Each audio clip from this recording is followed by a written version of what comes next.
One rivershine glint finally winks out, perhaps sediment burying it, or a spirit reclaiming its tip.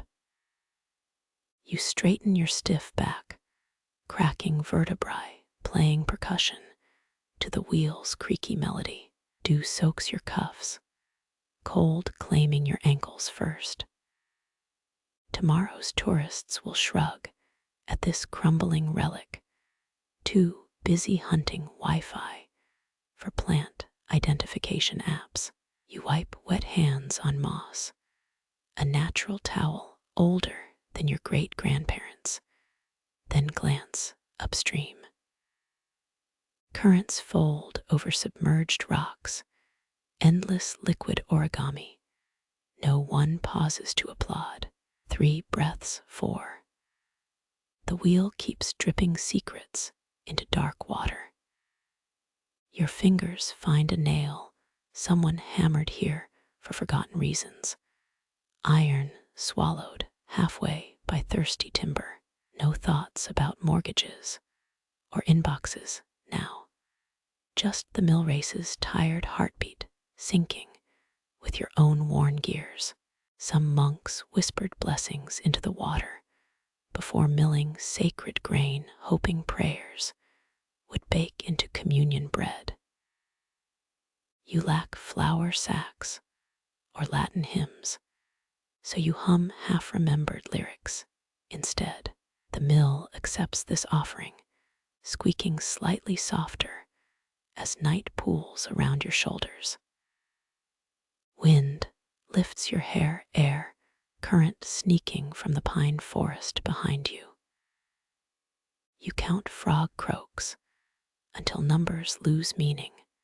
19, 20, rhythm blurring into white noise. One lantern glows across the mill pond, maybe a fisherman, or just Venus reflected in still water. That boot print you left in mud has already refilled with seepage, earth healing itself faster than people do. The sneaker in the chicken wire bobs, a ghostly foot wriggling without a leg. July dampness becomes November, chill climbing your spine, seasons blurring where water meets stone. Sleep rubs against your thoughts like a shin-seeking cat, weight gathering behind your eyelids.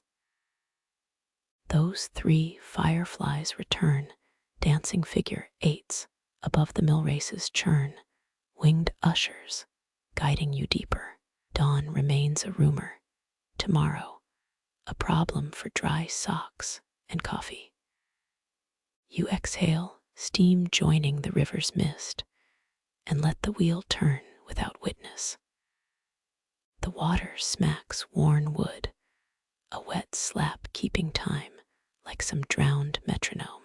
You lean closer, each droplet carries echoes of rivers that fed Roman aqueducts.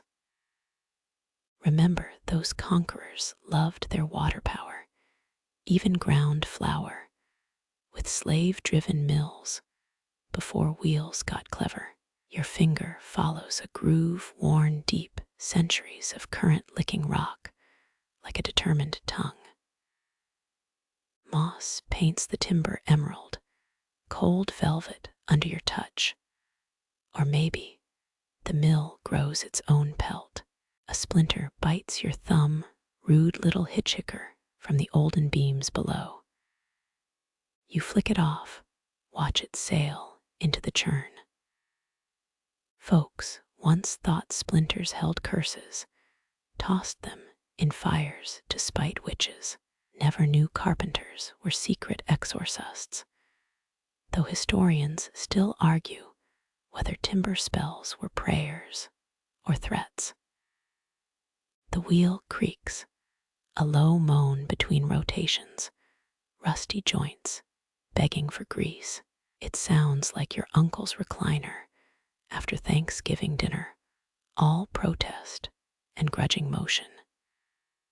Stand still long enough, and the rhythm seeps into your pulse. 14 slabs, 15 each gap filled by bullfrog burps from the reeds. Shadows stretch under the millhouse, inky fingers reaching for your boots. You kick a pebble, listen as it clatters down the sluice. Someone carved initials there, RK plus LM, wrapped in a lopsided heart. Sweet, if you ignore the fact LM married a fisherman named Elias 2 springs later. Love's optimistic, like pigeons strutting near breadcrumbs. Light bleeds through a crack overhead, moonbeam slicing the darkness. Dust floats in the silver stripe, tiny galaxies born and dying between water sounds. You blow gently, watch constellations swirl into chaos. Used to do this in school when father droned on about crop rotation. History's a pendulum swinging between vital and dull as dishwater. Your boothiel grinds a walnut shell, crunch echoing off wet stones. Squirrels wage wars here, judging by cracked ammunition everywhere. Lean against the main shaft, feel the vibration travel up your spine. Medieval mills shook so hard workers claimed it rattled their bones straight. Imagine explaining that to a doctor.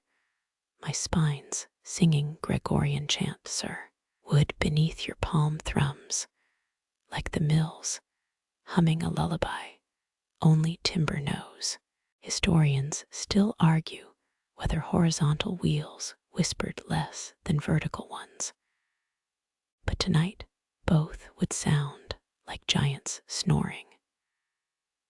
Water sluices through the trough, babbling secrets in a language frogs mostly understand. You almost catch words rust, rest, runoff, or maybe exhaustion's frying your ears. Moss creeps up the support posts, green beards soaking in moonlight. Touch feels chilly, like cellar walls in July. Never trust anything that thrives in damp and dark. Mushrooms, mold, that cousin who steals spoons. The groove you traced earlier deepens near the base, worn by centuries of stubborn flow. Water wins against wood every damn time. A fish breaches downstream, silver flash gone before you blink. 10 points if you'd bet on trout, -7 for slow reflexes. Your breath fogs, ghost joining the night shift for a spell. Workers here once believed cold air carried ancestor whispers. Breathe in tastes like wet stone and lonely. Knuckle wraps the wheel, hollow thump lost in the river's drone. Oaks outlasted generations, outlived names, unforgotten payrolls. Millers were rock stars once, until steam stole the spotlight. Now you guard a relic grease monkey for history's leftover gears. Frogs fall silent, suddenly shy. Ears strain just the wheel's grind and your own heartbeat. Underneath, a faint gurgle, the river arguing with pebbles in its teeth.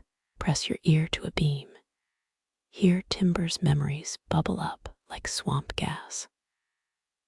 Grain sacks dragged across floors, children's laughter echoing where only mice scamper now. The wood's a librarian, shushing stories until someone leans close enough. Drip from the flume hits your neck, cold shock down your collar.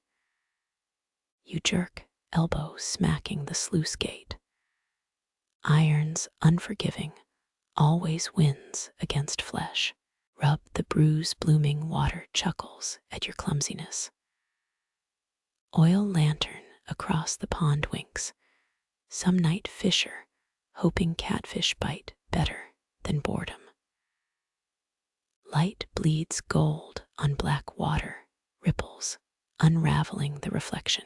You mirror the stance, hands shoved in pockets, chin tucked against chill. Civilization's just us apes huddling near tiny fires, pretending we invented warmth.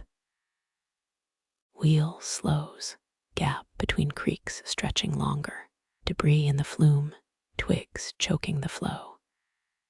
You scoop an armful, toss soggy branches ashore.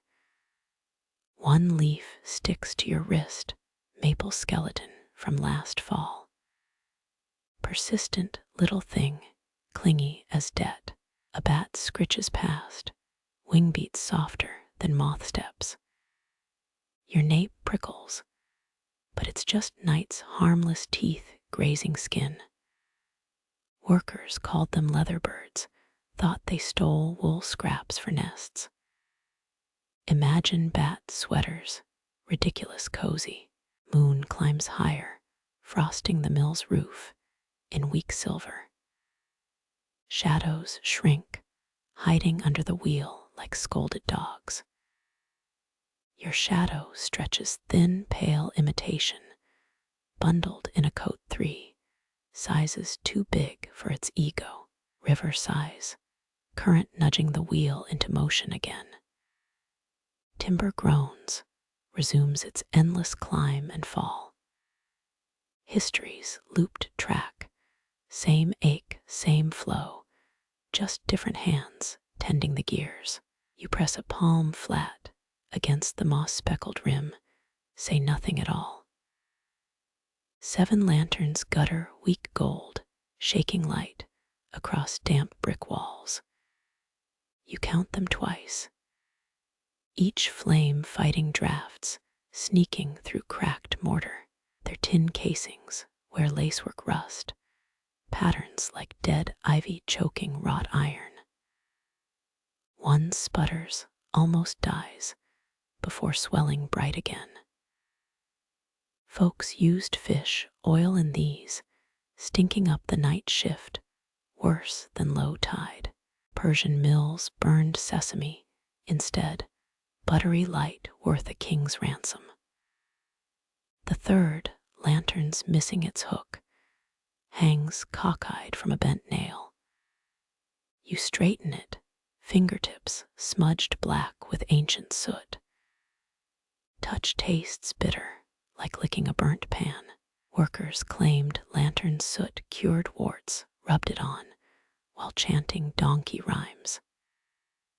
Historians still argue whether bedtime tanneries used midnight ashes in leather, or just hoped stains looked intentional. Your palm finds the coldest lever, frosted iron sucking warmth from your skin. Pull, but rust grips tighter than a toddler's fist. Lean into it, boots skidding on moss-slick stones. Medieval millers greased axles with mutton-fat slicker than noblemen's promises. This old girl needs hog lard or a sworn oath. Iron screeches, a sound like nails clawing slate, then relents.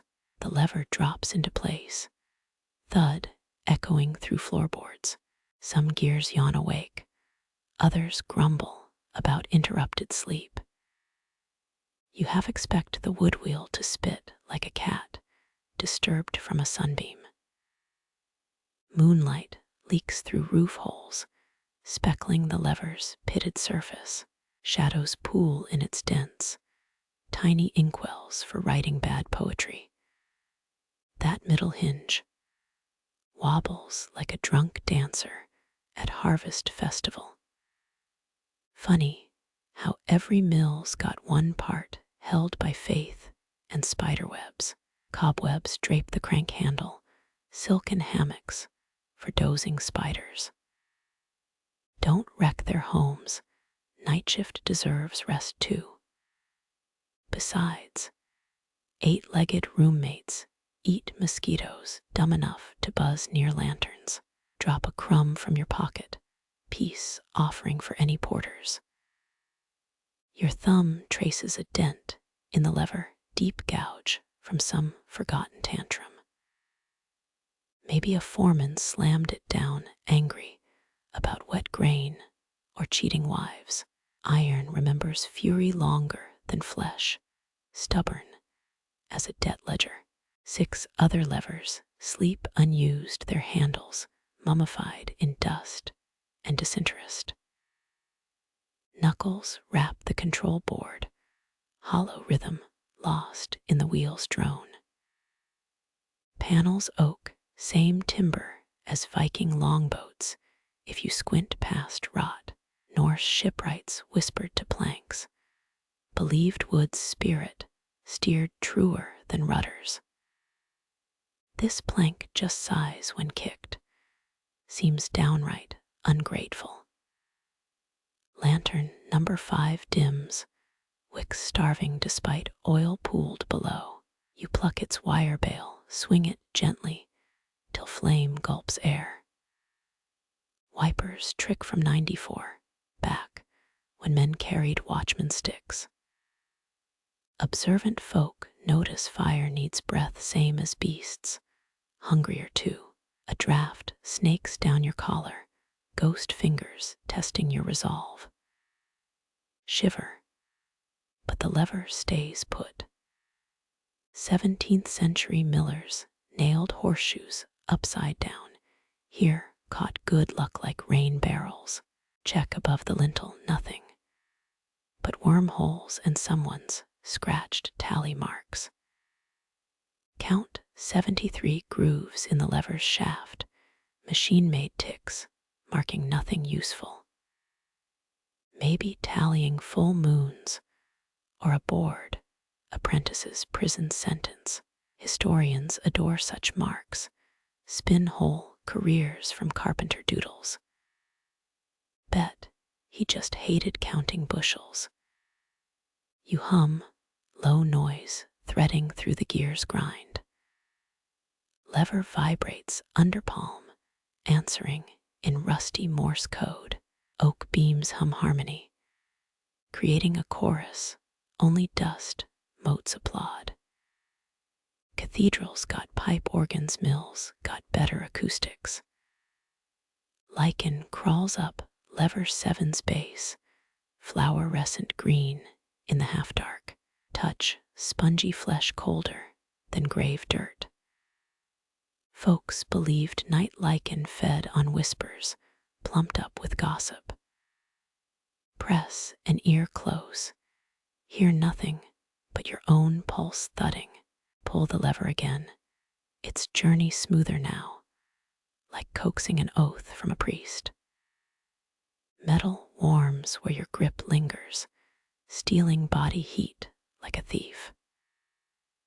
Iron always betrays flesh in the end.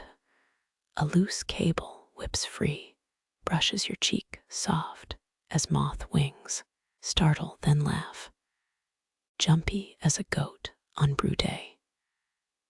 Grab the runaway wire, coil it neat around a peg. Whip ends get dipped in wax, trick from rope walk laborers who hated frayed reminders. Your shoulder bumps a lantern, light swinging wild shapes on the rafters. Shadows waltz, stutter, then settle like ash. Mill's walls become a shadow puppet show, gears as crocodiles, levers as giraffe necks, childhoods hiding in grown-up places. If you tilt your head sideways, stare too long at lever 1, its silhouette blurs into a sundial's gnomon. Blink, letters appear where rust thins, ROB maker's mark. Trespassers tag, iron keeps secrets better than priests. Touch the R, feel its edges bite your calluses. Lantern glass needs cleaning, clouded by generations of greasy thumbs. Wipe a sleeve edge across it. Watch flames swell grateful and fat. Workers traded lampblack for ink scratching letters by weak firefly glow. Maybe democracy starts with clean windows and decent light. Balance a pebble on the lever's tip. Watch it tremble with each wheel rotation. 17 turns. 18. Stone finally hops off, plink into darkness. Counts as circus training for rocks. If pebbles dream big. Fingernail digs at lever's rust, flakes falling like iron dandruff. Underneath, gunmetal gray gleams shy as a bride's hidden smile. Forge fresh once, before rain and neglect painted it ruin. Everything begins shiny, ends with someone's thumbnail scraping decay. 7 flames dip low, sensing dawns. Approach despite thick stone walls. Lever stands firm, your hand slack on its chilled curve. Steam mills had brass handles polished bright, but iron feels honest. Bats flit past the lanterns, silhouettes slicing light into jagged ribbons. Lean into the lever's resistance. Let its weight anchor your breath. Horizontal wheels grumbled less, vertical ones hauled more. Yet both ground flour into dust and paychecks. Tonight the difference feels academic, like angels debating arithmetic. Footsteps sound above, surely just beams cooling in night's grip. Mill tenders from better days squinted at these same flame dances, forgot wives, forgot debts, forgot everything but the rhythm. Their ghosts are welcome, no charge for admission, just steer clear of wet spots. Last lantern gutters, surrenders with a sulfur sigh.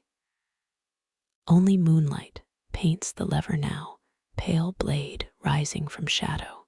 Historians still argue whether medieval millers invented shift work or just resented roosters. You rest your forehead against the iron, cold, seeping into bone. River sings below, wood creaks. 7 snuffed lanterns weep thin smoke. Lever holds silent as a vow, until your pulse sinks with its stillness. You pivot from the lever's chill, damp air, now thick with river breath. Shadows pool, where stone meets water, liquid ink spilling over smoothed rocks. Slip off your boots, toes meet silt softer than baker's dough. Currents drape over stones like wet silk, each ripple flexing muscle under moonlight. Breathe deep rotten reeds and wet oak merge into one murky perfume. Spring floods left their trash here, twigs, dead leaves, a china shard from someone's shattered tea set. 18th century mills built fish ladders, wooden staircases for salmon, avoiding the wheel's teeth. No ladders here, just hungry currents gnawing at the bank. Your heel finds a stone worn flat, centuries of water kissing it smooth. Crouch trail fingers through the frigid flow, knuckles numbing fast. Diggers once found Roman coins downstream, trapped between bedrock layers like forgotten buttons. Historians still argue whether those legionnaires traded here or just dropped loot running from rain clouds. Moon paints white paths on black water guides for midnight fish migrations. Watch minnows dart, silver needles stitching seams in the river's dark fabric. Folks said trout carried messages, downstream ghost words, nibbled by each fish mouth. Dip your palm, feel no letters, just cold slap of reality. Upstream, a branch juts like a pirate's arm from the froth. Water striders skate its surface, tiny dark gods walking where you drown. Their shadows flutter on the riverbed, black confetti at a liquid parade. 5, 6, 7, lose count when ripples scatter them.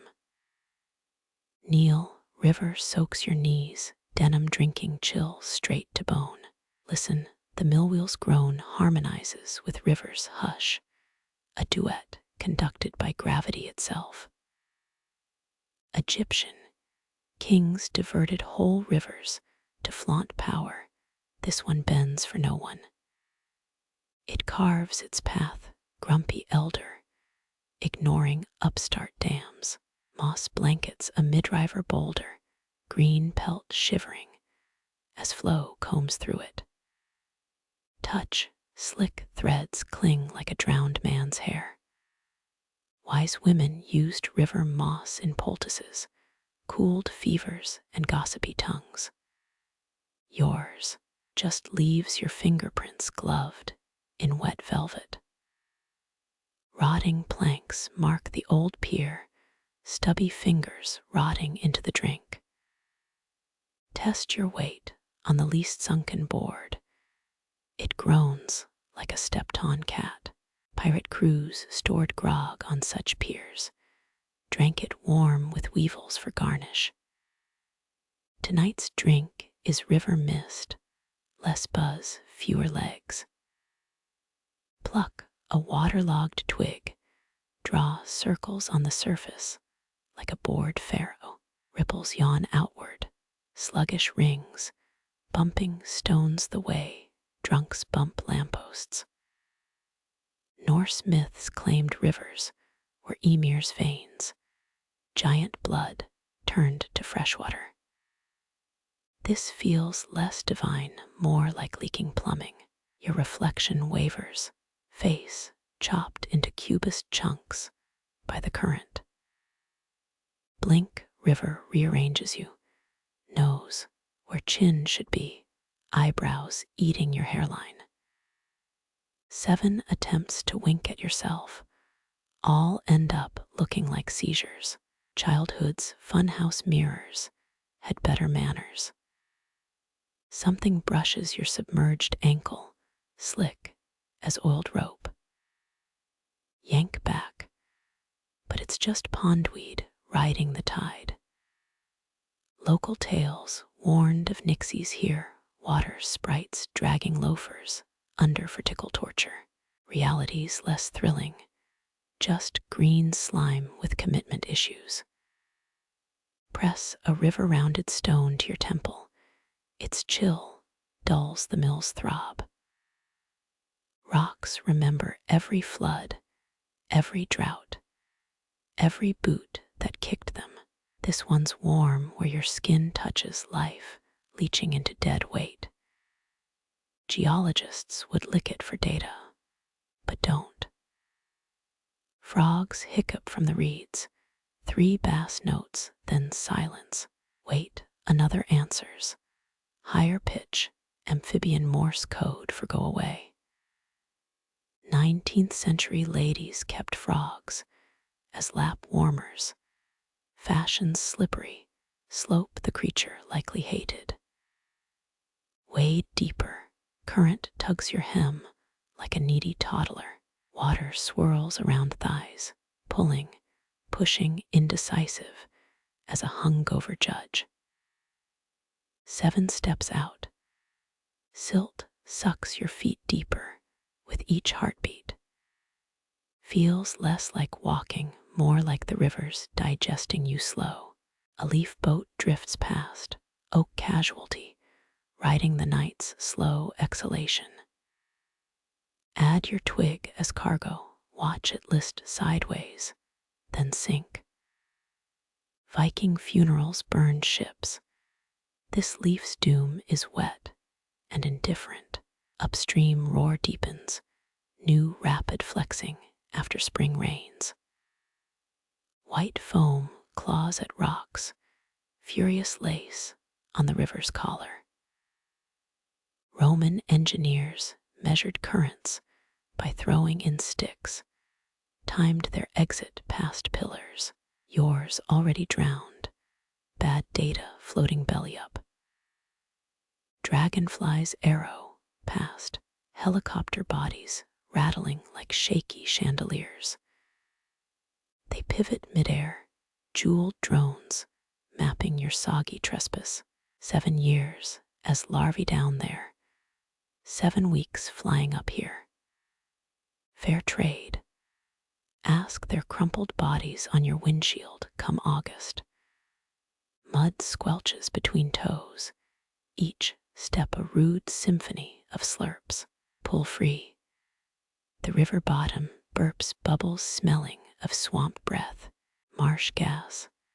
Same stuff that ignited will-o'-wisps to spook medieval peasants.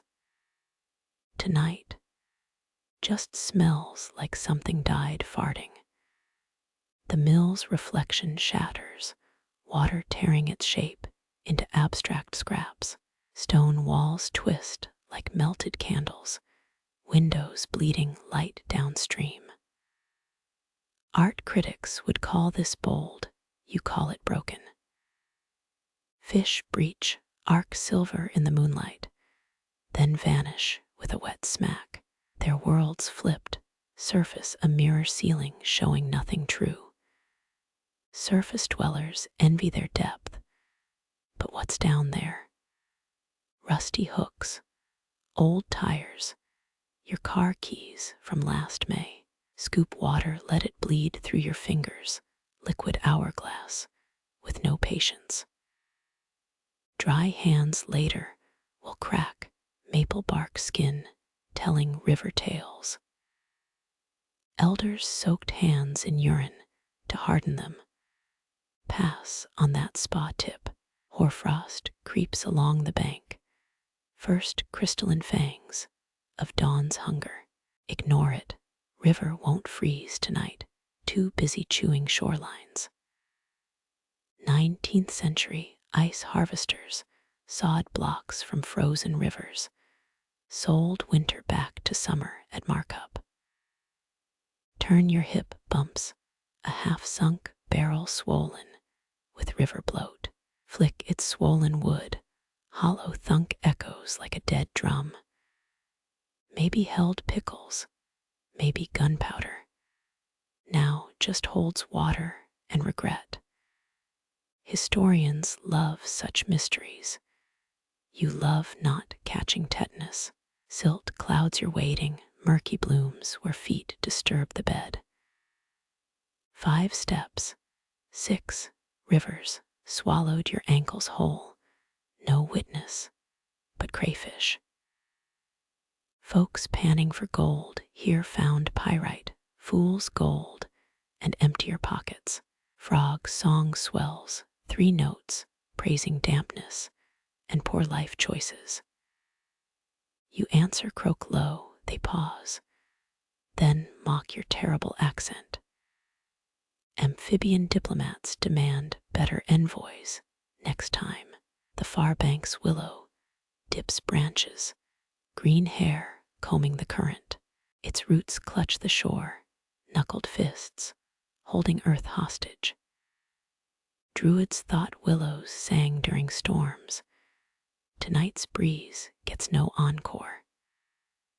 Bend, press an ear to wet stone, rumble travels straight to skull. Water's got stories. This rock's an unwilling librarian. Hush, it says, with the tone of nuns catching giggles in chapel. Smear mud on your wrist, war paint for graveyard shifts. Cold clay itches as it dries, stiff vambrace made of foolishness. Mud masks once treated plague boils, your aesthetic. Less healer, more swamp monster's cousin. Reach the shallows, Pebbles massage soles numb from river's icy kiss. Sit, river laps your hips, liquid hands tugging toward the mill's maw.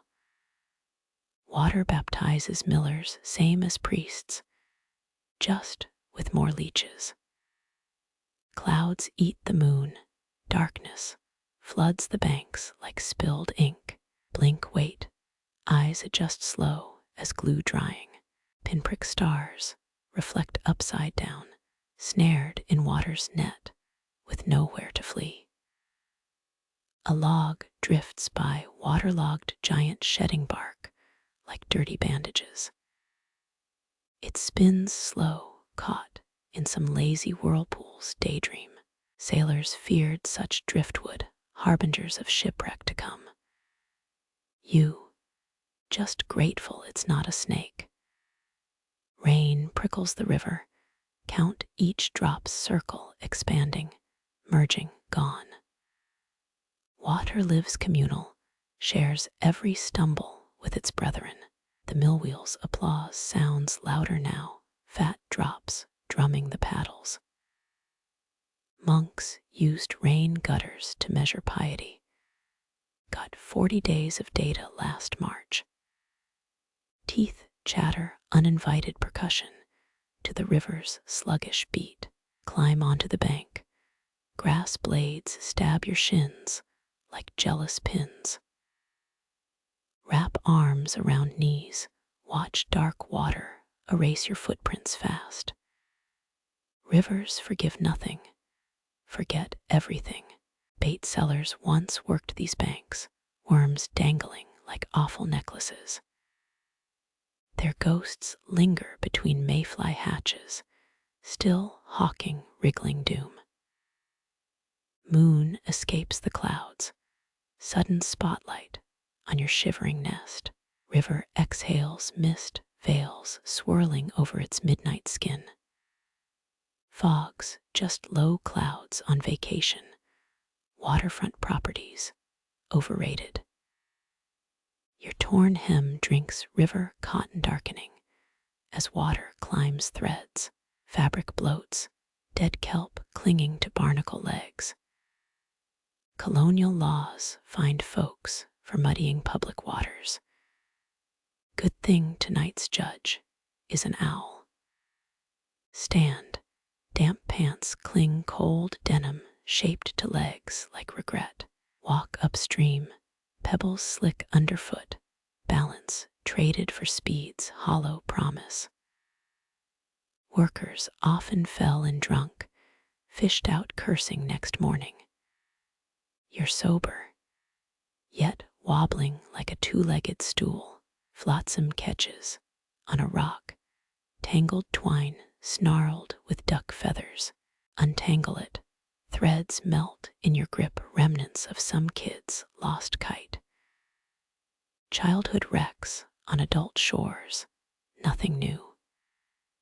Kneel again, scoop water to rinse mud-crusted hands. River accepts its stolen dirt, swirls it toward the mill's churning teeth. They'll grind it fine, paste for tomorrow's silver minnows. The bank's soft here, cradle damp, where deer bedded down last night. Press your palm, earth holds dear warmth, like a thrifty cook hoards coals. Gentle snores left no dent, just crushed grass and one brown feather. Foot meets something rigid, fish spine. No, rusted hinge flung from the mill's guts, hooked iron memento, artifact of last century's tantrum. Iron doesn't rot, just sulks orange while generations forget. Starve the urge to skip this hinge, flat stone, 5 skips potential, toss, plunk. One sad bounce before the river swallows it whole. Childhood skills rust faster than mill gears, truth's bitter pill. Eyelids sag, river's lullaby now conducting your pulse. Every ripple sinks with breath in, breath out. Heart sluggish, as cold syrup. Pull wool tighter, wet cloth, no match for dawn's stealthy chill. First birds stab the silence, 3 notes too sharp for comfort. The river silences them, its endless rush drowning their debut. Night's encore deserves better critics. Your wet soles slap stone steps, damp echoes climbing toward the gear room's warmth. That hollow grumble vibrates floorboards first, iron gossip shaking, dust from the rafters. Grease hangs thick here, ebony nectar crusting every surface like rotten honey. Squint past lantern glow, there. The main gear wheel gnaws emptiness, teeth meshing with air where grain should be. 12 cogs, 17, 23. Too many to track sober. Each rotation whispers a rusty lullaby, metal's prayer for purpose beyond spinning. Run a rag along the guide rail, black slurry coats worn linen instantly. Your fingers smear obsidian streaks, stain deeper than sin and twice as stubborn. Medieval millers used whale blubber, here whale fat kept peace between grinding metals. Thank science for petroleum and fewer beached leviathans. Step closer. The axle's heat radiates through damp clothes. Dry patches bloom on your sleeves, temporary badges against the mill's sweat. Iron teeth blur, tarnished scissor blades shearing moonlight into flickers. Historians still argue whether mills were churches for the pragmatic or taverns without ale. Count the revolutions, 1, 2, 3, 12, 13, loses its meaning somewhere past midnight. Fate of all night shift arithmetic, numb brains trading numbers for wool dreams. The 11th cog bears a hammer strike scar, some rage-fit legacy from 8. Press an ear to the housing tremors, travel your jawbone first, then skull. Each engagement clicks, metallic tongue-clucking disappointment at lax maintenance. Workers swore gears crooned Gaelic airs. When lubed just right, tonight's humming's more out-of-tune stepchild. Drag the grease bucket closer. Thick paste glistens like devil's porridge. Scoop dollops onto the pinion teeth. Watch resistance melt into buttery compliance. Each dip costs you 10 heartbeats, blood pulsing heavy as poured lead. 23 turns, later you're painting black dew on every joint. Knuckles scrape a bolt, red beads bloom amid engine grime. Suck the sting away, taste copper and coal tar cocktails. Old medical texts suggested axle grease for cuts. Probably why mill hands died at 38. The flywheel purrs now, massive disc spinning shadows into dizzy pirouettes. Spin your rag, watch it dance centrifugal jigs before slapping the wall. Wool flaps like a dying crow, entertainment's cheap when sleep deprived. Grease thickens as cold creeps in your smear trails, transform into tar ropes. Wipe hands on breeches. Denim grows stiff as parchment with each swipe. 17th century millers' wives begged lords for wash water. Got 6 buckets and scabies instead. Pivot, the pinion's rhythm changes a lag where teeth meet like drunk debutantes. Tap the culprit cog, its tooth looser than a barn door hinge. 7 firm whacks with your wrench, steel's lisp, corrected by percussion therapy. Lubricant oozes downward, fat maggots crawling toward the pit below. Shadows hide the pool's depth. Best not dwell on what drowns there. 19th century gear pits, swallowed rats. Tools, sometimes careless apprentices, named Jebediah.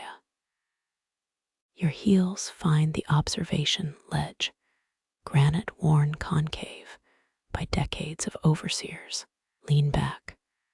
Wood beams press vertebrae like a masseuse's knuckles. Gaze upward, giant gears interlock with clockmaker precision, mostly.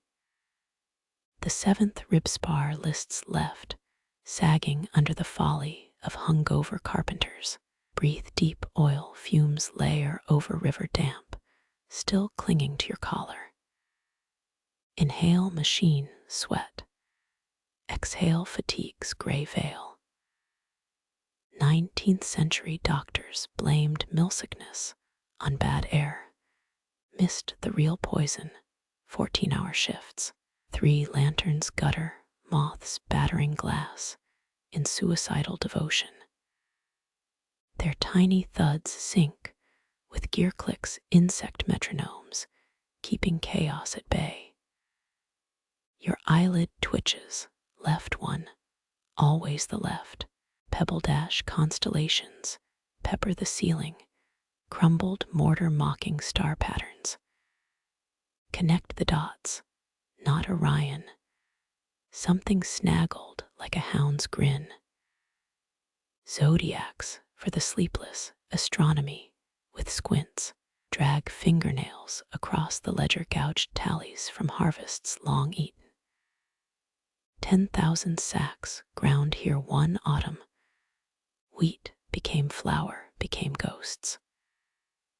Grain's circular journey, planted, milled, eaten, returned as fertilizer by drunks in alleys. Bend closer, 1 gouge marks deeper. Initials MT carved during the black frost of 3. Matthias Thorne or Mary Thatcher. Bones don't tell, they just crumble. Iron sings higher now, your greasing piece, offering accepted. Lay your wrench crosswise on the housing ritual, prevents midnight jams. Superstition sticks harder than gear slurry, and who's brave enough to test it? Rust flakes drift like metallic snow, specks glinting amber in lamplight before dying on the floor. Catch one on your tongue, fool's gamble, with tetanus confetti. Tastes like blood and penny-pinching bosses. The pit's sludge bubbles, trapped air escaping its tarry tomb. Plop, plop, a rhythmic hell's own water clock. Your boot heel grinds bubbles into silence, tyrant of small domes. Chain drives shimmy, loose links chattering like skeleton teeth. Tighten the tension rod 3 full turns. Mutters become murmurs, become mechanical zen. Discord soothed.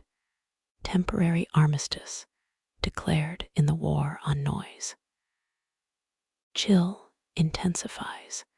Dawn's scouts breaching the arrow-slit windows. Shiver, grease hardens into witch-black scales on your forearms. Scrape it off, curled ribbons of dead rainbows pooled in your palm. Eyelids dip, lured shut by the flywheel's endless circling. To resist is futile, gears win every staring contest. 13 revolutions blur into dream rumble. 12, 11, counting backward into gravity's grip. A bearing squeals, steel's cry slicing your doze like rotten fabric. Bolt upright, wrench ready. But the culprit's already choked into submission by grease. Machine laughs at your panic, spiteful deity demanding vigilance. Fumble for your oil can, brass belly sloshing with amber lifeblood. Drip feed the uppermost axle nectar down a metal throat. The joint sighs grateful as a parched hound. Axle's heartbeat thrums through your palm, steady as a gallows drum. Match your pulse to its rhythm, slow, slower. Stillness creeping up your sleeve. Even engines need naps, or they bite fingers clean off. Iron scent fades, replaced by river musk, sneaking through floor cracks. The wheel's torque travels stone walls up your legs, nestling behind your ribs. You're just another gear tonight, grinding nothing into something. Lanterns dim, wick needing trimming, but arms refuse the chore. Let shadows eat the gear's sleep, needs no spotlight. Digits twitch phantom, wrench spins your hand, makes between wakeful flickers. Muscle memory, outlasting consciousness. Workers call it the midnight turn. Breath steadies, gears blur. They're gnawing, now a distant scrape at sleep's door. You lean against the moss-slick rail, crickets sawing the darkness into ragged strips of quiet. 3 chirps sharp as nail flicks. Then a lazy fourth dragging behind like a drunk cousin. Your breath sinks to their schedule, exhales trading shifts with insect metronomes. Stretch your arms, collarbones crack like kindling under a boot. Night air licks sweat from your neck, it tastes like river mud and pine needles. The wheel's lesser groan provides bass notes beneath the cricket quartet, nature's own lo-fi beats for insomniacs. Shift your weight, floorboards squawk protest louder than the frogs downstream. Funny how wood remembers every footstep. Stone remembers wheels. But dawn forgets every night watcher's name. Tug your collar tight, deuce cold kisses blooming through thin cotton. Medieval guards wrapped themselves in raw wool, scratchy armor against chill and boredom. You've got flannel, same principle. Less sheep smell. Track a firefly's drunken flight. Yellow dots scribbling Morse code. Only moths understand. Blink. It vanishes behind the mill's silhouette, eaten by bigger shadows. Scientists say there glows a love letter written in chemistry. Looks more like a drunk with a sparkler to you. Crouch to inspect a cobweb, moonsilver threads thrumming with each cricket throb. The spider's long gone, left her harp strings tuned to nature's worst band. Pluck one strand, vibrations hum through your fingertip. 18th century sailors thought web vibrations predicted storms. Took bad advice from worse spiders. Straighten up, your knees pop like cork guns. The crickets pause, brief ceasefire in their audio war against silence. 5 seconds. 6, 7 tiny musicians holding their breath between movements. Conduct them with your flashlight beam. Circle their grassy stage like a spotlight. First, chair chirps right on cue, professionals all. Step toward the riverbank.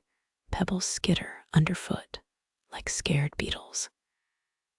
Kneel, dip your hand in current's icy braille. Liquid shadows coil around your wrist. Pull playfully toward the wheel's maw. The Nile's guards once stood waist deep. Spears ready for crocodiles dreaming of calf steaks. Your shifts safer, mostly. Dry your hand on moss, green velvet whispering secrets against your palm. Lichen patches here grow slower than interest in a lecture. 3 centuries to span a brick. You scratch your initials beside older marks, JR and MT, debating across decades in knife scars. Eyes adjust. The mill pond mirrors star guts spilled across black glass. Orion belly flopped there, sword dangling like a dropped toothpick. Ancient Persians mapped warrior stars guiding lost souls. Those souls better bring floaties tonight. The wheel hiccups wood slapping water with a wet spank. You freeze, wrench half drawn like a nervous sheriff. Just a trapped branch kissing paddles, steady rhythm resumes its lullaby. Maintenance report tomorrow. Night terror caused by horny driftwood. Snort laugh echoes too loud. Crickets scorn you with 5 seconds of judgmental quiet. Feed them your silence, peace offering to the tiny as hell pitch lords. Their symphony restarts, slower now, sleepier, more slurred. Count heartbeats between chirps. 1, 2, gasp. 7 on the next round. Pulse counts dawdle as eyelids droop, your internal clock winding down. Lean on the sluice gate, iron's teeth bite, cold through your sleeve. Historians argue whether mill guards napped or just prayed shorter shifts. Feel your spine melting, service to the vertical overrated anyhow. Twist sideway sky reveals the moon's jaundiced fingernail clipping, enough glow to spot the heron stalking reeds, stilt-legged assassin sheathed in liquid shadow. Native tales claim they ferry drowned souls. This one's hauling minnows in its dagger bill. Your flashlight beam pokes the bird, reflected eyes blaze sulfur yellow before vanishing. No ticket refunds for canceled death ferries. Scuff toward the gear shed boots collecting mud pies with each step. Inside smells like old sweat and forgotten lunches. Human musk buried under oil perfume. The 9th of 14 bolts always seizes up, rusty troll demanding attention. Ignore it till dawn, let day shift fight that war. Hum a bass line, 4 flat notes harmonizing with cricket violins. Your mother sang this tune, lullaby, from a childhood bed, 4 states south. The wheel answers with splintery baritone collaboration. Only sleep-deprived minds conduct. Nudge a grease bucket with your toe, sludge. Inside ripples like hell's fondue.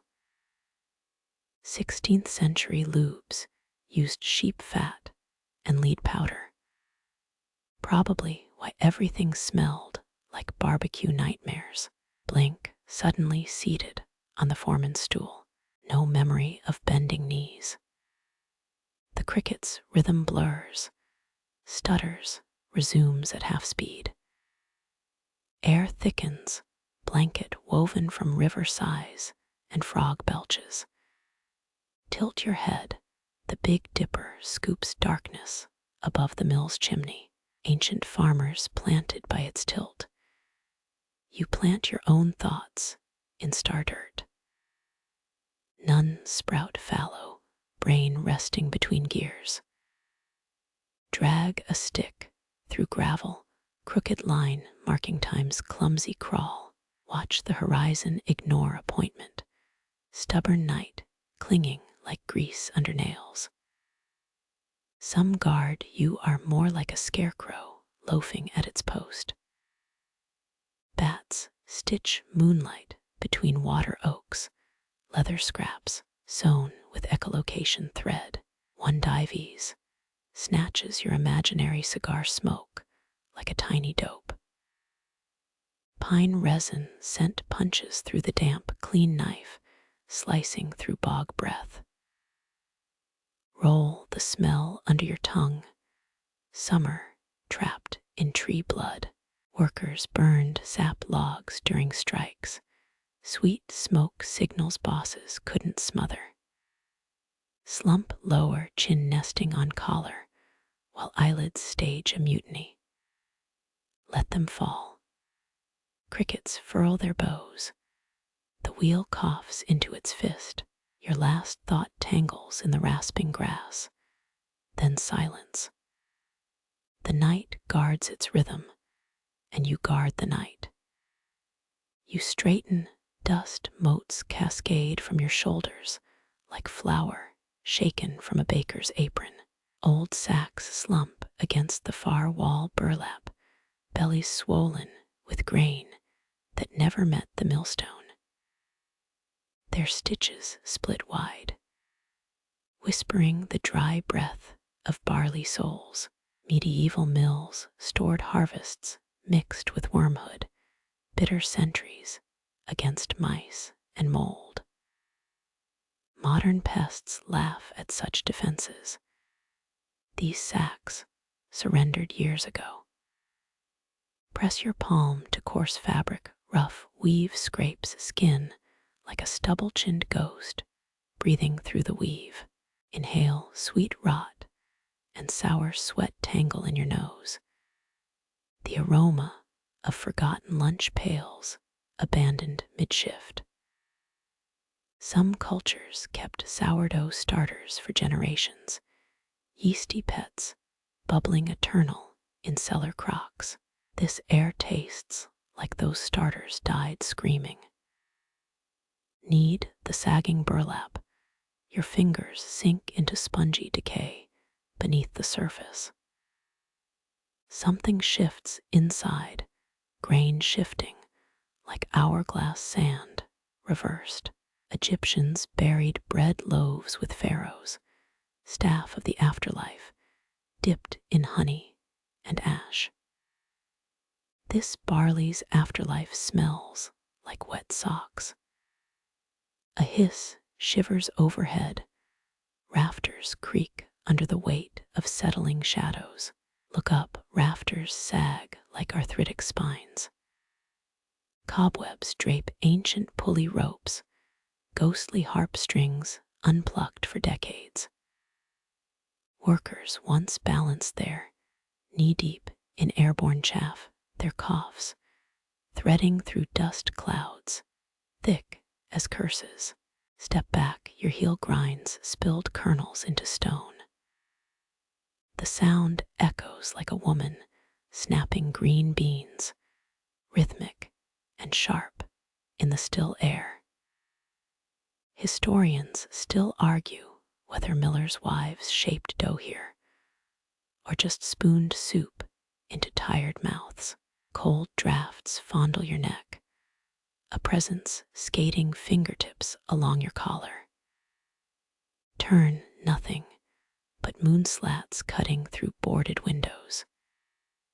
Yet the flour dust swirls, tracing patterns above an invisible kneading board. Some say tenement buildings keep baking ghosts trapped, tethered by the yeast they never finished proofing. Squint, sacks blur into slumped figures, resting against splintered wood. Three sit shoulder to shoulder, faceless sentries guarding expired harvests. Their outlines waver like steam rising from fresh dough, shoulders hunched in permanent weariness. Reach to touch one, fabric collapses inward as if the shape exhaled. A small avalanche of grain spills, pelting the floor like rain on an attic roof. Your pulse spikes, suddenly certain that husk rattle shaped a word. Wind sneaks through a wall crack, cold tongue licking sweat from your hairline. Above, a pulley rope sways, rocking an empty noose of spider silk. 17th century Paris had a baker executioner, flour-dusted hands wielding the blade during grain riots. His ghost probably haunts croissants. Inhale again. Barley musk deepens, black pepper notes cutting through decay's sweetness. Workers here ground rye laced with ergot fungus, whole villages tripping on tainted bread before which accusations flew. Your souls stick to the floor, gummy residue of 1,000 spilled ales and split soup. Scrape your boot, black gunk clings like chewing gum from history's sneakers. Shift lantern light, grain dust, motes ignite in sudden gold miniature constellations, born and dying in your breath's gust. Crouch, examine kernels at your feet, oval lumps dull as old teeth. Roll one between thumb and finger. Its pale shell cracks, mealy powder spills like talcum. Roman soldiers pocketed parched grain, primitive trail, mix fueling empire-building stomps across the world. This one tastes like dirt and disappointment. Night groans, wood protesting the moon's gravitational tug. Shadows flicker, the illusion of arms working yeast-heavy dough on a phantom table. Knead, punch, fold motions looping like a stuck film reel. Victorian bakers rubbed lard into their hands, living moisturizer for skin shredded by salt and labor. Sweat beads above your lip, salt tang mingling with grain ghosts. A fly drones past, buzzing the C-sharp of futility near your ear. Swat, it dodges, landing on a sack to groom iridescent wings. Millers once paid children as fly-swatting brigades, copper pennies per 100 corpses. Capitalism's tiny body count, squat peer into a sack's torn belly, blackness swallowing lantern light whole. Stretch your arm inside, past the elbow, grain shifting like wet sand around your wrist. Something smooth surfaces, cold and cylindrical against your palm. Pull free, a chipped marble rolling pin balanced on your fingertips. Handle worn shiny by palms gone to dust. A dead woman's fingers etched into wood grain. Spin it, old bearings whisper a metallic purr, the sound of biscuits rolled for ghosts' tea parties. Flour bleeds from its porous surface, faintly pearlescent in the gloom.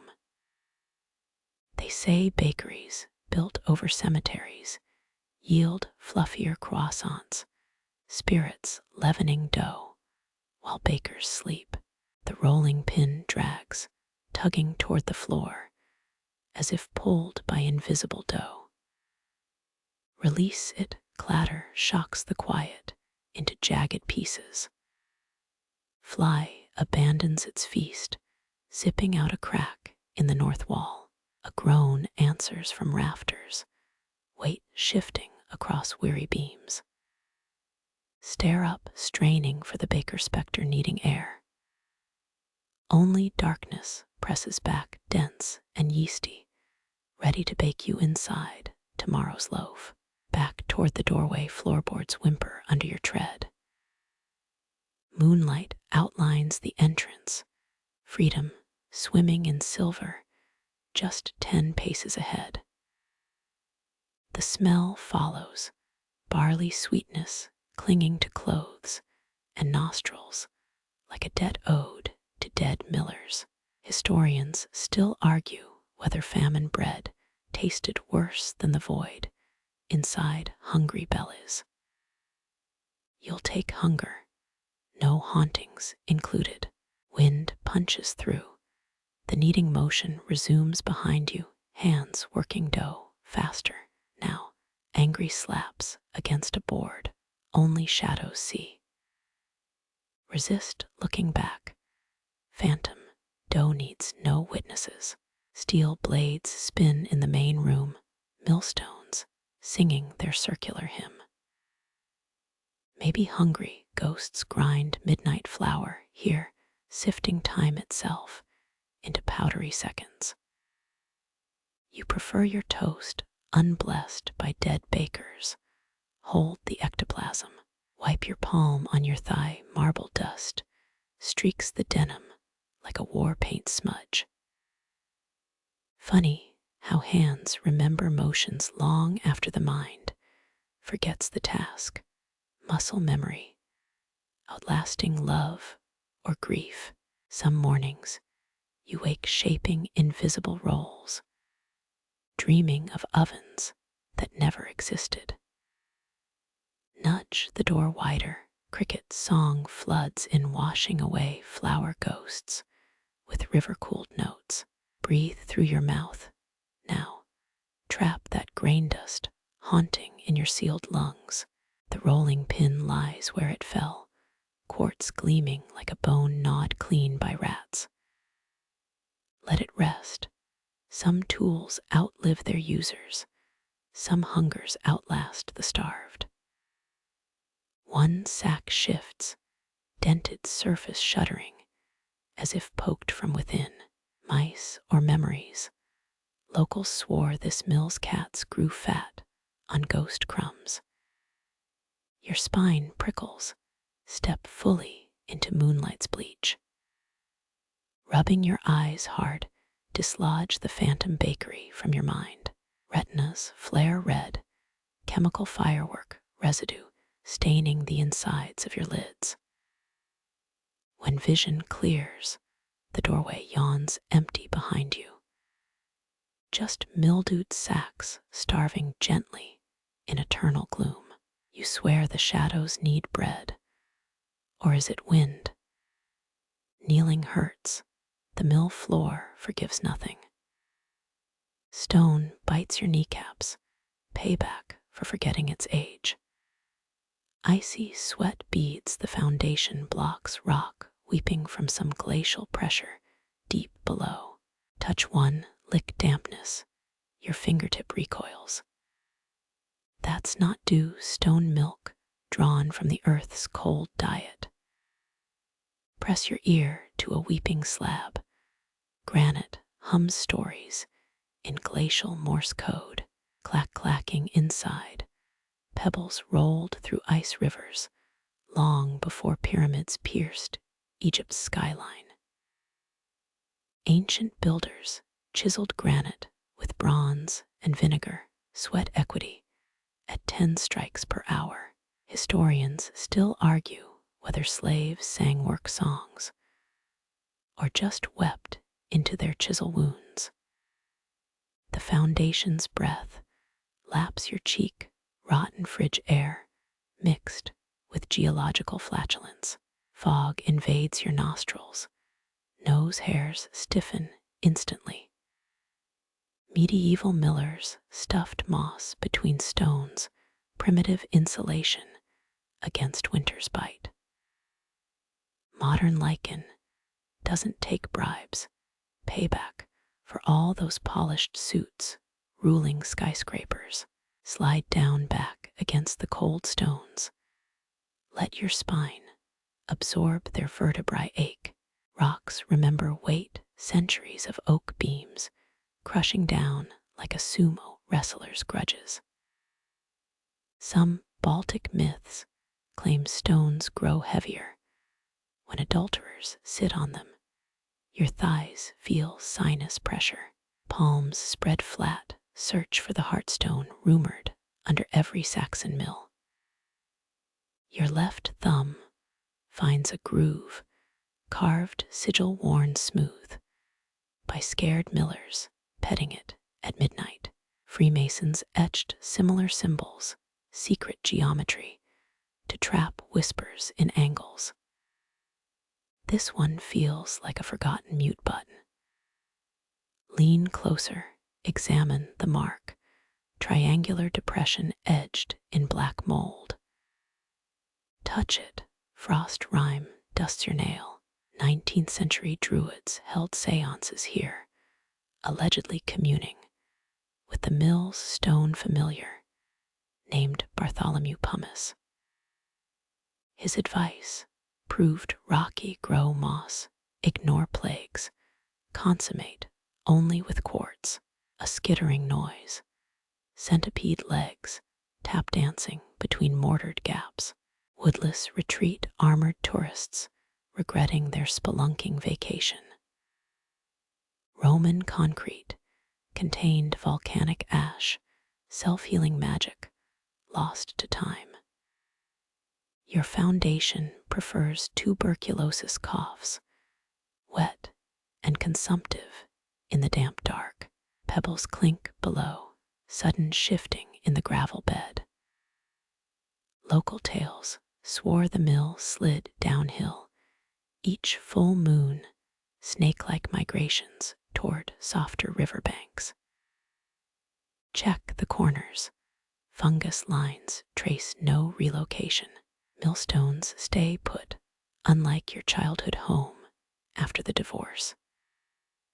Stand blood flees your legs, feet buzz with freezer burn pins.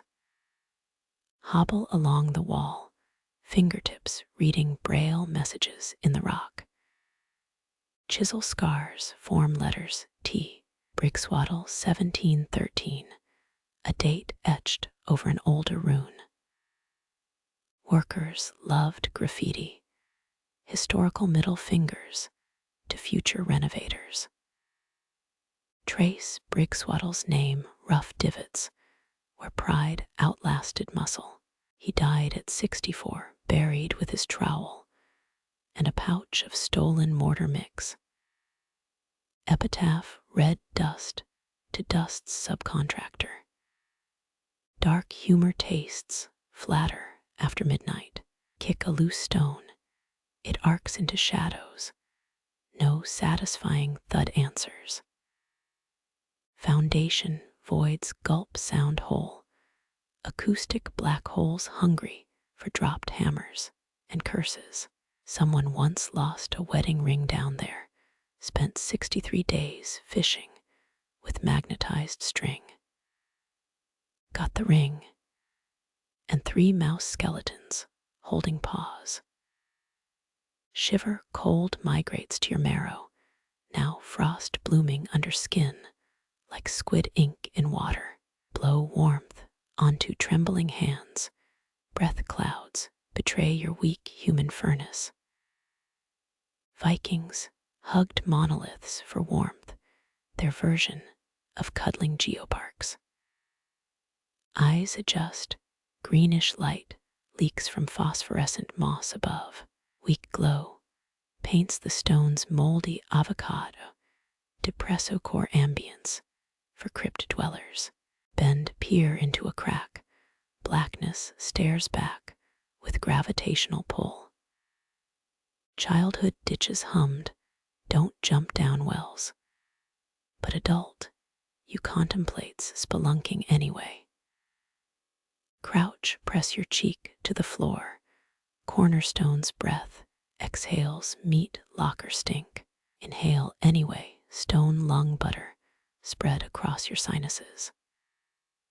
12 winters linger here, murderous colds trapped between sandstone sheets. Ice age throwbacks chattering in permafrost purgatory. Stand too fast, head spins, vision blurs into oily smears. Grab the wall, granite grips back, calloused palm squeezes yours like a worried grandfather.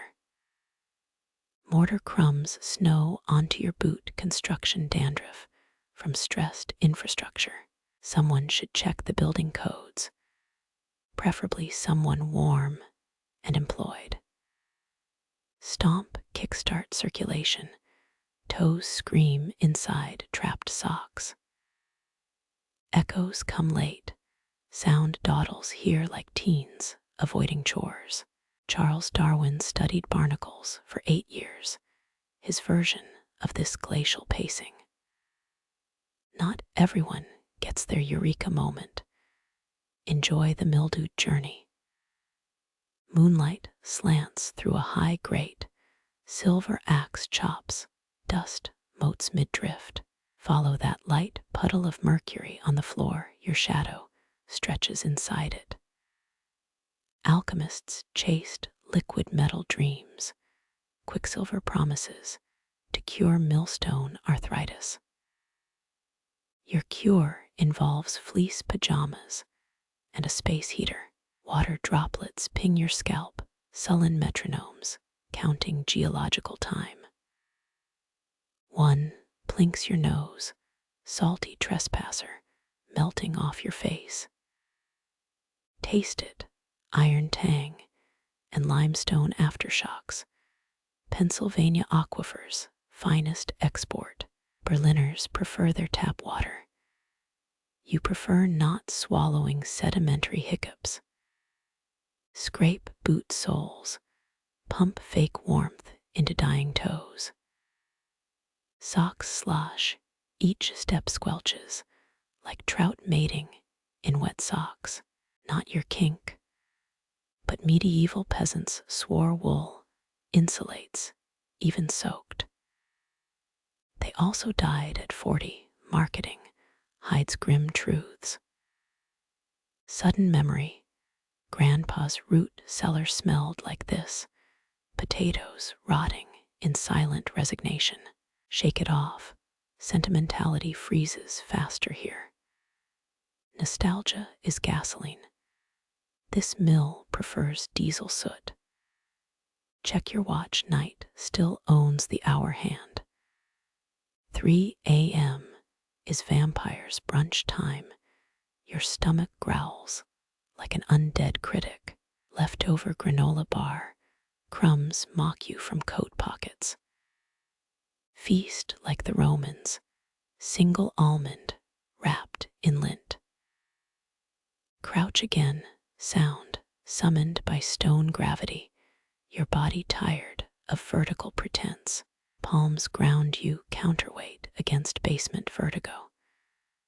Press both ears to cold rock now. Let frostbite flirt with your lobes. The stones sing, or is it your tinnitus hitting high C? Muffled rhythms pulse, 3/4 time, like a Brahms lullaby, played through earmuffs. Underground rivers conduct orchestras down there, bass notes thrumming through aquifer violins. Pull back earwax crackles, tiny icicles snap inside your canal. Pain blooms, hot flower behind the jaw hinge. Rubbing just worsens it, like poking a bad tooth with ambition. Face the center, spread arms. Let the mill's cold breath hug you. Foundation, stones exhale centuries. Decomposing winters seep into your shirt seams. Concrete cancer spreads unseen. Rust rebar groans inside its rocky tomb. Blink, darkness thickens. Moss glow blinks out like expired fireflies. Eyeballs strain, useless binoculars fogged by deep time's humidity. Breathe shallow. Air tastes stolen from a pharaoh's neglected tomb. Swallow, reflex gags. Mummy particulates rave dancing down your throat. Retreat, heel taps. Locate the door, wooden lifeline in the mineral void. Stumble backward, shoulder bumps an unseen post. Pain lightning forks down your arm. Grope the exit frame. Splinters welcome you home. Turn, moonlit grass glows sanctuary green, promising oxygen that doesn't smell like a tomb's laundry hamper. One final glance. The foundation sweats black tears, now molasses droplets sagging toward the floor. Small stalactites dream big lunar cycles away from becoming cave teeth. Step into night.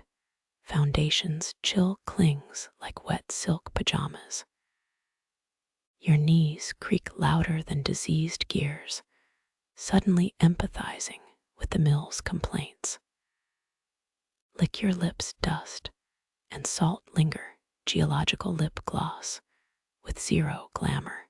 Legends say licking stones grants visions. You just got tetanus déjà vu. The crickets applaud your exit, raspy ovation for the temporary exhibit titled Fool in the stone basement. Take your bow. Humidity will erase your footprints by dawn. Wind lifts your hair, air hugs your nape, sweat evaporates into the atmosphere's endless ledger. Behind you, the stones keep weeping, counting hours till the next human battery wanders in. Press your palm against the outer wall, warmth surprises, sun memories baked into daytime bricks. The mill's stone skin believes in photosynthesis. Shame the interior didn't get the memo. Walk away, dewy blades wipe grit off your soles, free pedicure courtesy of Mother Nature's lawn. Humming helps. Off-key, beetles tune fragments leaving your lips. The stones might prefer choppin', but they lost their curatorial vote. Reach the riverbank, look back. The foundation hides beneath boarded windows and ivy beards. You imagine a thermal camera view, blue cold sinking into earth like a bad perm.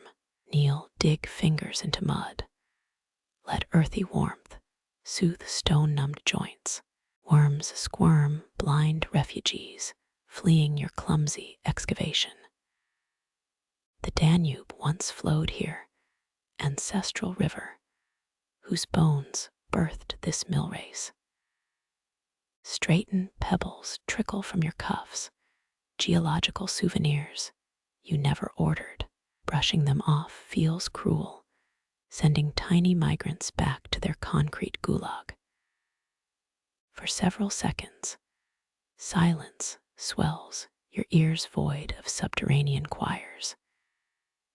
Even cicadas hush, brief respect for the stone's lonely vigil. The foundation exhales, last tendril of cold releasing your spine. Millstones above Nash grain, symphonic proof the building still feeds despite stone sadness below. Breeze shifts, carries wood smoke from distant cabins, humanity's campfires defying geology's deep freeze. Your lungs seize it, grateful combustion over mineral despair. Unclench your jaw, hadn't noticed teeth grinding till now. Stress lives there, silent millstone chewing daily worries into cranial flour. Meditation apps should sample stone basement, ASMR. Profits guaranteed from masochists. Flashlight flickers, your pocket torch remembers its purpose, stale yellow beam slicing night. Path home glows, inviting stumble past fox dens and sleeping lady slippers. One last rock kicks, sentimental farewell punt into the shallows. Plunking splash answers. River claims your tribute without thanks. Feet pivot toward warm beds and derequisitioned socks. Priorities clarified by underground escapism. Ancient foundations judge nothing, not even your fleece pajamas with cartoon badgers. Soles sink into grass, each step squeezes earth juice onto your tired boots. Life teems inches below, worms and roots, dancing to soil's secret rave. Halfway to the cottage, spine tingles, phantom, cold, resurrected by memory. Turn the mill squats in darkness, stone ribs swollen with perennial chill. Your ear throbs, frost-kissed lobe protesting its mistreatment. Rub it, friction births meager warmth, pathetic campfire against Arctic recollection. Lips move, whispering, thanks to dead masons who stacked stubbornly straight. Their stones outlast empires, while your iPhone expires every 3 years. Clouds veil the moon, foundation vanishes behind night's blackout curtain. Darkness wins most battles, but the mill's base still weeps invisible victories. Trudge uphill, laurel branches, snag your sleeve, floral bouncers checking for stone contraband. You're clean, just haunted by granite's whispered confessions. Key finds lock, hinge creaks, thresholds wooden lip warmer than expected. Candle awaits on the entry table, wax sentry guarding against cellar-born dreams. Inside, stone chill clings to your clothes, moldering aura infecting the rug. Strip fast, fabric peels away like shed serpent skins. Naked ankle itches, lichen rash blooming where foundation kissed flesh. Chlorhexidine awaits in the bathroom cabinet, civilizations boring revenge against primal mold. Shiver, douse the candle, slip into sheets smelling of lavender and normalcy. Pillow mocks your day job, stone whispering pays no 400 and 1,000. Eyelids fall, phantom, cold creeps up the bedpost, geological foam haunting your duvet. Kick it off, reclaim body heat, warm-blooded mammal supremacy asserted. Sleep comes deep and dreamless, a void where stone songs cannot reach. The foundation still sweats, counting winters without you. The split log flume groans, too full of spring, rain's greedy runoff. You approach, boot soles slurping mud like a starved infant. Wood strains, centuries-old oak, sweating at every seam. Moss beards dangle hippie decorations on a channel that once powered an entire village. Tiny waterfalls spill over the flume's lip, liquid lace, unraveling into the dark below. Touch the wood, slick, with algae's greasy handshake. Roman aqueducts used volcanic cement, gravity's obedient slaves for 500 years. This flume prefers rebellion buckling under April's tantrums. Leaves clot the intake, soggy masses choking the water's throat. A maple spinner twirls drowning ballerina trapped in the current's grip. Historians still argue whether medieval millers poisoned rival flumes or just prayed for droughts. Your tools are simpler, bare hands and stubborn ignorance. Reach into the icy flow, fingers plunge into needle bath pain. Numbness follows fast, like dental anesthesia for your knuckles. Scoop armfuls of decomposing foliage. Black goo hugs your sleeves like obsessed syrup. 16th century millwrights called this debris blousing, polite jargon for nature's used tissues. Your left foot slips, knee jams into the flume's splintered edge. Pain blooms, skin. Mongolian horsemen, waterproofed boots with horsehair moss. A tidbit, your soaked denim rejects violently. Stand, shake water off like a disgruntled Labrador. The flume mocks you, gurgling laughter through leaf-clogged teeth. Remember Grandpa's clogged gutter. He fell off the ladder, cracked 3 ribs, blamed squirrels. Here, the only witness is an indifferent frog crooning flat notes. Try again. Dig nails into the blockage's matted heart. Pull, wet suction resists. A million cellulose fibers holding hands underground. Muscles burn, shoulders protest. Lower back chimes in with a sciatic aria. With a slurping pop, the clot releases. River vomits brown water skyward. Stagger back, drenched and victorious, as the flume's groan shifts to a contented hum. Current quickens. Water striders surf the sudden rush like tiny Venice gondoliers. The wheel downstream creaks, relief flooding its arthritic joints. Wring out your shirt, brown dripty splattering your boots. Taste accidental spray, pond-flavored Listerine with essence of rotting tulips. London's 1854 cholera outbreak started like this, minus the heroic unclogging montage.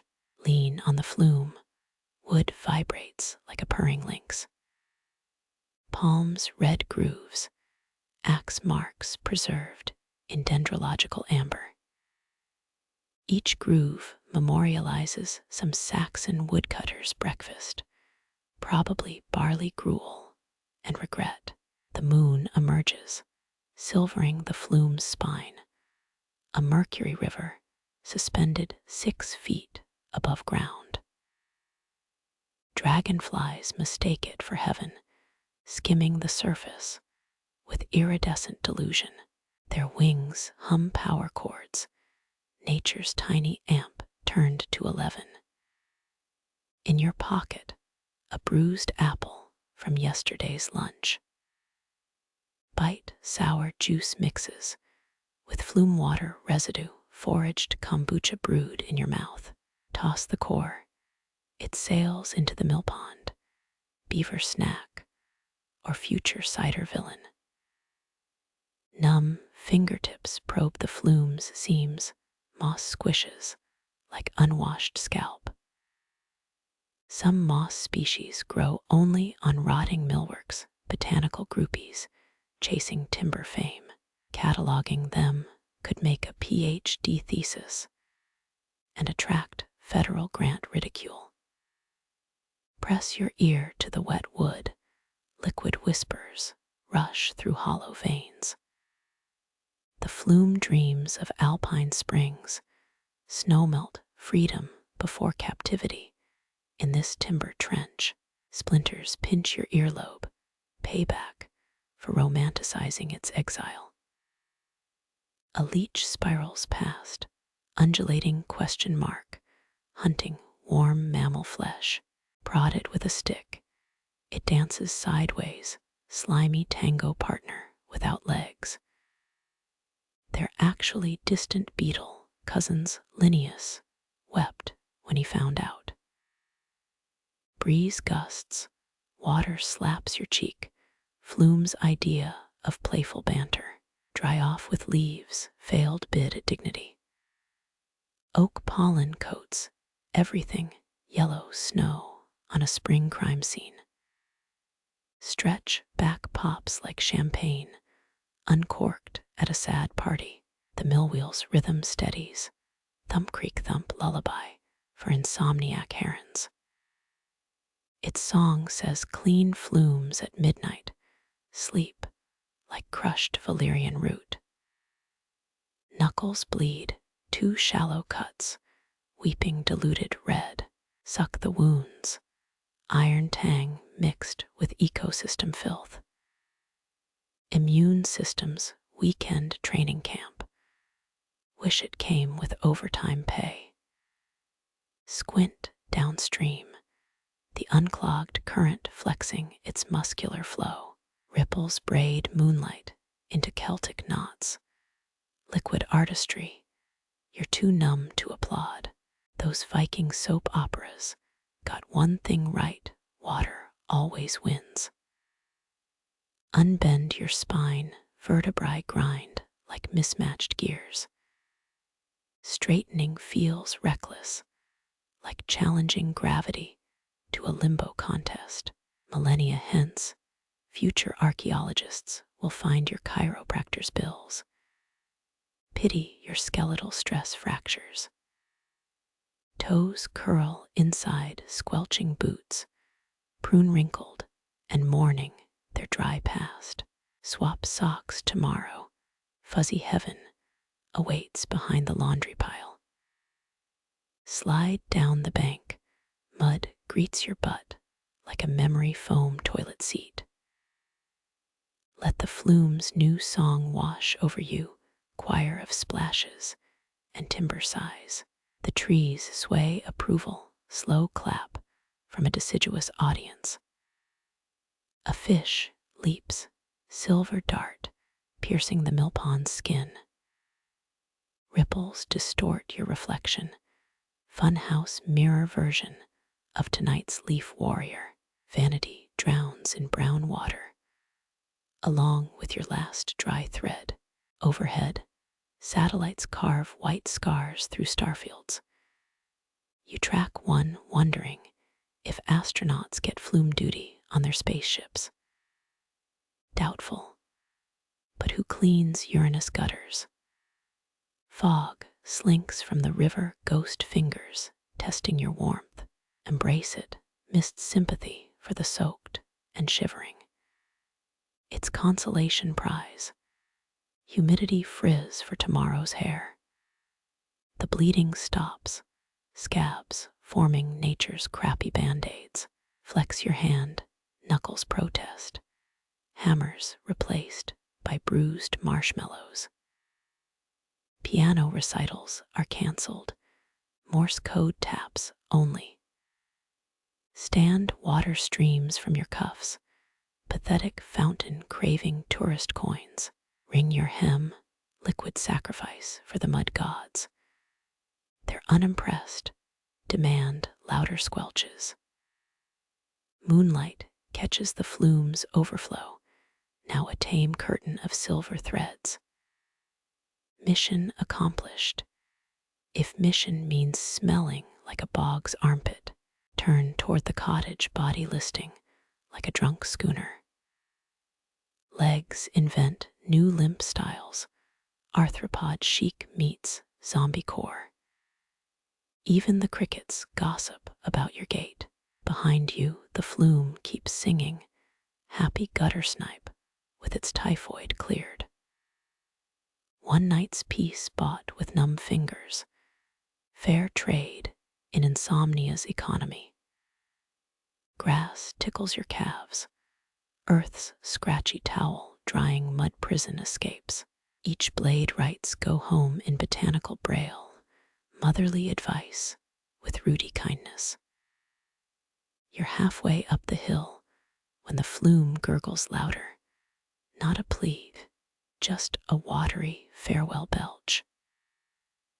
Raise a hand, no wave back required. The sound follows you, liquid shadow dogging your steps. It fades near the forsythia bush, drowned by your own squishing rhythm. Key finds the lock, metal chill bites your palm. Inside, dry clothes whisper promises of non-swampy mercy. The flume's murmur haunts the doorstep, last ghost of your liquid vigil. But dawn's approaching. Let day shift, handle the next flood. The grease bucket waits, thick ebony goo congealing into PETROLEUM Chinese letter jelly. Your fingers sink in warmth like fresh liver under a butcher's knife. Smear it, molecular Velcro, clinging to skin pores, promising weeks of impossible washing. Roman aqueducts ran dry, without animal fat lubrication, axles screaming louder than Nero's lyre. This paste smells different, industrial betrayal, mixed with sour milk undertones.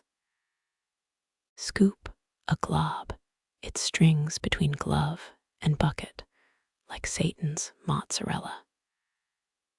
19th century factories used sperm whale oil, a tidbit that ruins your sandwich memories. Press the gunk into the axle's maw, a gaping bronze mouth, hungry for slick forgiveness. Your rag drags, fabric dissolving, faster than childhood optimism. Grease invades splinterwood grain, liquid shadow, staining tomorrow's splinters. Each circular rub wears your thumb raw friction's slow divorce from fingerprints. Historians still argue whether Civil War cannons jammed from poor lubrication or divine irony. The rag gives up, threads unweaving mid-swipe like overcooked spaghetti. Toss it, wind carries the greasy ghost toward a judgemental owl. Unraveling fabric was once Constantinople's finest linen. Your sweat turned it traitor.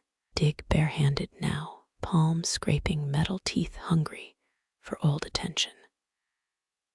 Black gunk lodges under nails, permanent mourning bands for cleanliness. Your knuckles brush corroded iron orange flakes, sticking like poisonous dandruff. Lubricate the sacred duty, separating smooth hum from mechanical screams.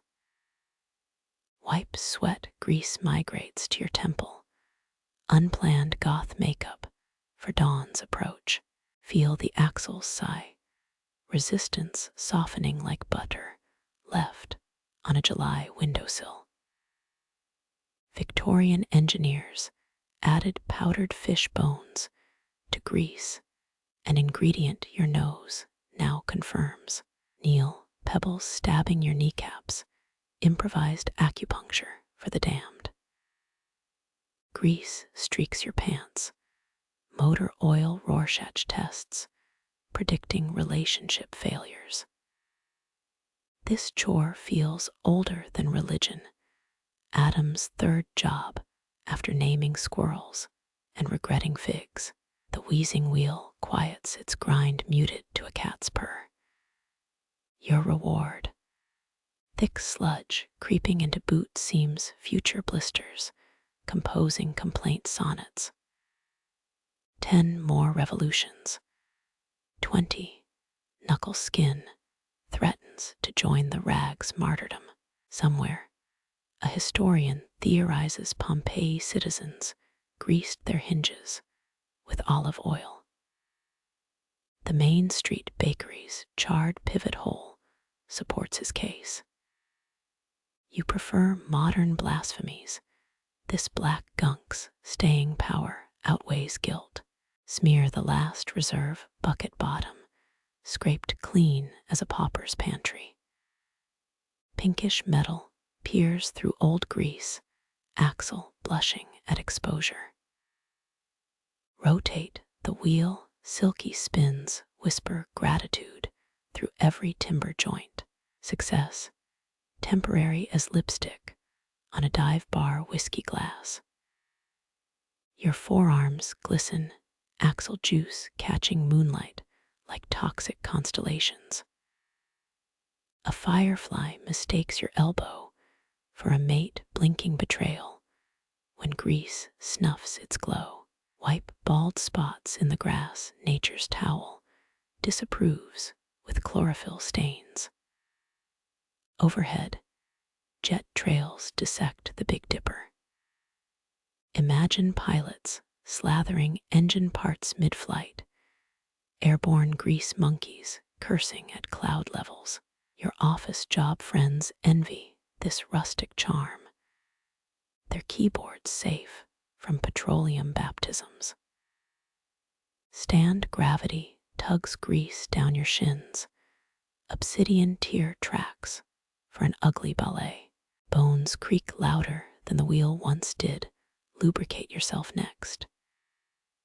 Grease spots speckle your shirt, abstract art for a laundromat's trash bin. Hydrogen peroxide might save it, or just host a backyard funeral pyre. Dawn scratches the horizon, dim yellow claw marks refusing full commitment. Soon, sun will melt this grease into radioactive honey, attracting metal bees that don't exist. The bucket's corpse gleams, its innards smeared across the mill skeleton. Kick it, tin peels echo like a trash can church bell. Let tomorrow's tender curse your half-assed cleanup. Sleep outranks responsibility tonight. Trek homewards, each step squelching boot grease harmonies. A slug hitchhikes your soul-greased mobility for its Slimetown errands. Key meets lock, metal taste transfers from filthy hand to brass teeth. Inside, dish soap whispers sweet nothings about degreaser chemistry. Behind you, the gunk hardens under cooling stars. Axle dreams of whale oil glory days. You dream of bleach and oblivion. Morning's first birds mock your grease-caked hair. Avian comedians roasting the night shift groomer. Toss them stale bread, revenge calories for their chirpy judgment. Hot water hits your palms, black swirls circling the drain like liquid Vanta Black. The bar soap shrinks, panic-stricken at its impossible mission. Sink reflections warp your face, funhouse version of a coal miner's insomnia. Blink grease still webs your eyelashes. 19th century chic meets modern exhaustion. The mill's purr vibrates through cabin walls, lubricated lullaby. No earplugs can mute. Rest comes greased and uneasy, mechanical rhythms syncopating with your pulse. Dawn's fingers pry through curtains, lighting dust, motes swirling above the bed. They glitter like grease flecks in sunbeams. The mill's final taunt before you sleep. You lean over the mill pond's edge, black water swallowing the sky's jewel box hole. Orion dives first his belt, dissolving into liquid nothing. Then Ursa Major's hind legs vanish mid-gallop. The pond digests constellations, no belch of starlight to mark their passing. Cold mist licks your wrists, reminding you February still owns the nights. Reach, fingertips dimple the mirrored surface, pushing stars deeper into wet dark. Your reflection shivers, ripples adding decades to your eye corners. Moonlight whitens one temple. Or is that grease from yesterday's axle battle? Duck your head lower, breath fog wars with star glow. Ptolemy mapped 88 constellations from Alexandria's rooftops, never guessing some mill hand would drown them nightly. A carp gulps, swallowing Vega whole, your face fragments into silver splinters. Lean closer, the water smells of thawing mud and forgotten fishhooks. Your knee sinks into shoreline sludge, cold, seeping through patched denim. Nearby, a catfish naps under drowned roots, dreaming of medieval monks who counted stars between prayers. One obsessive brother logged 9,904, then died squinting at a cloudy sky. Touch the surface again, tension, wrinkles spread like time-lapse spiderwebs. Your reflection bleeds, nose elongating, chin doubling, forehead borrowing gullies from future decades. Some faces age in years, yours accelerates under moon-sluiced water. Historians still argue whether Roman millers used ponds as star charts, aligning wheels with Saturn's path. A meteor scratches the sky, its death throws green as forged copper. The pond swallows that too, giving nothing back. Too many metaphors tonight. Must be the sleep deprivation talking. Scoop water, let Orion's legs dangle from your palm, a bath for the celestial hunter. Your hand becomes God for 3 seconds, dripping universes back into the void. A minnow nibbles your pinky, cosmic vandal, interrupting sacred work. Something drifts below, a waterlogged branch, or snapped fishing line, ghost stuff, avoiding moonlight. Legend says a miller's daughter drowned here, still tugging at ankles. Come midsummer's eve, you pull your boots tighter, just in case. Cold numbs your toes now, frost rehearsing for winter's grand return. Stare until the stars rearrange, Ursa Minor doing the foxtrot with Cassiopeia. The pond forgives nothing, not your crow's feet, not your debt to time. Frogs croak somewhere between B-flat and existential dread. Your reflection scowls, impatient with this star game. It wants bed a warm tea benediction of wool blankets. The milliseconds between blinks stretch longer, stars smearing like wet ink when eyelids droop. One section of the pond stays still, a perfect circle defying ripples. Focus there, watch Andromeda float untouched, her spiral arms intact. Science claims she'll collide with us in 4 billion years. Your joints insist it's next Tuesday. Touch the calm spot. Ice crystals bite your cuticles.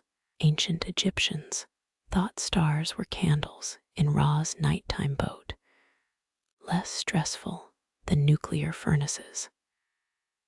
The catfish rolls, belly flashing white as an astronaut suit.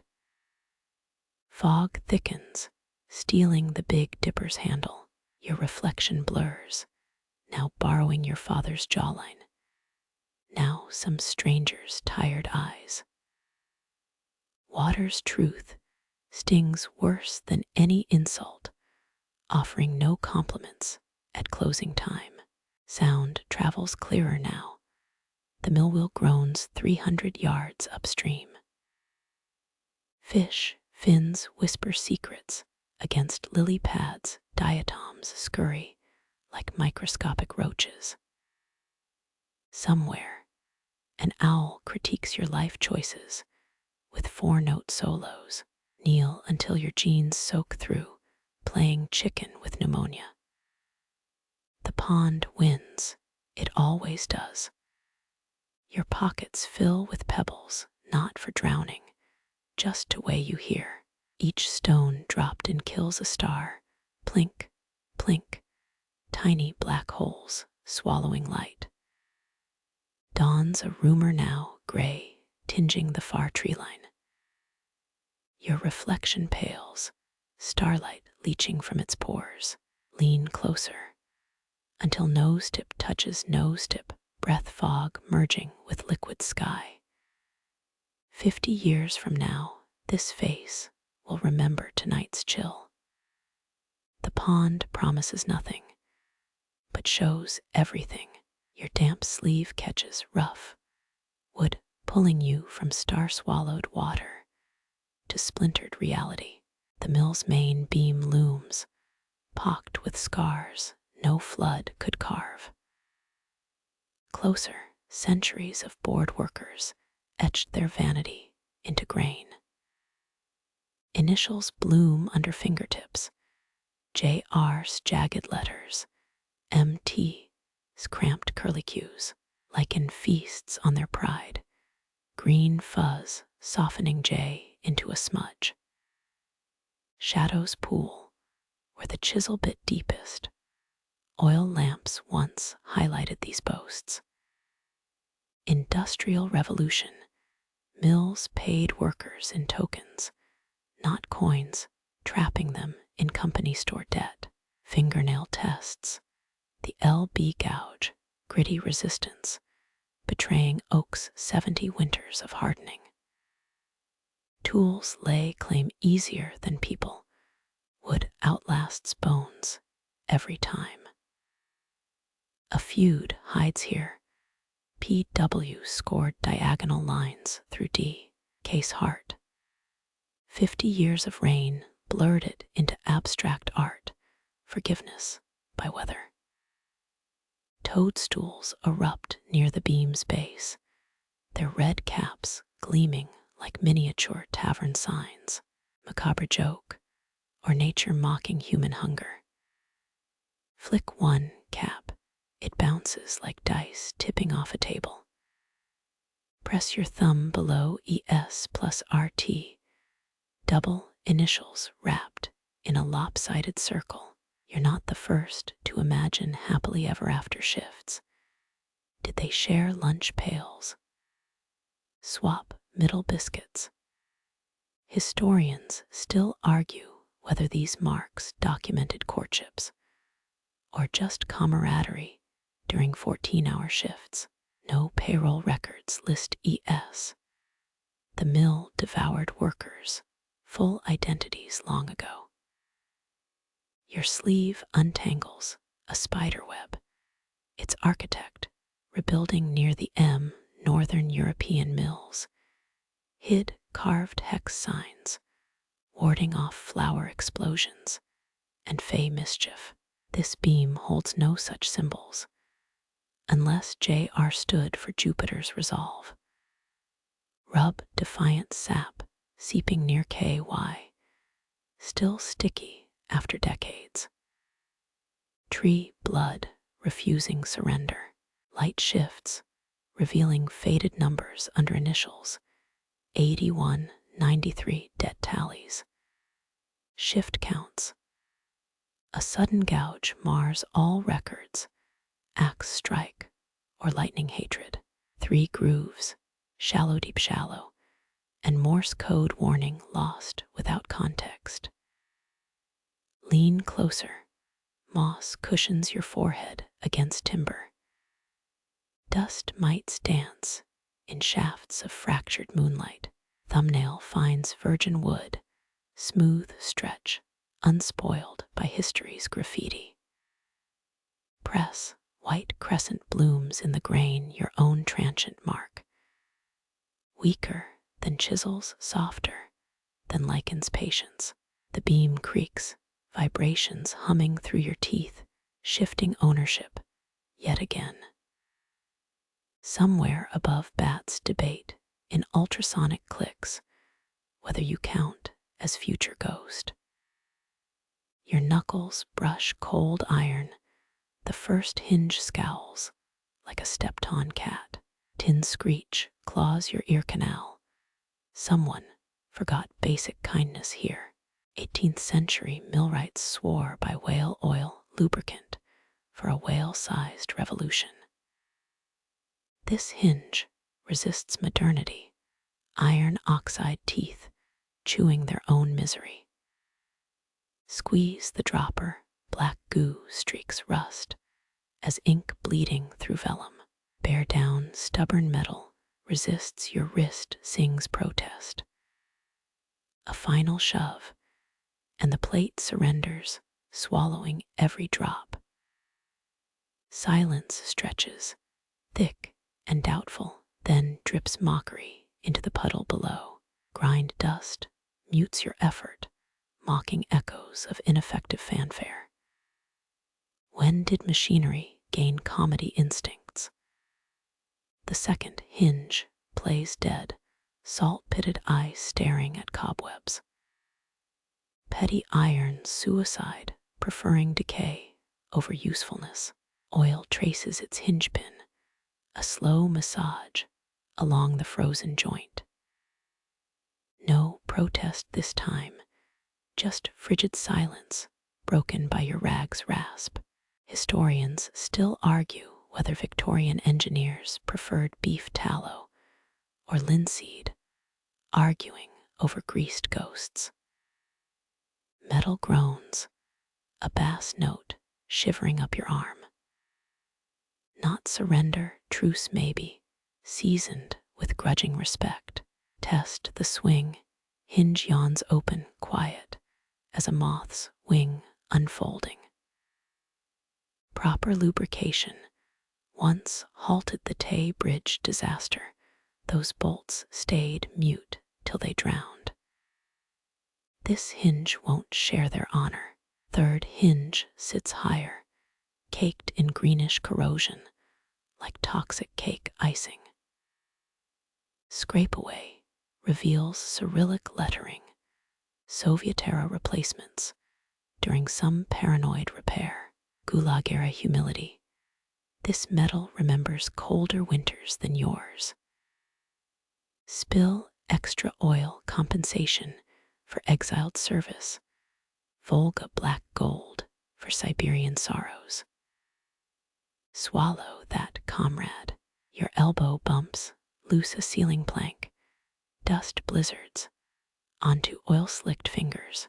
Perfect, now you sparkle like a cursed disco ball under moonlight. Workers hear whispered greased hinges, attracted spectral inspectors, folly or fear. Ancient Egyptian kings oiled palace doors to mute betrayals, histories, first silent butlers. Squeak test, the repaired hinge, sings middle C, a contented fridge hum. Others follow, F-sharp, D-flat, discordant wind chimes tuned by a drunk. Whole door creaks Beethoven's Fifth, if played on a kazoo factory's bathroom pipes. Still progress over pain, nothing bites your eardrums now. Leakage plinks into runoff, mocking ripples distort your boot's reflection. Should have worn uglier shoes. This isn't a Met Gala for grit. Main axle watches, judging your drip-waisted generosity. Some East Anglian mills hid horsehair inside hinges, soundproofing against overseers' ears. No records confirm it, just cellar talk between shift whistles. Final hinge awaits, boss-level challenge, crusted in century-old resentment. Kneel, right boot sucks greedy mud, left knee finds a protesting nail. Magnificent kneecap sacrifice for industrial peace. This one's teeth are filed to daggers, betraying brutal winters and absent care. Pour oil like libations, generous dollops gleaming under cobweb chandeliers.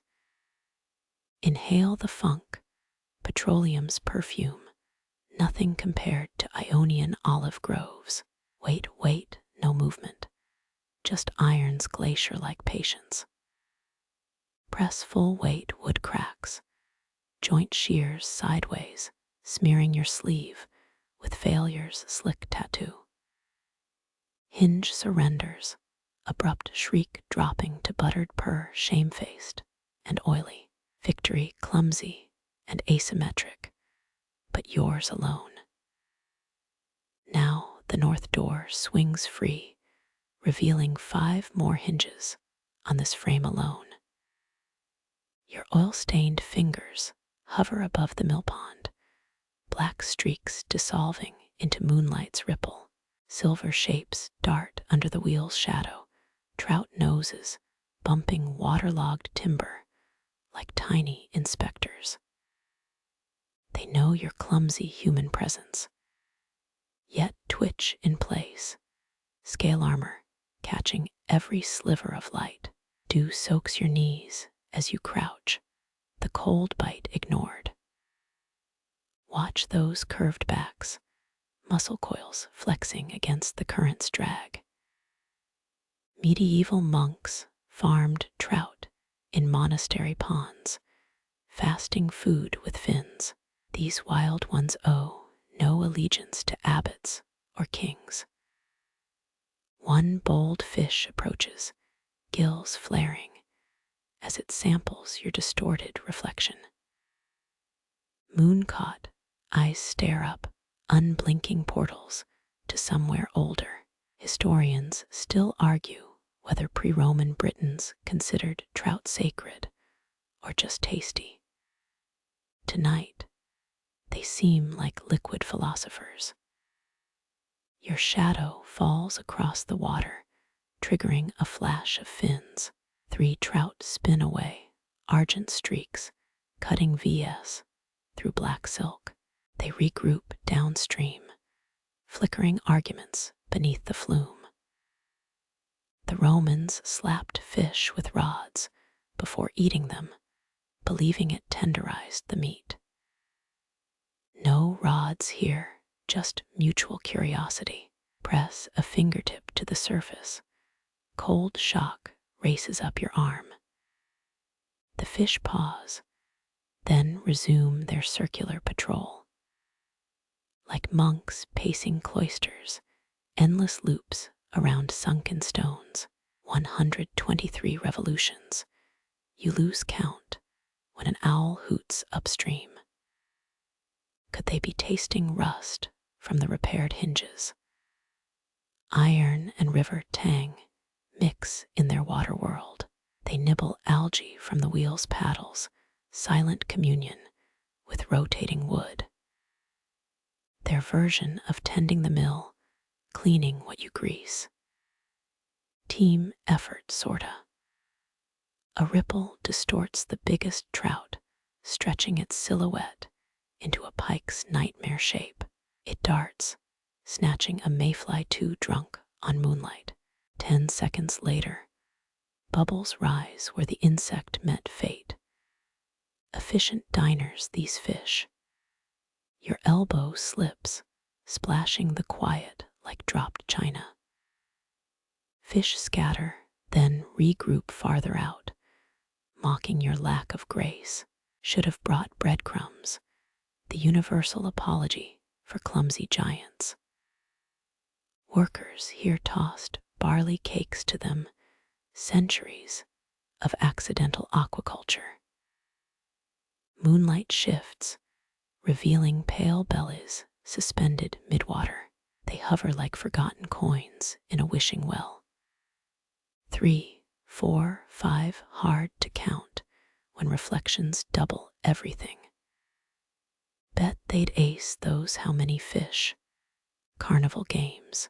The smallest trout brushes submerged oak fins, barely grazing the rot-soft wood.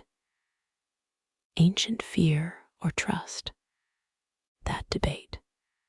Shadows make their scales glow, water-forged armor against herons and hooks. They've outlasted empires. These ripple-wrapped survivors. Koi ponds get all the attention, showy orange divas begging for pellets. Wild trout play harder, hiding their jewels under moving veils. Your breath slows, matching their unhurried glides. No Japanese prints here, just raw Atlantic genetics. Pre-dawn chill tightens your shoulders, but the fish don't notice. Cold-blooded and content, they orbit the wheel's base. A tiny one leaps, catching a moth drawn to your lantern's haze. Mist splash rings spread like taunts. Practice makes perfect, little friend. Lean closer, hair almost kissing the water. Your reflection wears an Olsmere mustache now, amusing the fish. Their gills pulse silver laughter in liquid form. Historians still argue whether salmon or trout tasted better to Tudor queens. Wrong fish, nerds. Lantern light bleeds across the pond gold, invading their silver realm. The trout retreat, ghosts melting into deeper shadows. You kill the flame, apology accepted through darkness. Their silhouettes return, slow approval, infant flicks. One last circle beneath the mill, then they fade into murk. Guardians retreating until next inspection. Your shift ending, theirs eternal. Your shadow detaches from the mill pond, feet dragging toward the foreman's post. The stool waits, splintered oak bleached gray by decades of assorted troubles. It tilts left when you sit, listing like a drunkard mid-confession. 3 legs bear the burden. The 4th remembers surrender. Frayed hemp dangles where a backrest once lived, executed by termites or rage. Your spine mirrors its curve, slouch inevitable after 9 hours guarding water and wood. 18th century mill foreman earned double wages, but died 10 years younger. Tonight, you work pro bono. The seat groans, a protest tuned to G-sharp. Could be original acoustics, could be your belt buckle.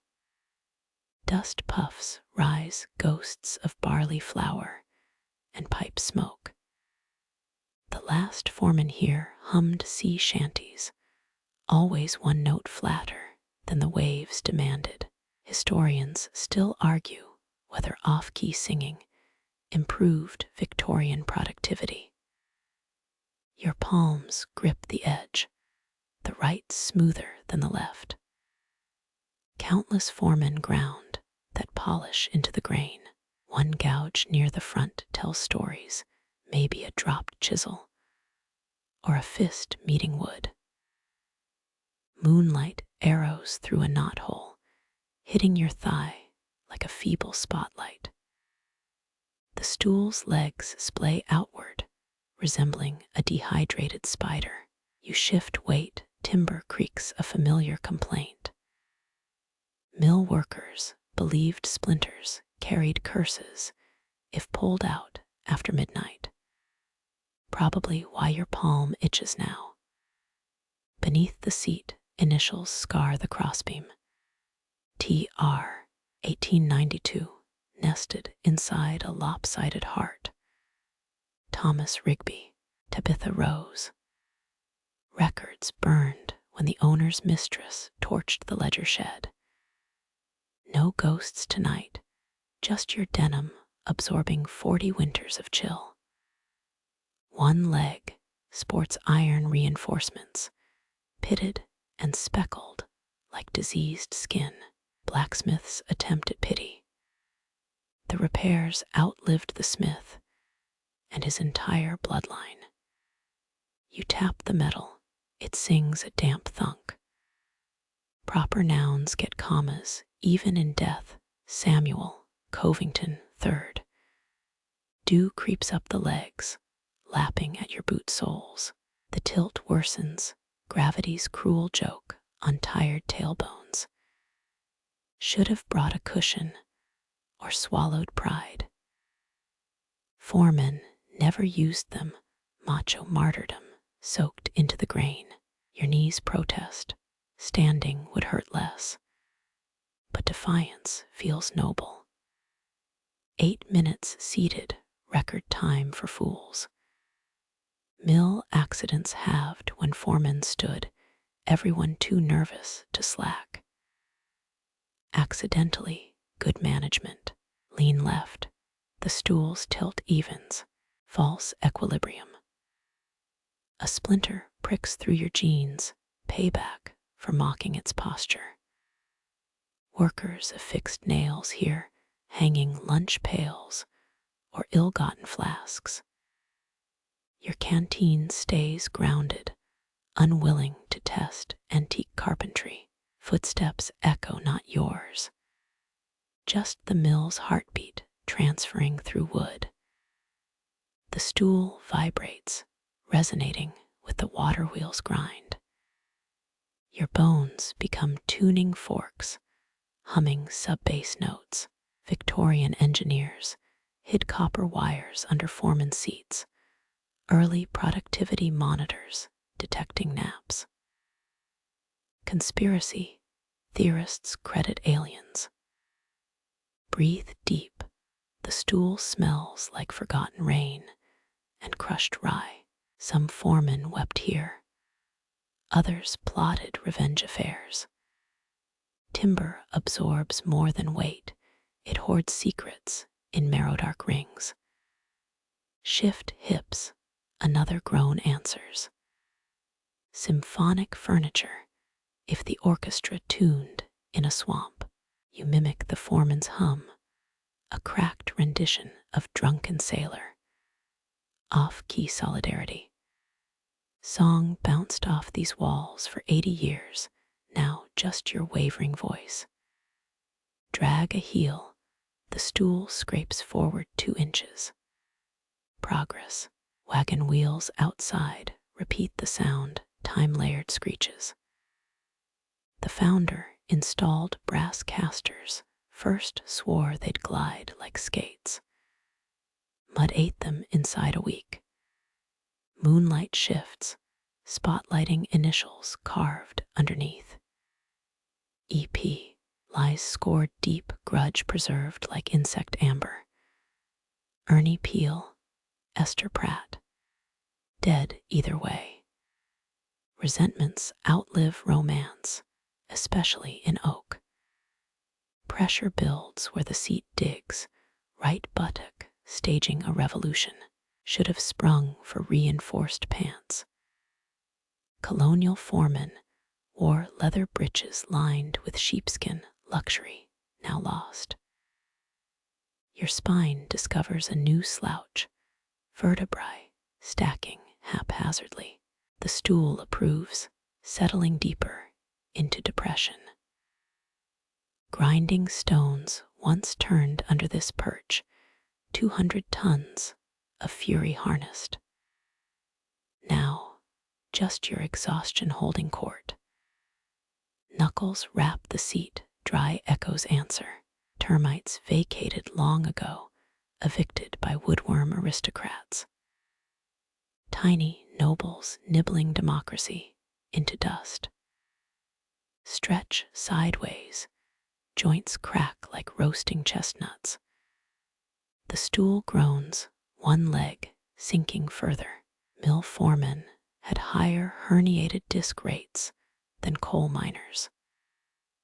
No compensation unless you coughed up a lung too. You sag defeat accepted. No dignity in fighting furniture. The tilt becomes philosophy. Learn to lean with life's imbalance. Zen masters charge extra for this lesson. Silk moths flutter near your knee, mistaking stool legs for mates. Their wings blush peach in moonlight, then flee your snort laugh. Tiny heartbreaks everywhere. Gaze follows a deep scratch across the seat, journey from edge to shadow.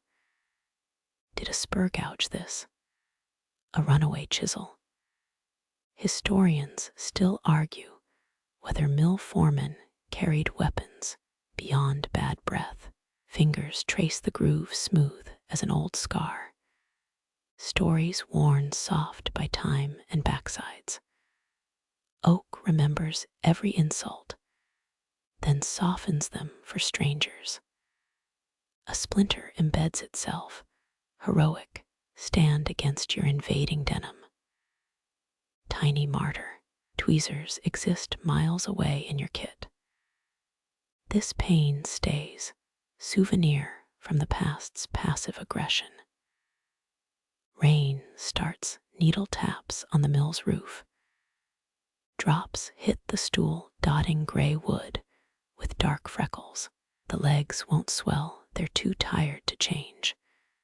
Your breath steams, another shift almost buried. Lean back, trust the absent backrest. The stool holds, barely.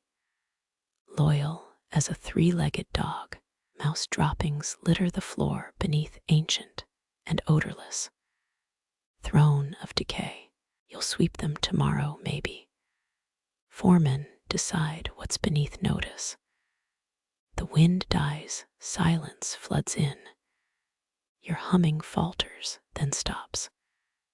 No applause, just oak smiling through rot. Dawn licks the eastern window, lyre pretending it's day. Stars still hold court. Your bleary eyes agree. The stool releases you, creaking relief as you rise. It sways, then settles, waiting for its next penitent. You pat the seat, splinters snag your skin like goodbye kisses. The hearth coughs, ashes pirouette toward your shins. Winter's ghost clings to soot-blackened bricks. Your exhale hangs visible, then deserts you. Smokeless coal laws passed in 1881, too late for this firebox. No flame dances here, just reluctant embers mimicking dying rubies. Cheaper to burn whispers tonight. Your boot toe prods the grate. Iron flakes rain like metallic dandruff. 3 scorch marks pattern the bricks, trident left by a drunken blacksmith. Wednesday nights, when bad decisions glowed hottest. The foreman's stool groans behind you, jealous of attention, shifting to stone and mortar. Palm hovers over dead coals, false warmth for show. Mill workers swore hearths held imps that ate complaints. You murmur grocery lists instead, let the little gluttons starve. Funny how dust here smells older than upstairs, not mildew, thick vintage particles from Coolidge's presidency. Kneel, kneecaps protest, grit digging through denim. Fireplace tools huddle in the corner, poker bent mid-swoon. Scrape, the ash pan gray powder cascades like resigned snow. Foundry marks hide under crust. J. B. and Sons, 1903. John Bellamy's factory birthed 6,000 grates, then birthed bankruptcy. A draft tickles your neck, chimney's stale breath seeking attention. Blocked 3 seasons ago by starling condos. Historians still argue whether ash inhalation cured millworkers' coughs or just made graves arrive quieter.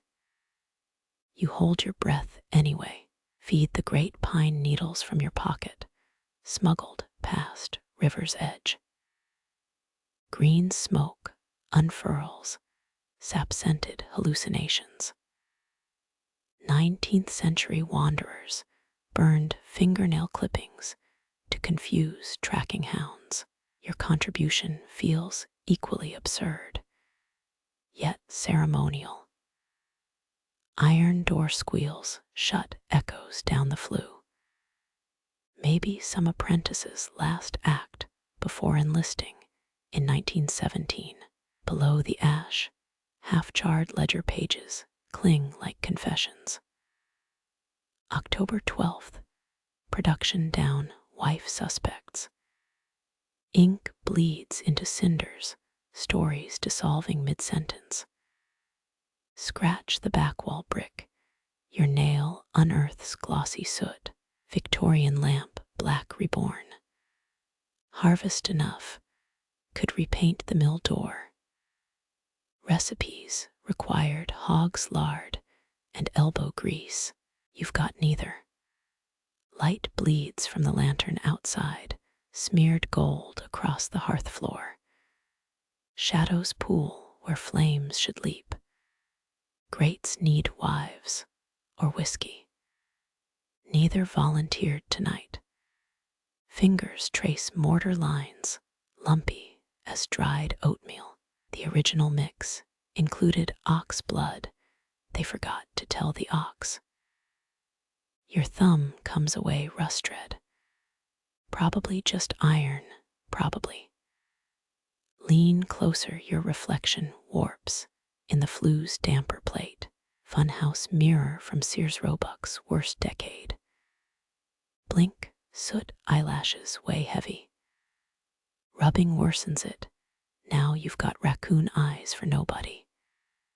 The foundation thrums, water wheels distant tantrum.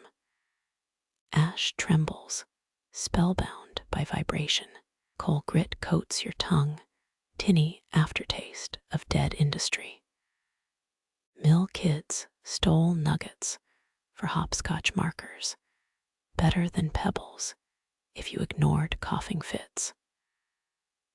Roof rain trickles down the chimney, weak tea brewed from clouds. Drips hiss on stubborn embers, tiny defeats. You flick a walnut shell into the void, hear it crack miles below. Hoarders pit swallowing decades of debris. Elbows rest on the hearthstone, cold seeping through flannel. Fire dogs stand loyally useless, their paws shaped like lions or fat salamanders. Cast iron never softened for anyone. Breath stirs ashes again. They swirl like grimy ghosts. Mediums once bottled hearth soot to trap departed souls. Your jar stays empty. Spirits prefer warmer vacations. Knuckle wraps the mantle, hollow thunk answering. Hidden compartment rumors persist, probably where the foreman hid his smutty postcards. Your fingernail finds nothing but spider sarcophagi. Sneezes ambush you, triple burst scattering ashes. Bless you spoken by no one. Powder now dusts your boots, faux snow for July sobriety. Pull a splinter from your palm, toss it into the grate. Beechwood offering, wipe soot on your thigh denim, accepts all sins. Hearthstones remember every wiped hand. Carbon fingerprints layered like criminal records. 19th century detectives checked suspects' flannel for telltale smudges, flawed forensics. The damper chain swings, brassy pendulum without purpose. Tappet notes ring like a malnourished xylophone. Workers timed shifts by its shadow until pocket watches betrayed tradition. Roof sighs, rafters contracting in the damp. Ash climbs your wrists, charcoal bracelets forming. Scrub with spit, regret follows. Now you're tattooed with bad choices. Kneel too long, stand too fast. The room tilts, mill and hearth swap places. Vertigo's prank. 3 deep breaths glue the world back together. Bricks stare, unimpressed by biological weakness. Lean sideways, your shadow swallows the fireplace whole. Giant puppeteer battling imaginary flames. Behind you, the stool creaks its critique.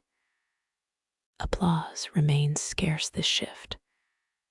Rummage for salvageable coal, nuggets long expired. One lump wears quartz veins, geological acne. Another resembles Plymouth Rock's ugly cousin. Toss both, They clatter like dentures. Your last match hesitates, phosphorus head pressed to strike paper. Sweet friction, then nothing. Damp ambushed the box again, traitorous humidity. Should have stored them in your hat, like war veterans did. Even rats ignore this corner, too bleak for rodent philosophies. You hum half of Goodnight Irene Flames, still refuse attendance.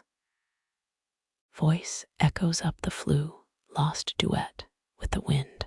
Glance toward dawn's lie outside. Window promises it's brighter elsewhere. Knees damp from hearth, grit pledge mutiny soon. One pocket holds bread crust, sacrifice for non-existent fire gods. Sparrows can claim it later. The first shift whistle died with steam power. You hiss through teeth instead. Ash drifts toward the sound loyal as iron filings to magnets. Some things still obey. Mouth shapes words towards the great, burn brighter, warm toes. Remember spring. Coals ignore poetry. They specialize in silences. Another draft, your nape hairs rise. Not wind, maybe the chimney starving for smoke. Feed it a dead moth instead. Let it chew on wings a while, rise spine crackling like static electricity. Hearth shrinks behind you, downgraded to a soot smudge in memory. Tools rattle as you pass, jealous of abandonment. Lantern light welcomes you back. Hearth remains a fossil behind brick. Touch the mantle once, leave your own carbon smudge. The next tender will wonder. A shudder climbs your spine, like icy fingers tracing each vertebra. Dawn's first cruelty pirouettes across your nape, sharp enough to tighten your shoulders. The mill pond exhales fog, a misty shroud swallowing your boots. You fumble for thicker gloves. Linen won't cut it now. Ice glazes the grindstones, delicate as sugarwork on a cake. Each metal tooth wears a translucent crown, frost's temporary jewelry. 17th century millers swore early ice strengthened grain, cracking kernels, open for finer flour. Modern bakers call bullshit, but nostalgia's chewy. Scoop a handful of rime, it melts slower than expected. Your palm tingles, sharp needles dissolving into apathy.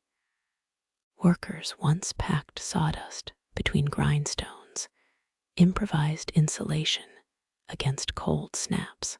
You spot mouse nests instead, nature's version of fiberglass padding.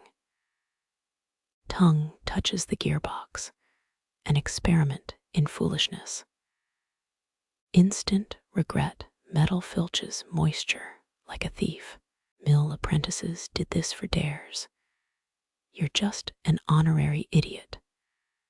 Salt grit crunches underfoot, scattered hours ago like false confidence. Black ice hides everywhere treacherous as a banker's smile. Thump the main shaft, your knuckle answers with dull ache. Grease coagulates inside like congealed soup or royal jelly.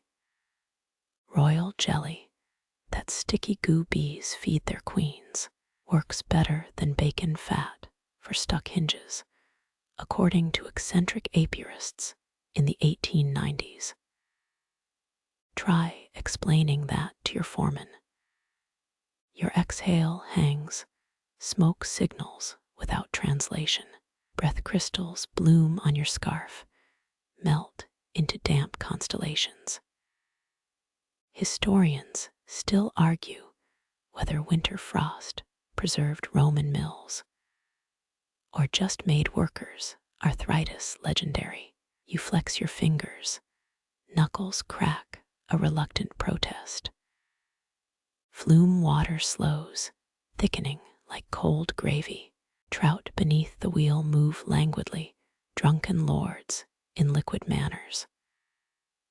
Snap an icicle off the sluice gate, it fractures like cheap glass. Suck the tip, what's the harm? Instant brain freeze, punishment served. The millstone's shadow stretches, pale gray ripples over frosted grass. You swear the cold smells blue, if blue had a scent. Steel tools left overnight wear jackets of rime, reluctant trophies. Grease stiffens in its bucket, taunting your ungloved hand. Drag fingertips over frost-etched timber, numb skin collects woodgrain stories. Millwrights carved symbols into beams, warding patterns against ice demons, or doodles. Boredom looks mystical after 2 centuries. They weren't paid enough for artistry or exorcisms. Moonlight glints off icy puddles, fractured mirrors winking lies.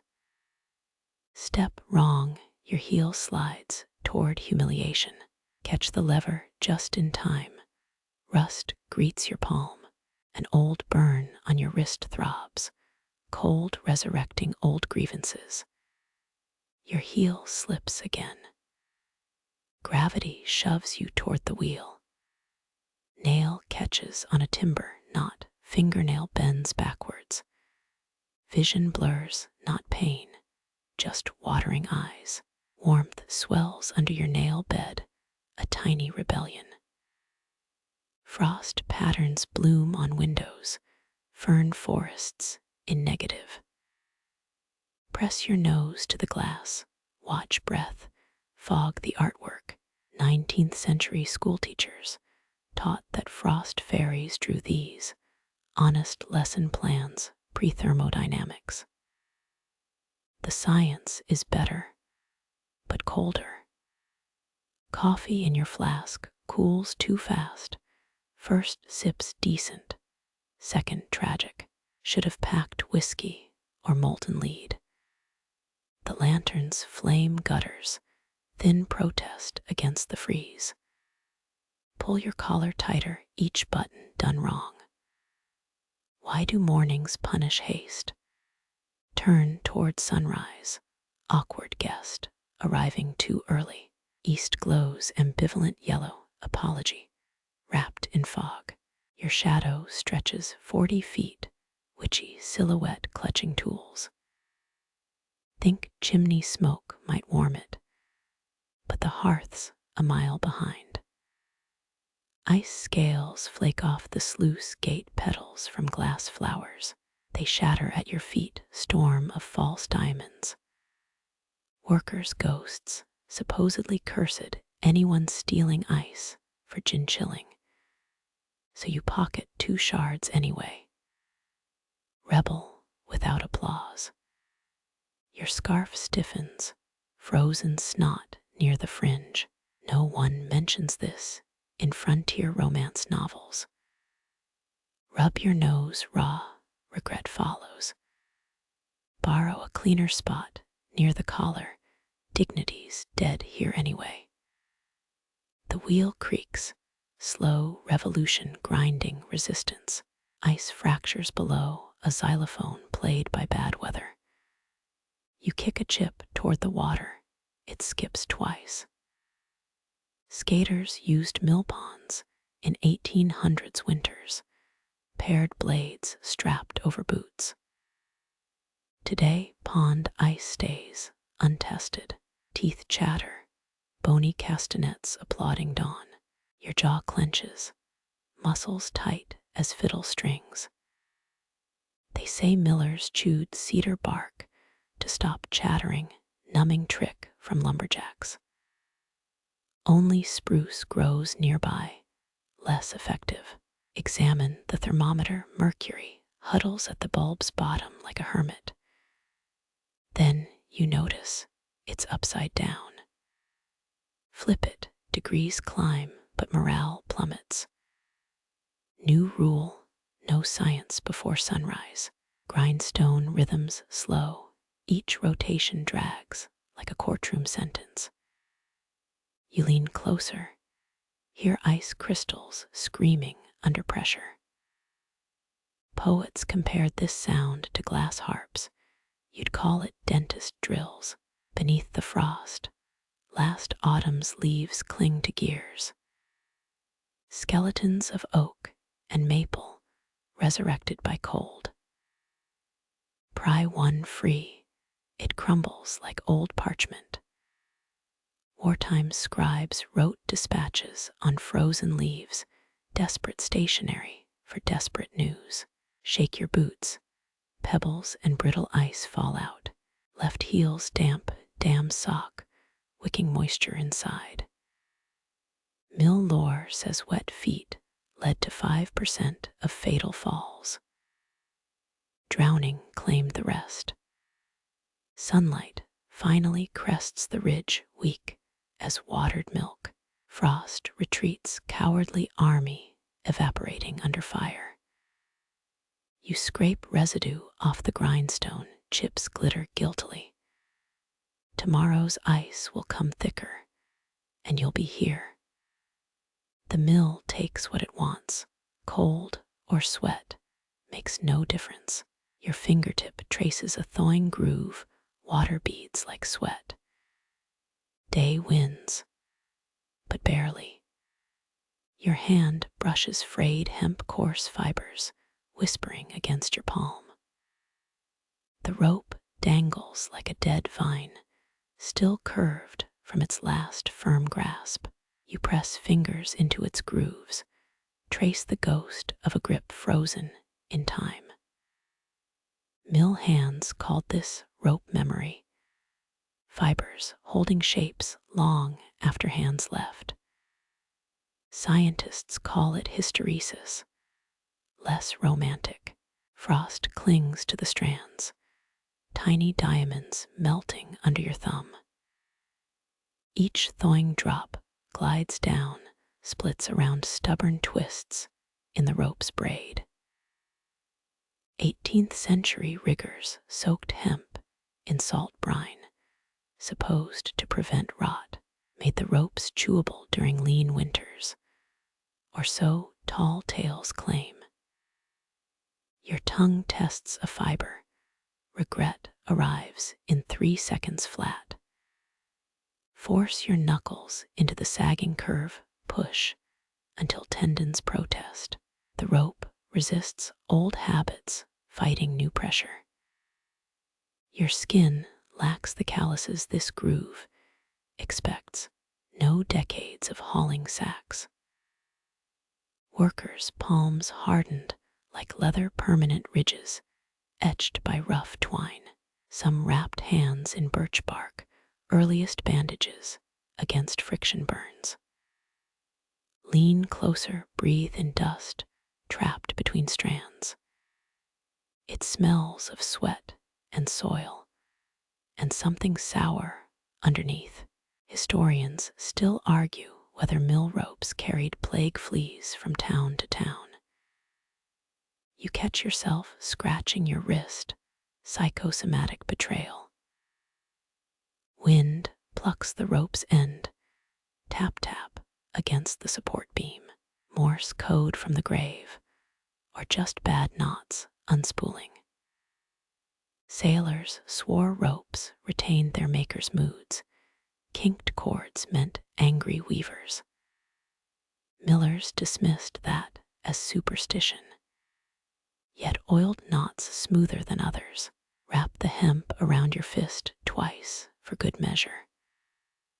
The fibers whimper protest against amateur handling.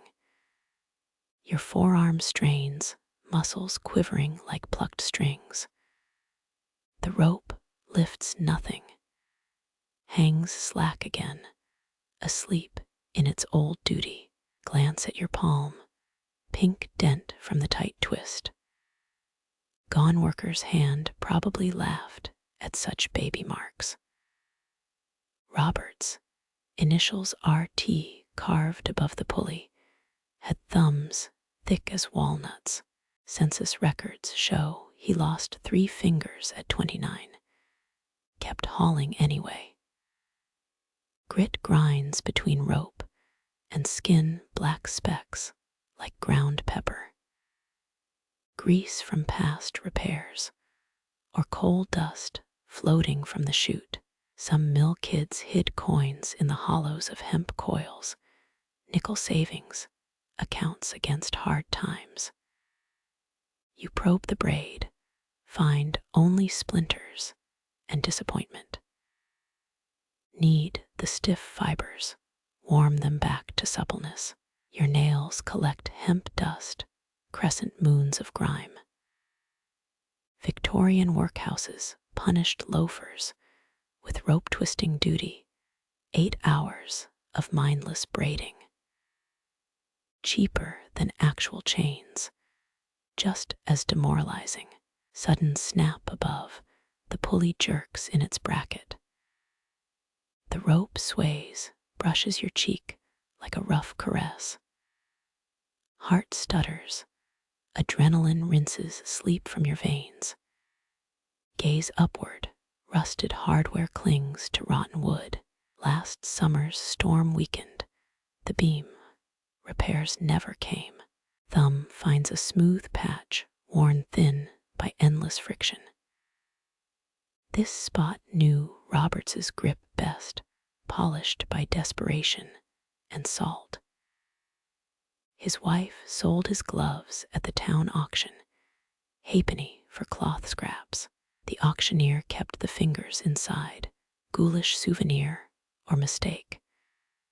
Test the rope's strength, lean back like a climber. Fibers groan, but hold trust earned thread by thread. If it snaps, your skull meets an anvil 3 feet below. Calculated risk, mill life in miniature. Sunlight stripes the rope, gold highlighting grime in its twists. Dust motes swirl like lazy fireflies, illuminated by the glare. Workers traded rope strand bracelets, promises to cover each other's shifts. Roberts wore 3 when he died, 2 friends missing in the boiler explosion. Knots dot the length, clumsy tangles, and expert hitches. The miller's favorite, a double diamond knot, swells near the frayed end. Shipwrights claimed those knots appeased river spirits, or just looked fancy. Roberts hated tying them, fingers too swollen by Monday dawn. Trace the rope's shadow. It draws a wobbly line over floorboards. Your own shadow hand grips nothing, fingers curled around absent hemp. Ghost handshakes, the past refusing to let go. Workers left handprints on beams, invisible except at certain light angles.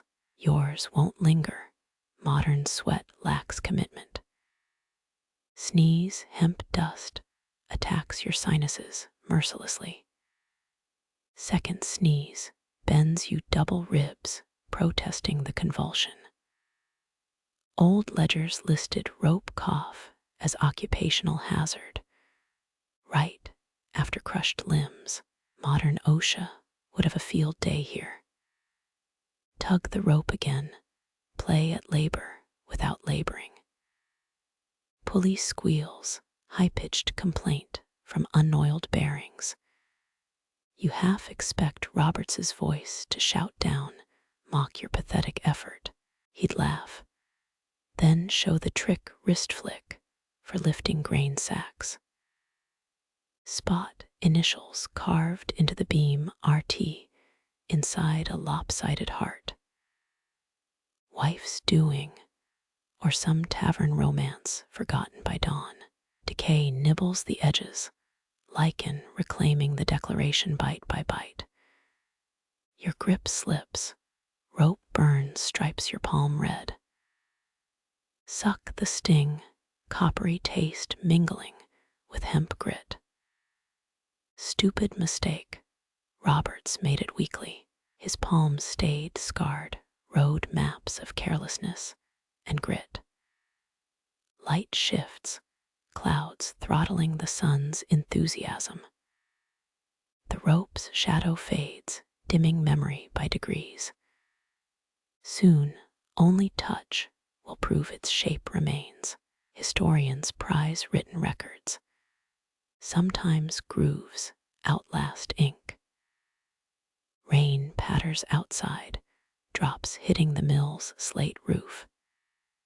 Humidity swells the hemp fibers, plumping like thirsty roots.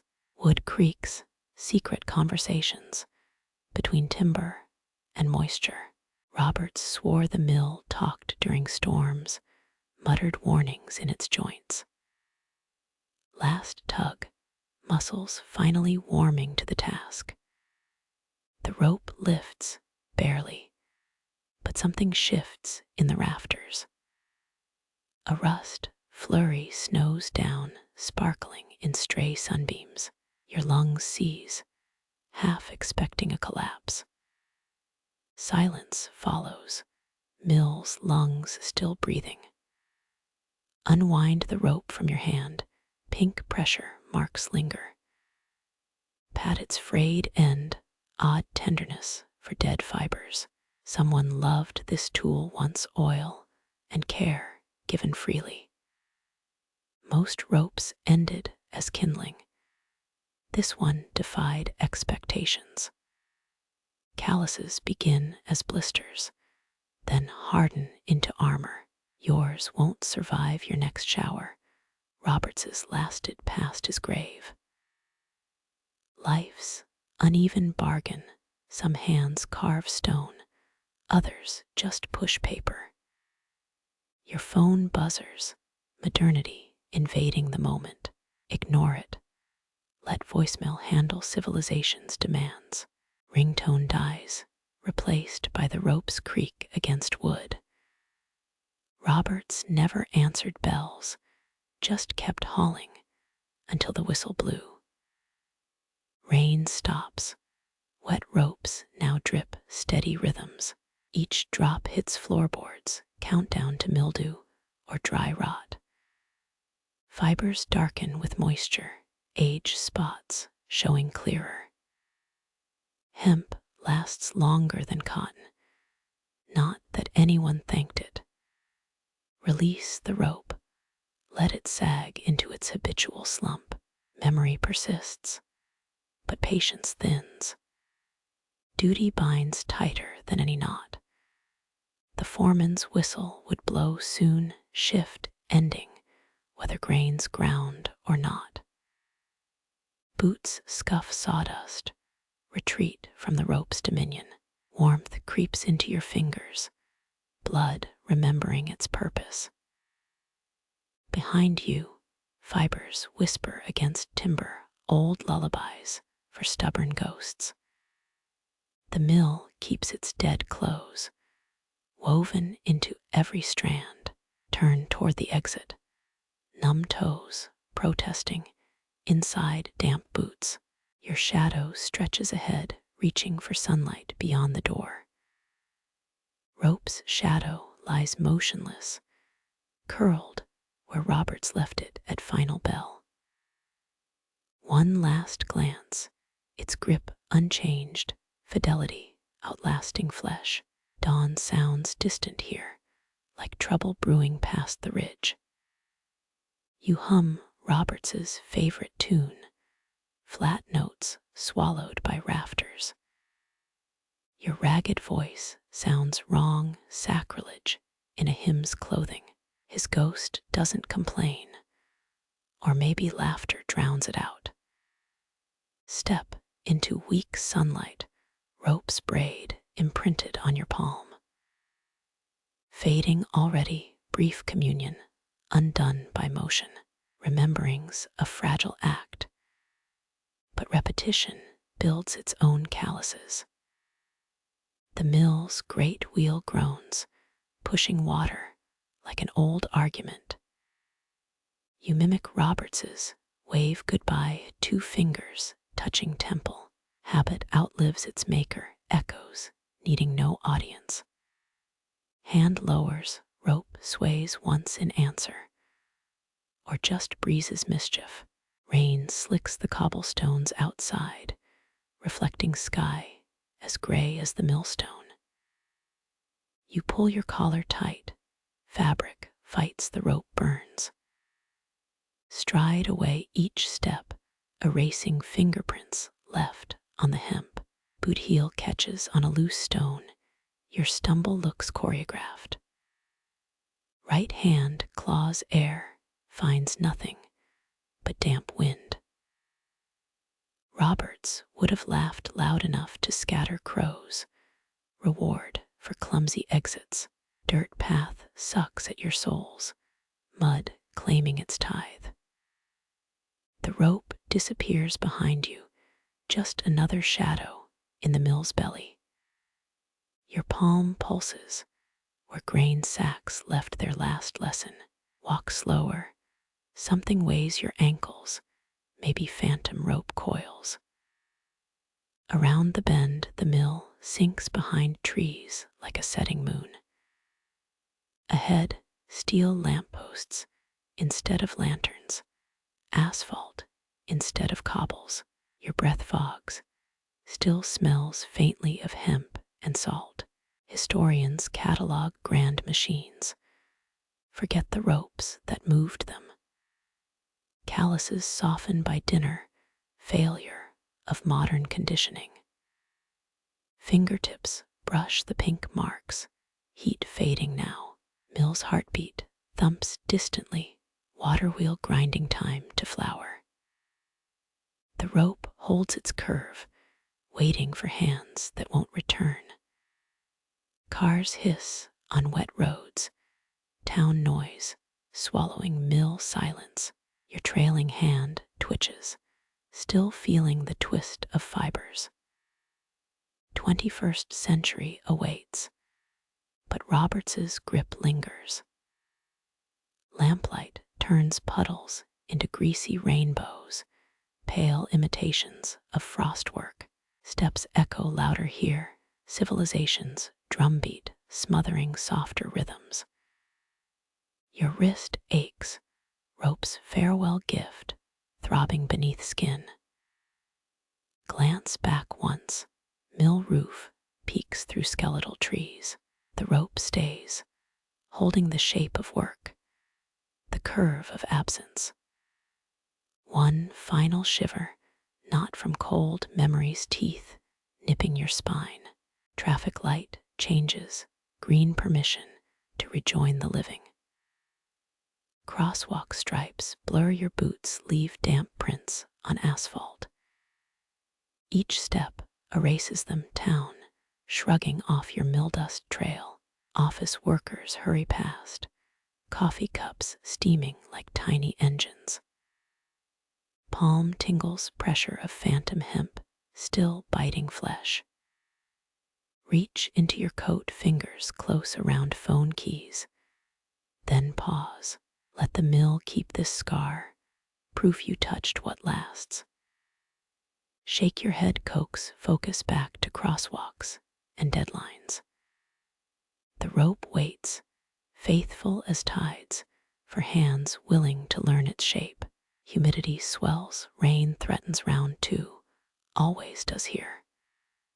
Your shadow stretches east, thin and frayed as old hemp.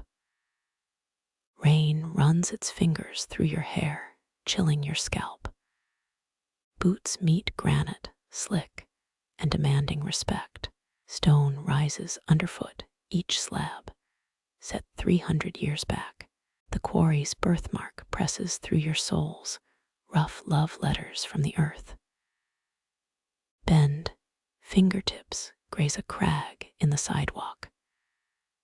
Granite feels alive, absorbing day's heat and night's shivers. Roman roads used this same stone, crushed bones of mountains laid flat. Your nail follows a groove, sharp edges worn down by countless souls. Workers quarried these blocks with chisels and spite, sunup to moonrise, scrape away grime, reveal starburst patterns in the rock's flesh. Each mark tells of a hammer strike, anger, or exhaustion frozen forever. Tap the stone, listen for hollow spots. Granite never betrays its secrets, only mocks your curiosity with silence. Cart drivers cursed this cobblestone patch, wheels jolting like spooked horses. Children called it witch skin for its silvery veins after rain. Kneel, ignore the damp seeping through your jeans. Trace chisel lines with your eyes closed. Read history through touch. Grooves angle left, then jag right like drunken handwriting. Quarrymen carved directions into stone or just vented bad tempers. Historians debate whether ancient masons used vinegar to soften rock, sour science versus sweat. Your nose wrinkles, mix of wet dust and ozone. Palm flattens on the coldest slab, finger spread like a starfish. Vibration thrums up your arm, maybe a truck passing blocks away. Stoneworkers claimed granite stored whispers, centuries of gossip trapped in crystal. Lean closer, ear almost touching the rock. Hear nothing, but your pulse drums in sympathy. A crack mars the surface, zigzag, lightning frozen mid-strike. Wet your pinky inside, gritty resistance fights back. In 1782, a frost quake split this block clean through. Town records blame faulty stone. Workers blamed a curse. You shiver, memorize the fracture's edges. Rain pools in the granite's wrinkles, miniature reflecting pools. Stare down, ripples warp your face into a carnival mirror. Someone spit tobacco here once, brown stains sunk deep. Your thumb rubs at it, pointless civic duty. Stand spine popping like bubble wrap. These stones outlived empires, grinding under boots and carriages alike. Architects today fake this wear with power tools, patina for the impatient. 4 cobblestones form a diamond, hidden pattern for luck. Step on them deliberately. Superstition feels comforting this far from dawn. Wind lifts a crisp bag, plastic ghost dancing over granite. You crush it under heel. Modernity submits to ancient rock. Your shadow stretches across 10 stones, black paint on gray canvas. Every slab hides fossils, shells turned to stone before writing existed. Step off the curb. Concrete feels blasphemously smooth. Turn back, count 7 irregular blocks, glowing wet under streetlights. Rainwater carves new paths, finding fault lines human eyes missed. City council debates tearing these up, citing tripping hazards. Historians beg to preserve workers' legacy. Insurance companies beg louder. Press your forehead to a building's cornerstone, granite purrs with stored warmth. Lichen paints green lace along the mortar, living crust on dead rock. The quarry closed 80 winters ago, machinery rusting into scrap. No one remembers the foreman's name, just his thumbprint in the ledger. Scoop water from a puddle, drip it onto stone. Liquid vanishes, gulped down microscopic throats. Your jacket pocket holds a rye crust left over from lunch. Press it into a crack, offering for invisible pigeons. Raindrops hit granite, sound like marbles on a tin roof. Hunch your shoulders, wet denim clings like tired hands. 3 teenage masons drowned hauling stone from the river, 1731. Their names grace a plaque in the town hall. Plaque's bronze stolen twice. Scuff your boot across a depression, dish-shaped hollow from wagon wheels. Stone yields slower than wood, outlasts everything but time. A shoe store stands here now, neon sign buzzing through runoff. Window displays sneakers with squishy soles.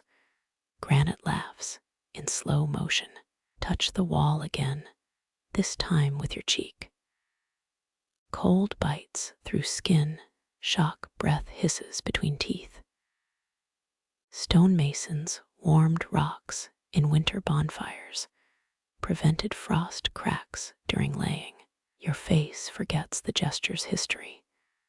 Nerve endings vote to leave. Spot a chiseled heart, initials AT plus MF inside. Someone's declaration etched during lunch breaks or stolen night hours. Lichen softens the F into maybe an E, rewriting the romance. Historians argue if quarry hands carved these or drunk passersby. Dig a pebble from your soul, embedded like a tracker's chip. Flinty little hitchhiker gleams, mica confetti in streetlight. Pitch it back onto the cobbles. Clack echoes down the block. Your boot treads left grooves too shallow compared to centuries. Hail peppers the granite, tiny ice marbles bouncing skyward. You lunge into a doorway, huddle with wet concrete for company.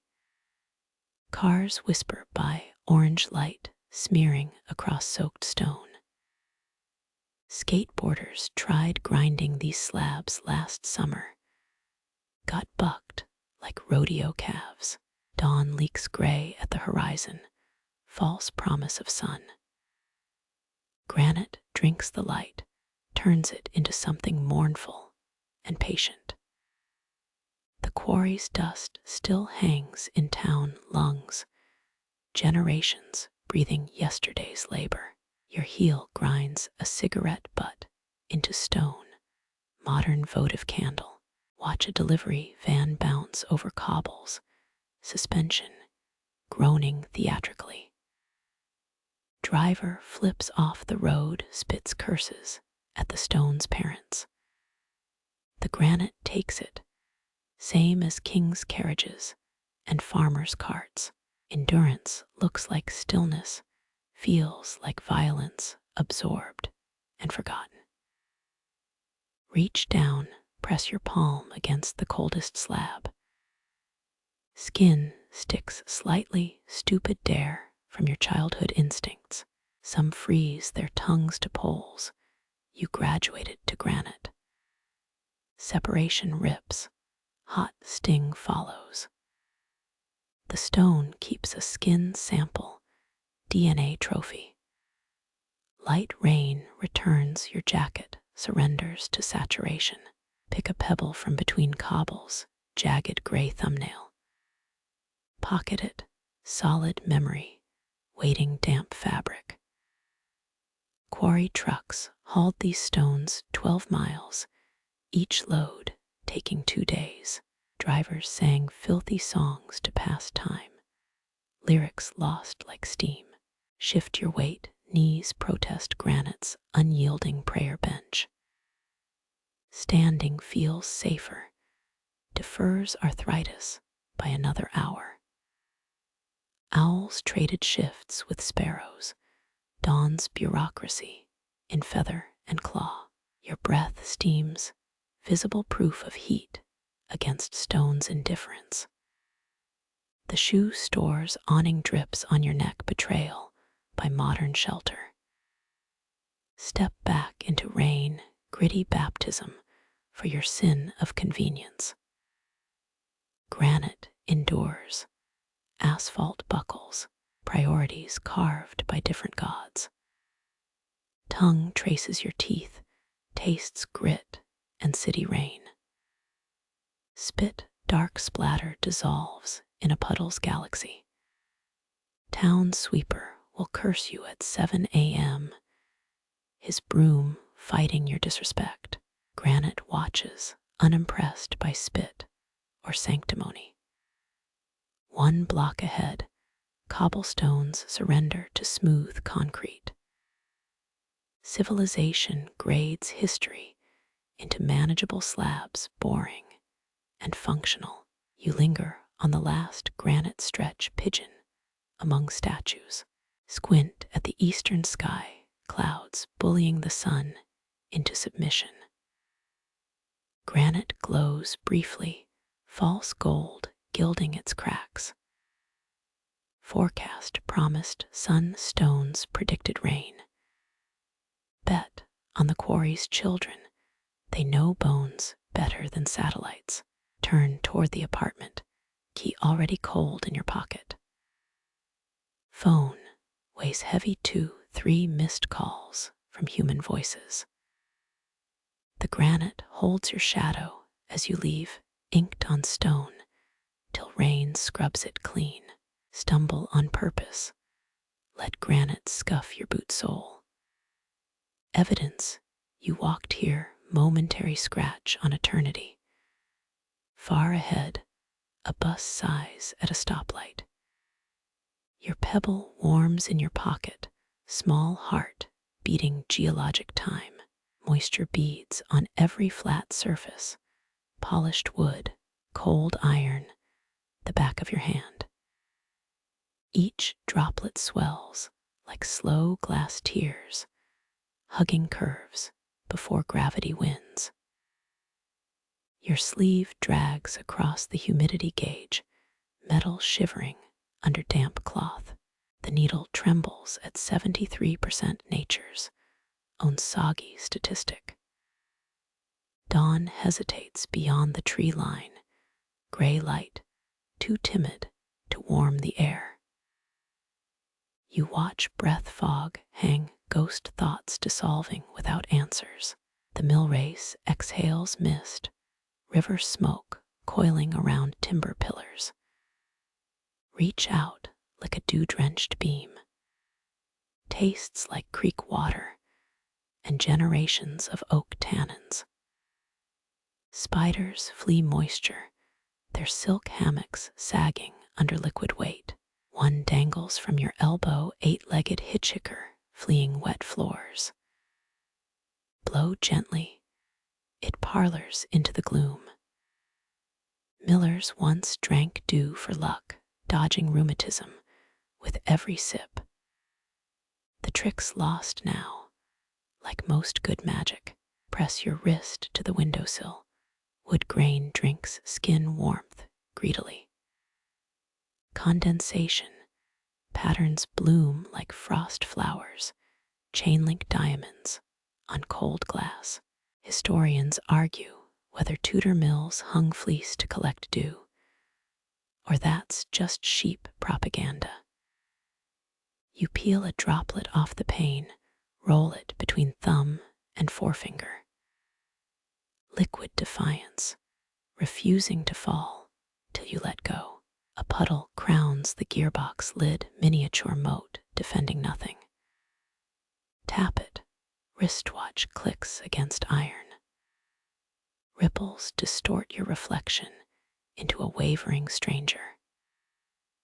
19th century engineers swore dew ruined belt traction. Greasing wheels with unwanted slickness, your fingernail breaks the surface. Quicksilver circles eat themselves. Mold scriptures bloom on north-facing planks. Green ink cursive too, faded to read. spores tickle your nostrils with earthy pepper. Botanists once paid mills for mold samples, hoped they'd cure trench foot in 1918. Spoiler, they cured nothing but hope.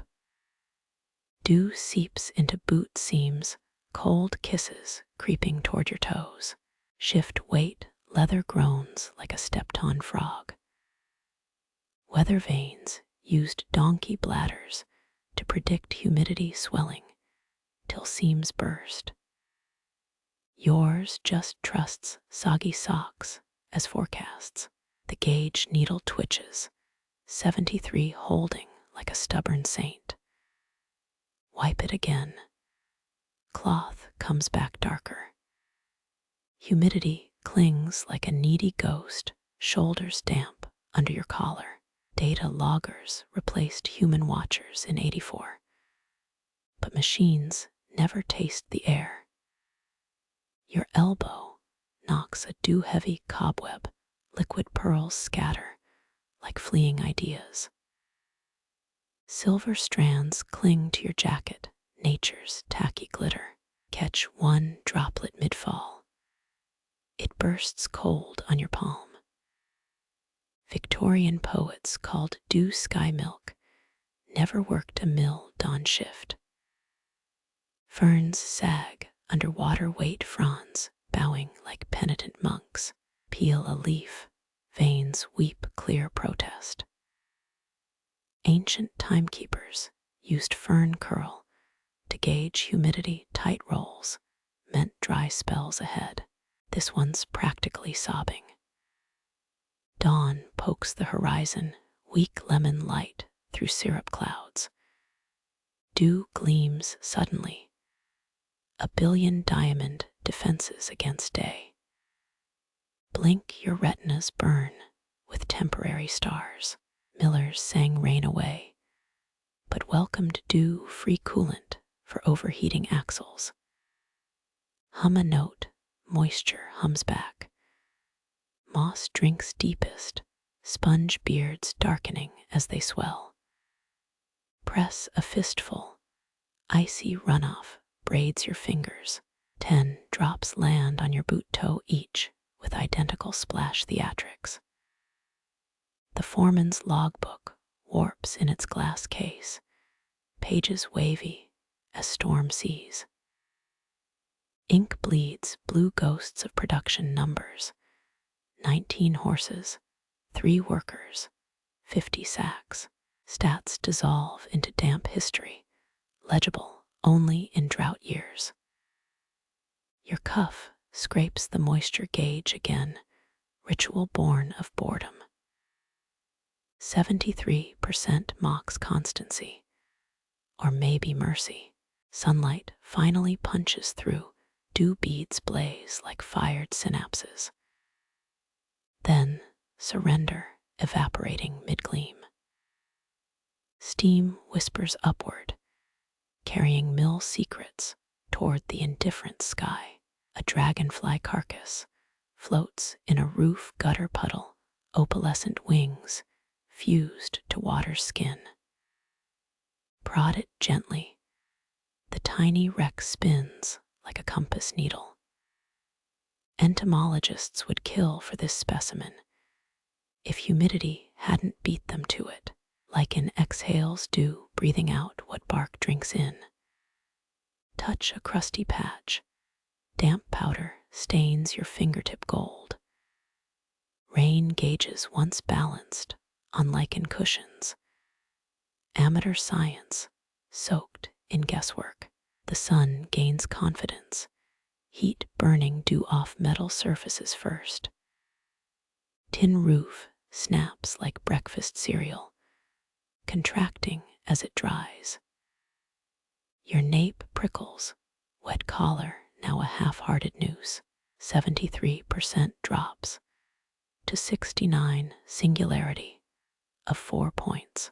Victory feels like slightly less damp socks. Ditch runoff gurgles yellow foam collecting at the grate's edge. Skim it with a stick, bubbles burst with mineral flatulence. Local lore claims this foam cures warts if applied during a dew-heavy dawn.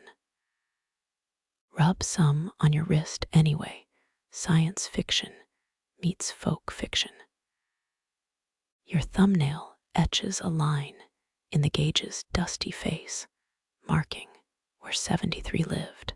Tomorrow's dew will erase it. Temporary graffiti on humidity's ledger. The mill exhales one last mist sigh memory of moisture lingering like a cough. Shadows retreat, sun colonizing floorboards inch by thirsty inch. A last dewdrop clings to the flywheel's rim, refusing evacuation.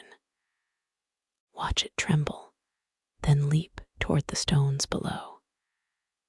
Gravity always wins, even at 73%. The eastern sky pales, lying about morning. Stars still rule. Ignore the horizon's blush. You stand shin deep where current slows, water threading through your bootlaces. Weight, movement, upstream, a blade of shadow slicing liquid glass. The heron arrives, all knees and elbows folded wrong. Blue-gray plumage drinks dawn's weak light, becomes one more ripple. It freezes mid-step, one crooked leg, hovering over mirror-still water. Neck coiled like ship rope, dagger beak, aimed downward. You mimic its posture. Your shoulders lock into hunter stillness. Minnows dart, stupid silver, confetti ignoring doom above. The heron's eye, a polished yellow marble, tracks their chaos without mercy. Medieval kings find heron poachers 10 shillings per bird, chicken prices for feathered royalty. Sunlight betrays you. Your shadow stretches across the shallows. The heron pivots, slow as our hand motion. Its stare pins you. Dinosaur ancestry, glaring through millennia. Adjust your weight, pebbles crunch under heel. It flinches, wings half spread like torn theater curtains. Then settles patience, reforged in its bones. Victorian ladies wore hat pins tipped with heron beak ivory. Quills dipped in arsenic green dye. Feed spills from the mill's sluice gate, waterlogged barley grains riding foam. The heron ignores this buffet, hunting pride over pragmatism. Historians argue whether heron plumes or egret feathers drained wetlands faster. Vanity measures in extinct birds per hat. Your knee pops, a rusty hinge betrayal. The heron's head tilts, feigned deafness perfected. Local lore claims they swallow jewelry lost by washerwomen, living safes, wading in river, till rings tarnish. Watch its throat pulse, a slow gulp with no prey taken. Air sacs inflate beneath blue feathers, amphibian lungs stolen from some primeval swamp. Your own breath sinks, inhale stretched thin as spider silk. Ripples betray a frog's foolish approach, toes splayed on wet stone. The heron strikes, neck uncoiling faster than blame. Beak stabs water, comes up clutching green legs. Breakfast swallowed whole, lump sliding down that pipe cleaner neck. You grimace. Amphibian death seems undignified without chewing. The heron preens, stabbing feathers like they insulted its mother. Dawn strengthens, turning water from ink to weak tea. The bird's reflection sharpens, twin herons locked in mutual disdain. Factory owners imported them for rat control last century. The rats laughed from the rafters. It hops onto a mossy rock, claws clicking like knitting needles. Wings stretch, sudden 6 feet of hidden majesty. Eclipse the sun for one glorious moment, then fold back into hunched grump, your toes numb, cold rising through boot leather. Shift silently. The heron judges your weakness. 5 minutes pass, 10 time drowns in its unwavering focus. Fish dart near your submerged boot, brave or blind. The heron notices your incompetence as a dam, strides closer, stilt legs cutting liquid canvas. Now 8 feet away, you smell its stink, mud flats, and half-digested scales. It cocks its head, left eye studying you like flawed taxidermy. Their nests stink of rancid fish glue, chicks hiss like punctured bellows. Sun hits the mill's west wall gold, vandalizing gray stones.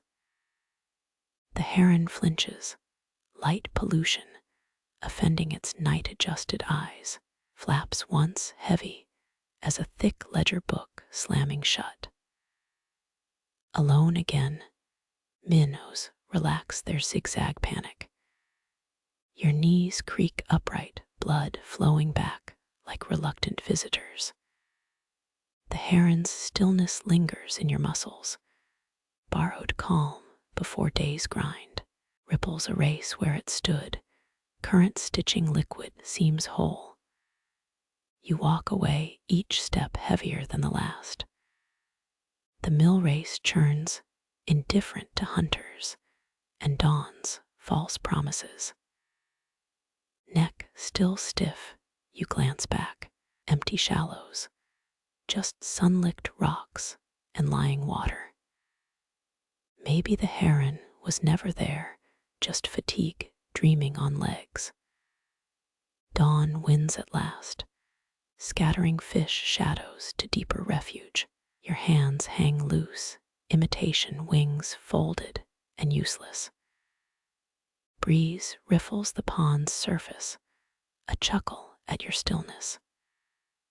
The world moves again, wheels and water and clumsy human feet. Step onto dry grass. Dew shocks your ankles awake. Inside the mill, gears chew daylight without gratitude. You lean on the doorframe, eyes still scanning distant reeds. Heron-shaped emptiness haunts the shore. Dawn's hunger, never truly fed. Your palm slaps cold iron, a wet thunk where brass should sing. The empty bell mount mocks you, rust stripes like tear trails down the wall. You hum the shift, change tone, low D sharp, echoing in your molars. 3 crows argue on the eaves, feathered foremen debating your promptness. Their caws match the rhythm you tap. Claw, claw peck. Mill apprentices once paid in bird eggs. Clutch of 3 crow eggs equaled half-day wages. Anvil crouches by the hearth, its face scarred by missing hammer love. Strike the edge with your wrench. A high sea shiver runs up your wrist. The sound dies faster than hope in a debtor's prison. Dust motes swirl golden in the first real sunbeam. You tap faster, waltz tempo despite dawn's schedule. Mid-19th century mills measured shifts by 8-pound bells. Workers timed piss breaks by their decayed echoes. Your wrench slips, steel kisses your knuckle bloody. Suck the wound, iron and salt harmonize. Local lore claims night guards licked anvils to detect thieves. Metal tongues tasting human sweat left by grasping fingers. Patterns emerge. 1, 2, 3, 4, 5, 6. The anvil's replies grow warmer, dead metal remembering its song. Historians argue whether stolen bells were melted for cannons or cocktail shakers. The Civil War really diversified piracy opportunities. Outside, geese honk past in messy formation. Your metallic clangs answer them, species-spanning mockery. Someone nailed horseshoes to the bell tower in 1923, a silent protest against boss whistles. They dangle there still, rusty frowns upside down, digits trace where the bell rope frayed, last threads stubborn as glued spiderweb. Imagine the heft, the throat-shaking boom vibrating through rafters. Factory kids hid inside bells during inspections, cramped iron wombs hiding 6-year-old bodies. Your wrench finds a new sweet spot, a dent near the anvil's waist. Strike. The note holds 3 full seconds, victory. Morning insects pause their buzzing, tiny wings respecting the riff. Shout the shift change call, all hands wet, like great-grandpa Miller's croaked. Your voice cracks, more sparrow than foreman. 19th century, workers feared bells rung off schedule, signal for floods or funerals. Pause, palm flat on the anvil's cool cheek. Absence hums louder than any toll.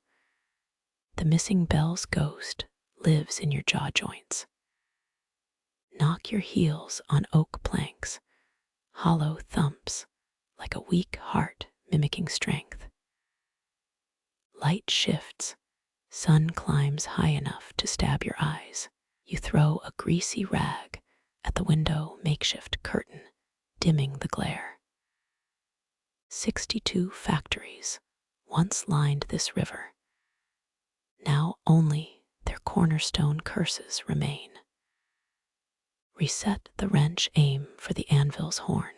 Swing like you're cracking a world record walnut. Clang spirals up to the mouse loft. A feather drifts down either from pigeons or the angels you've annoyed. Laughter bubbles up giddy from sleeplessness. Your metallic serenade continues, arrhythmic, as a drunk clockmaker's magnum opus. Town archives list 17 bell thefts between 1888 and 1912, all blamed on gypsy bands, despite 0 witnesses. Your elbow screams overuse and cold conspiring against tendons. Switch hands. Your clumsier side creates jazz improvisation. Certain wisdom claims each anvil absorbs 700 sorrows before cracking. Count yours in dents, not years. Listen, the river answers with splashes against the wheel. Your tapping sinks to water's beat, nature and industry holding shaky truce. 2 boys drowned retrieving a sunken bell in 1904. Their ghosts reportedly hum low D sharp in autumn fog. Drop the wrench, pins and needles swarm your fingers. Shake them wild, conduct an orchestra of nerve endings. Mill owners installed smaller bells during wartime metal drives, compromise chimes that sounded like depressed tin whistles. Hum again, the true tone buried in muscle memory. Your dad's voice overlaps, his Sunday bell baritone vibrating chest hair. Historians still debate whether campanology disrupted fish migration. 19th century trout complaints went unrecorded. Gears grind awake upstairs, hungry for your attention. One last anvil slap, the note lingers like bad perfume. Walk away your makeshift bell tongue already cooling in the light. Dawn wins.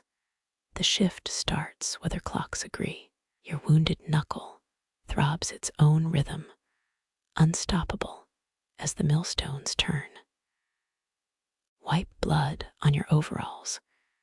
Crimson joins 50 years of stained stories. The crows flee your return to work, their critique complete. Sunlight bakes the anvil's face, forge-worthy again by noon. You glance back, half expecting the ghost bell to swing itself in silent rebuke. Nothing moves, the emptiness holds its breath. Morning stretches, your spine crackles like fresh kindling. The wrench waits, ready for its next duet. Step toward the grinding gears. Your soles remember each creaky board. Breath deep oil and dust replace river damp. The anvil's final vibration fades from the air, one less rebellion against schedules. Your palm still tingles, phantom bell rope swaying in an absent breeze. Your wrench jaws grip the bolt's greasy head, crunching sound like teeth on gravel.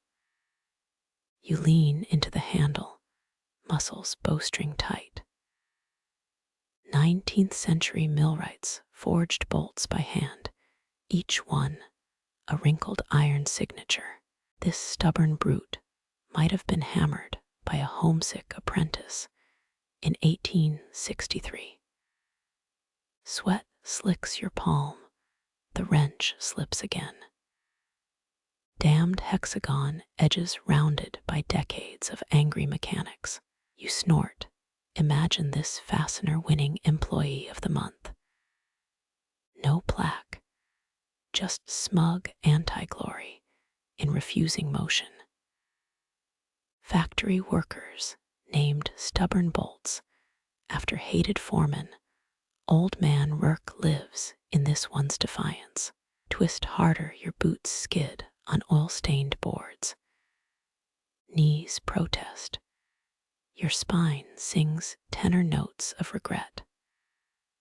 A poplar dowel jams against the wrench handle, primitive force multiplier.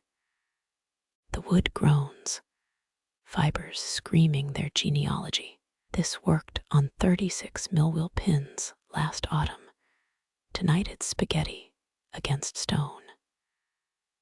Moonlight etches grease shadows around the bolt.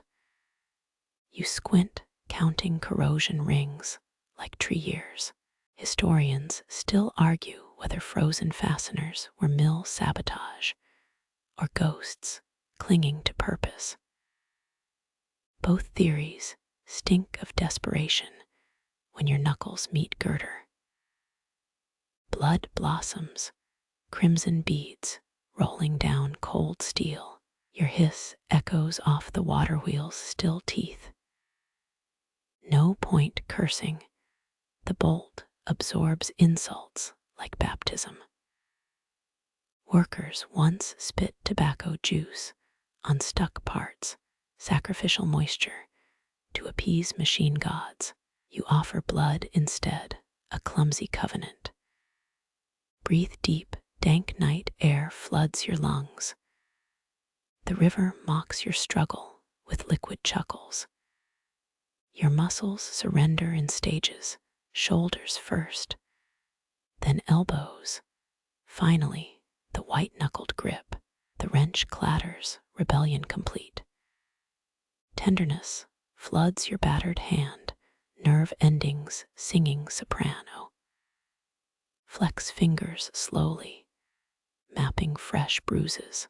1920s repair manuals suggested singing to stubborn metal baritone vibrations to loosen steel's resolve. Your hum sounds more like a dying toad.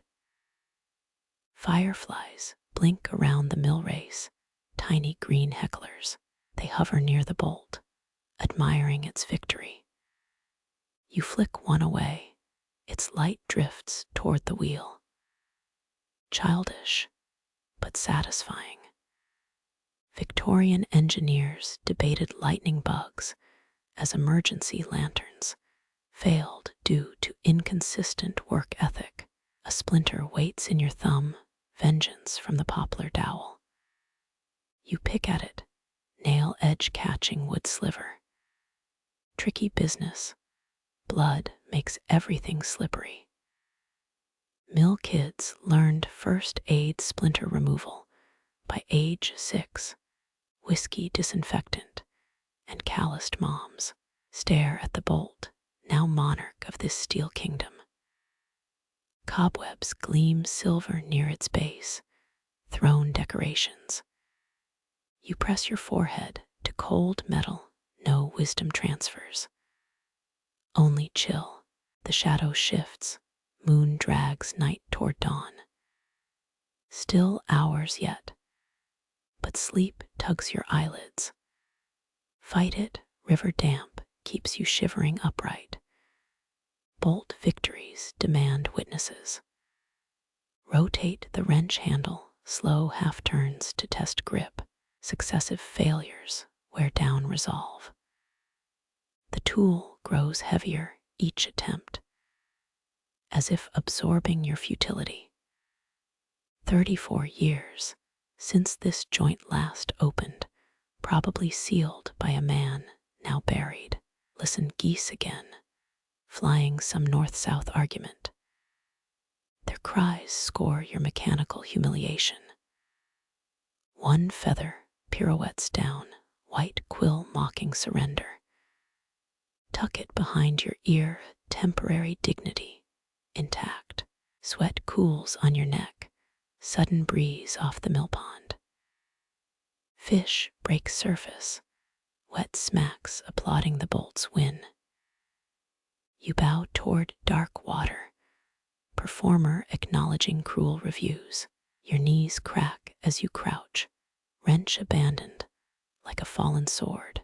Palm flat on the bolt's crusted crown, feel vibrations from the sleeping mill. Iron can hibernate, human bones cannot. Moonlight retreats clouds, swallowing its silver coins. Darkness thickens. The bolt disappears into the gloom. Only greasy touch proves it exists. Some mill machines hid secret lockets, love notes tucked in gear teeth. This bolt guards nothing but pride. Dew soaks your shirt cuff, cold lace on your wrist. Shake it, droplets hit the floor like tiny anvils. Pre-dawn dampness swells wood, making joins tighter. Celestial joke at your expense. Yawn, teary-eyed surrender to exhaustion. Let the bolt rule its tiny kingdom. You'll be dethroned by noon anyway. Mill corridors fill with footprints. Day shift doesn't care about your nightly grudges. A night heron croaks from the reeds, rude punchline to your failure. Its silhouette mimics the wrench handle, jagged beak laughing. You lob a pebble, it misses by yards. Herons remember insults. Rub your shin, old bruise throbbing near the kneecap. Damage from yesterday's pulley dispute. Sleep deprivation writes injury poetry on your body. Dull pain harmonizes nicely with your pulse. The river whispers secret advice for bolt removal. You lean closer, reap only cold mist. Waterproof wisdom drowned by its own wetness. Exhale, long breath, ghosts curl toward rafters. Store this defeat in memory's weak cabinet, behind expired grudges and burned toast recollections. Your shadow stretches sleek and dark against the wall. Tired bones make baggy silhouettes. No heroism here, just a grease-stained worker outmatched by physics. Distant rooster crows, lies about morning's arrival. Stars still glitter like pinned moths above. False dawn glows eastward, pale liar tempting weak minds. The bolt remains, unchanged by your anger, immovable as debt, eternal as rust. Sleep cares not for mechanical victories. Drift toward the cot knees relearning flexion, each step softer than the last.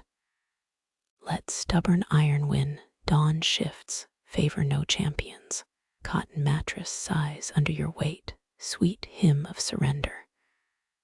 One last glance at shadowed machinery, the bolt watches. Always watches. Close your eyes, let machinery hum become lullaby. Defeat never smelled so sweet, like grease and river rot and earned rest. Palms unclench, blood returns to fingers. Sleep comes, a thief stealing consciousness mid-thought. The bolt waits outside dreams, indifferent to human fatigue. It'll still be there when the grindstone starts turning. Your breath slows, tides retreating from shore. River mimics the rhythm, wave after wave after wave. Dew soaks the windowsill, seeping into your dreams as phantom rivers. The stubborn bolt rusts in peace, temporary monarch, until the next weary challenger arrives. Fingers twitch against rough wool blankets, still reaching for that wrench. Sleep smooths calluses, softness reclaiming battle-hardened skin. A single firefly blinks near the ceiling, green pulse counting down till dawn. You drift further. The bolt's rebellion fades into silence. Wheels turn whether bolts yield or not. Waters flow whether hands guide them. Sleep claims whether victories exist or not. Morning can fight its own battles. You fumble with the lantern's latch, thumbs smearing soot across tarnished brass. Fingerprints multiply markers of your clumsy night. The glass sighs as you lift it, gummy from a century of carbon kisses. 1,400 oil burns layer the pain, each meal a grease ghost.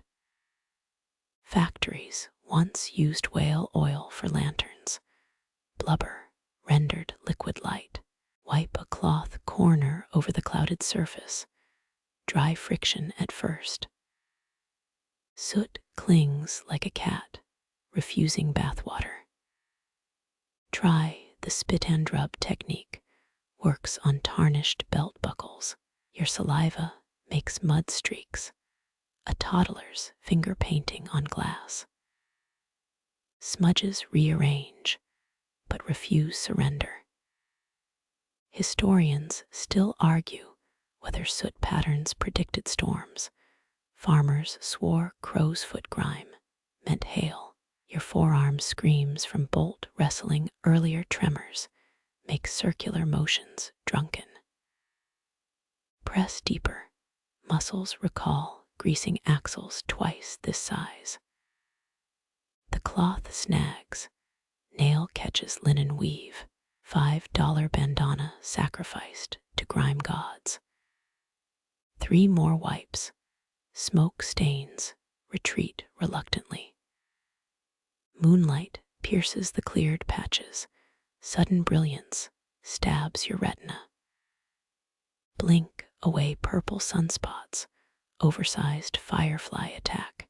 The clean spots form a lopsided constellation. Orion's drunk cousin. Lantern glow strengthens, amber pushing back the shadows. Improves visibility by maybe 12%. Pat on the back earned. Peek at the remaining muck. Abstract landscapes in filth. One splotch resembles Lincoln's profile. Another a duck wearing boots. Quirky discovery. Mill workers once bet on soot images during night shifts. Joe Kellerman won $3 for Napoleon riding a lobster in 1911. Your breath fogs the glass again.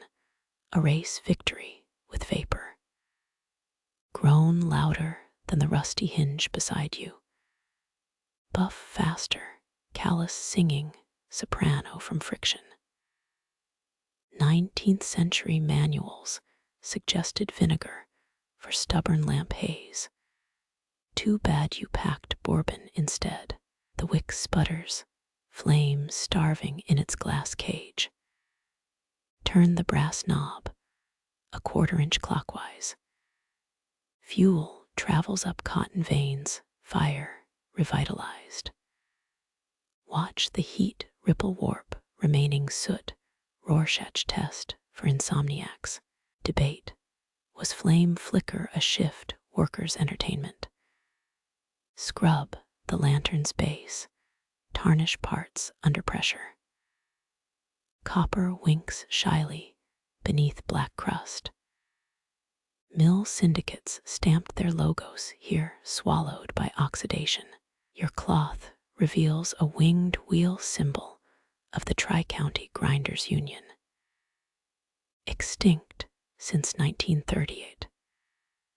Soot creeps under your nails, permanent looking despite soap vows.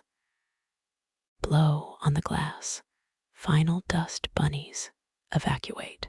Admire your work, sort of. Wavy imperfections remain, like looking through frozen pond ice. 3 more lanterns hang dormant, patient pupils, awaiting your touch. The next one dangles crooked, chain tangled like fishing line after a cast.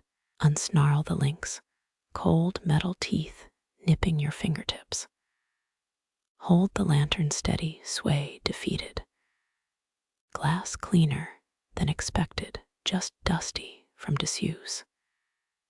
Single wipe restores clarity, 80% less effort. Some mill relics age gracefully, others rust with spite. Second flame ignited, golden twins, now battling darkness. Their combined warmth licks your cheek, a miniature sunrise on standby. Workers nicknamed paired lanterns, husband and wife lights, argued over which side should burn brighter. The third lantern resists, hinge petrified by time. PB blaster oil applied with ritual solemnity. Let it soak, break time mandated by chemistry. Count cricket chirps, 47 pulses before trying again. Leverage wins, hinge parts wailing metallically. Glass rattles in its frame, thin as a soap bubble. Wipe with feathery touches. This one might shatter. 19th century glass recipes varied wildly, some Pyrex strong, others eggshell brittle. Final pain reveals a dead moth inside, wings mummified against hot brass. Unmarked mausoleum for a creature obsessed with light. Use the cloth edge to scoop its corpse. Maroon velvet wing scrap flutters down. Fourth lantern swings loose, no chain at all. Just a sad hook awaiting its partner. Improvise with hemp rope, knots outnumbering functionality. Suspend it near the wheel's teeth, Moonlight needs amplification there. All flames fed orange halos overlap on the mill floor. Quadruple shadows dance behind gears, mechanical ballet scored by river murmurs. The air swims with wood smoke and carbon. No candle snuff jokes escape your lips. Clouds shift, moonbeams spotlight your handiwork. Crystal clear glass throws light like flung gold coins. Grime mounds sulk on your discarded cloth, exiled kings of dimness. You step back, boots crunching cinder fragments. Survey the luminous kingdom, minor brightness upgrade achieved. 4 lanterns burn 4 beacons against the retreating night. Their glow reaches the riverbank, where minnows glint like floating shrapnel. Shadows shrink, cowering from your cleansing crusade. Even the rebellious bolt hides in newfound clarity. Moisture beads on clean glass, dew's first assault. Wipe with your sleeve, amateur move. Streaks reborn. Lantern heat warms your palm, held close as a parlor stone. Copper base remembers the forge centuries fade under touch. Factories now use leads, souls replaced by efficiency. Flames dip, sudden draft snakes through cracked walls. Protect the nearest lantern, cupped hands, forming a chapel. Fire steadies, your breath its temporary shield. A pocket watch ticks somewhere, hidden in overalls deep enough. No need to check, dawn creeps unobserved. Let the lanterns blaze, brief monarchs of the graveyard shift. Wick trimmings litter the floor, black commas punctuating gray planks. Each snipped thread represents 5 more burn hours. Precision presumed, but your shears angled crooked. The river reflects your handiwork, 4 burning eyes on its dark face.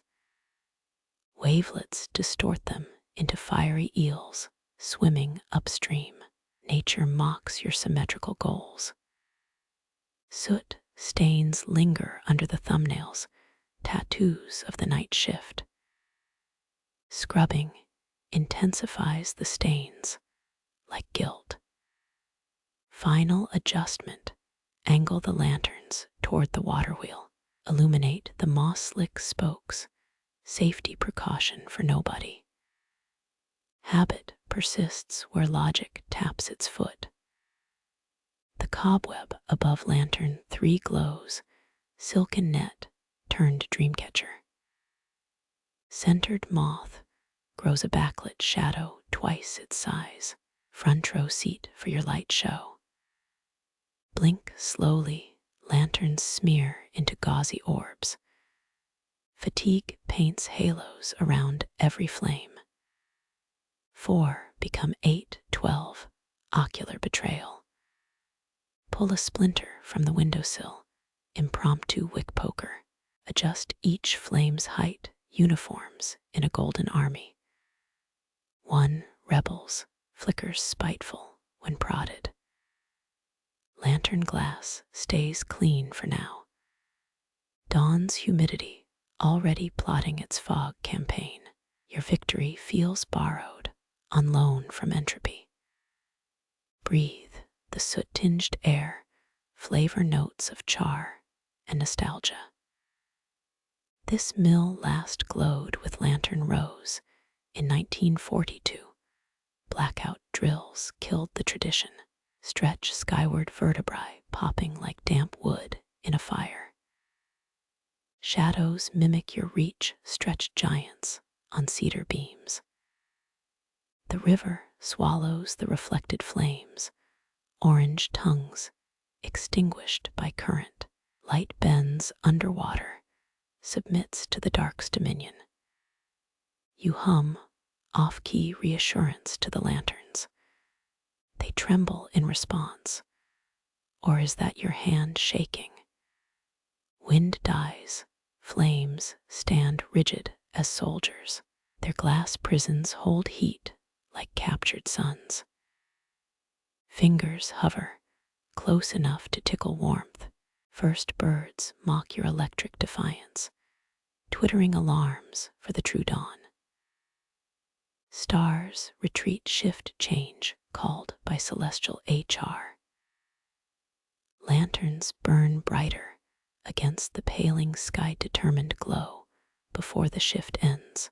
Each flame accelerates, aware of impending obsolescence. Sun peers over the pines, yellow rival to your lantern gang.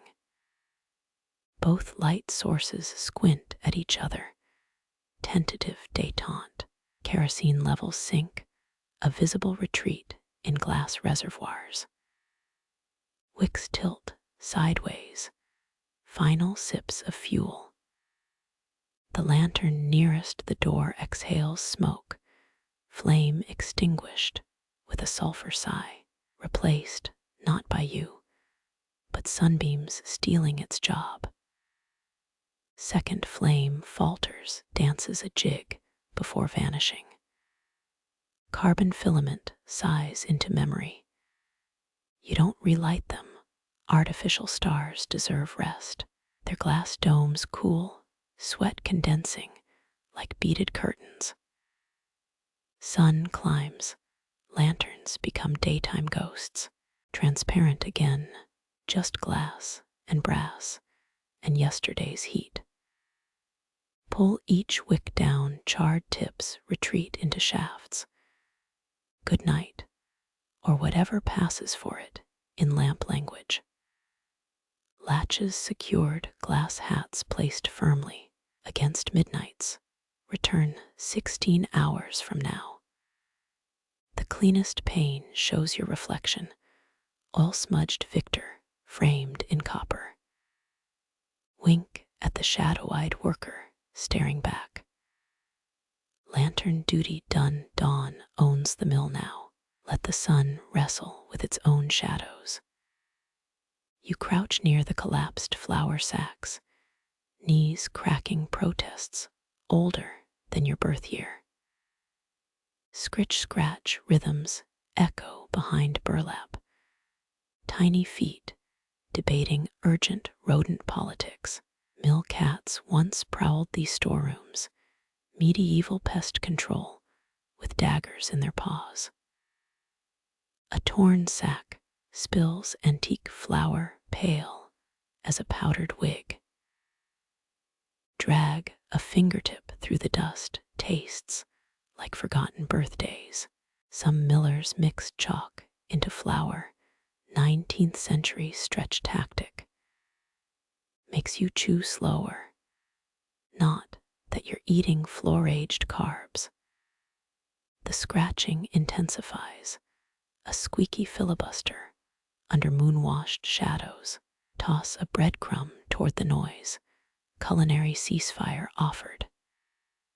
Silence drops like a guillotine, mice holding parliamentary breath. 3 gray noses quiver from a burlap rift, whiskers testing treaty terms. Their eyes shine, obsidian beads wary of your giantness. Drop 5 more crumbs, democracy demands snacks. Fringe theory. Mice organize their nests like tiny legislatures. Speaker, clerk, rebel opposition chewing the walls. The bravest mouse darts out, body no longer than your pinky. It seizes a crumb, heroic heist scored by your pulse. Note the tail pink and hairless like thought made flesh. Shuffle back, give rodent dignitaries space. Your boots scritch grit, mice freeze mid-bite. Millers once trained ferrets to clear infestations. Mustelid Congress, dissolving mouse rule. Crumbs disappear, stolen, by invisible paws in the sack pile. A dispute erupts, high-pitched tussle over crust distribution. Historians still argue whether grain shortages or mice caused more mill closures. Lean closer. Verdict remains squeaky. Dawn outlines tiny shadows, mouse parliament scattering into flour-dusted cracks. One straggler pauses, stands on hind legs like a furred statesman. You could swear it bows, or just sniffed a superior crumb. Fingers brush the emptied burlap, fibers rough as a mill worker's palm. Memories hum, these sacks hauled by horses dead before your grandfather's birth. Morning light invades their hideout. Gray fur turns molten copper where sun hits. Rodent debates adjourned until twilight's gavel falls. Nothing remains but crumbs and silence. Revolution digested. Your sleeve smears flour across the floor, chalky ghost where negotiations occurred. The mill holds its breath, waterwheel creaking, a lazy reboot. Wind sneaks through wall cracks, flour motes swirl like frenzied constellations. Breathe wrong, start a dandruff blizzard. Stand slow, joints mourning the crouch. First shift workers always found mouse nests in warm gearboxes. Furry squatters evicted daily. Scrape flour dust from your nails, gray crescents recalling graveyard shifts. Quirk.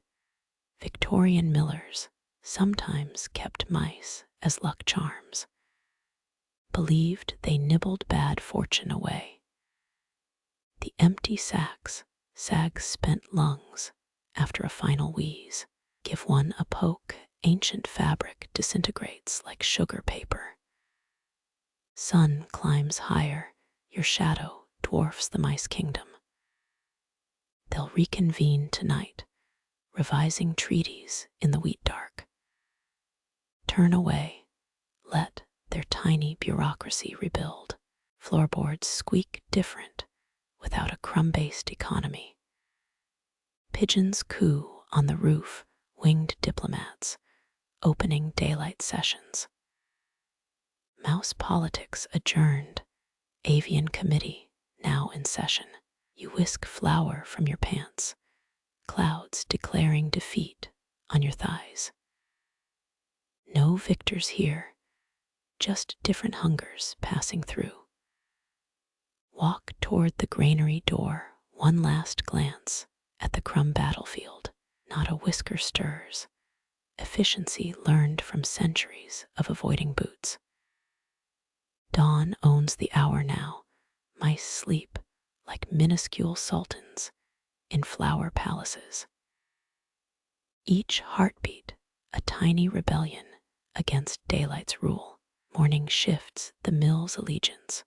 Waterwheel creaks, surrender to sun-warmed responsibilities. Your footsteps fade down the hall. Mice reclaim their crumb-strewn Senate floor without applause. Your knees creak against splintered floorboards. Dawn's first lie seeping through cracked windows. The eastern horizon glows pale as watered milk mocks sunrise without warmth. Stars still pin the velvet dark, Orion's belt cinched tight over the mill roof. Breathe shallow, cold air stings your molars. False dawn tricks, even roosters. Feathery alarm clocks silenced for another hour. Medieval monks called this light Ligelg, their tongues stumbling towards Latin. Real dawn won't bleed through for 70 breaths. You count them slow. Press your palm to the grit-strewn window ledge. Frost patterns bite like lace. Glass warps, The view crescent moon stretched into a sickle grin. Night hasn't surrendered, just loosened its collar. Scientists named this glow zodiacal light, sunbeams bouncing off space dust. Poets knew better, called it the night's dying sigh. A single star winks above the water wheel, Sirius playing peekaboo through oak beams. Your shadow stretches long and thin, a charcoal smear on the mill floor. No true sunrise would arrive so pale, so unconvinced of its own power. Leaves rustle outside, a gust practicing its morning roll. No birds answer the cue. Sparrows still dream of worm feasts. Historians still argue whether farmers or monks first cursed false dawn for stealing sleep. Lean closer to the glass of breath fogs.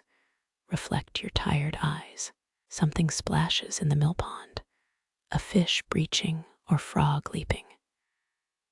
The sound echoes 3 times, liquid percussion in the half-light. Cold seeps through your boot sole, wood refusing mercy. Nudge the lantern with your toe, its amber eye drowned in its own wax.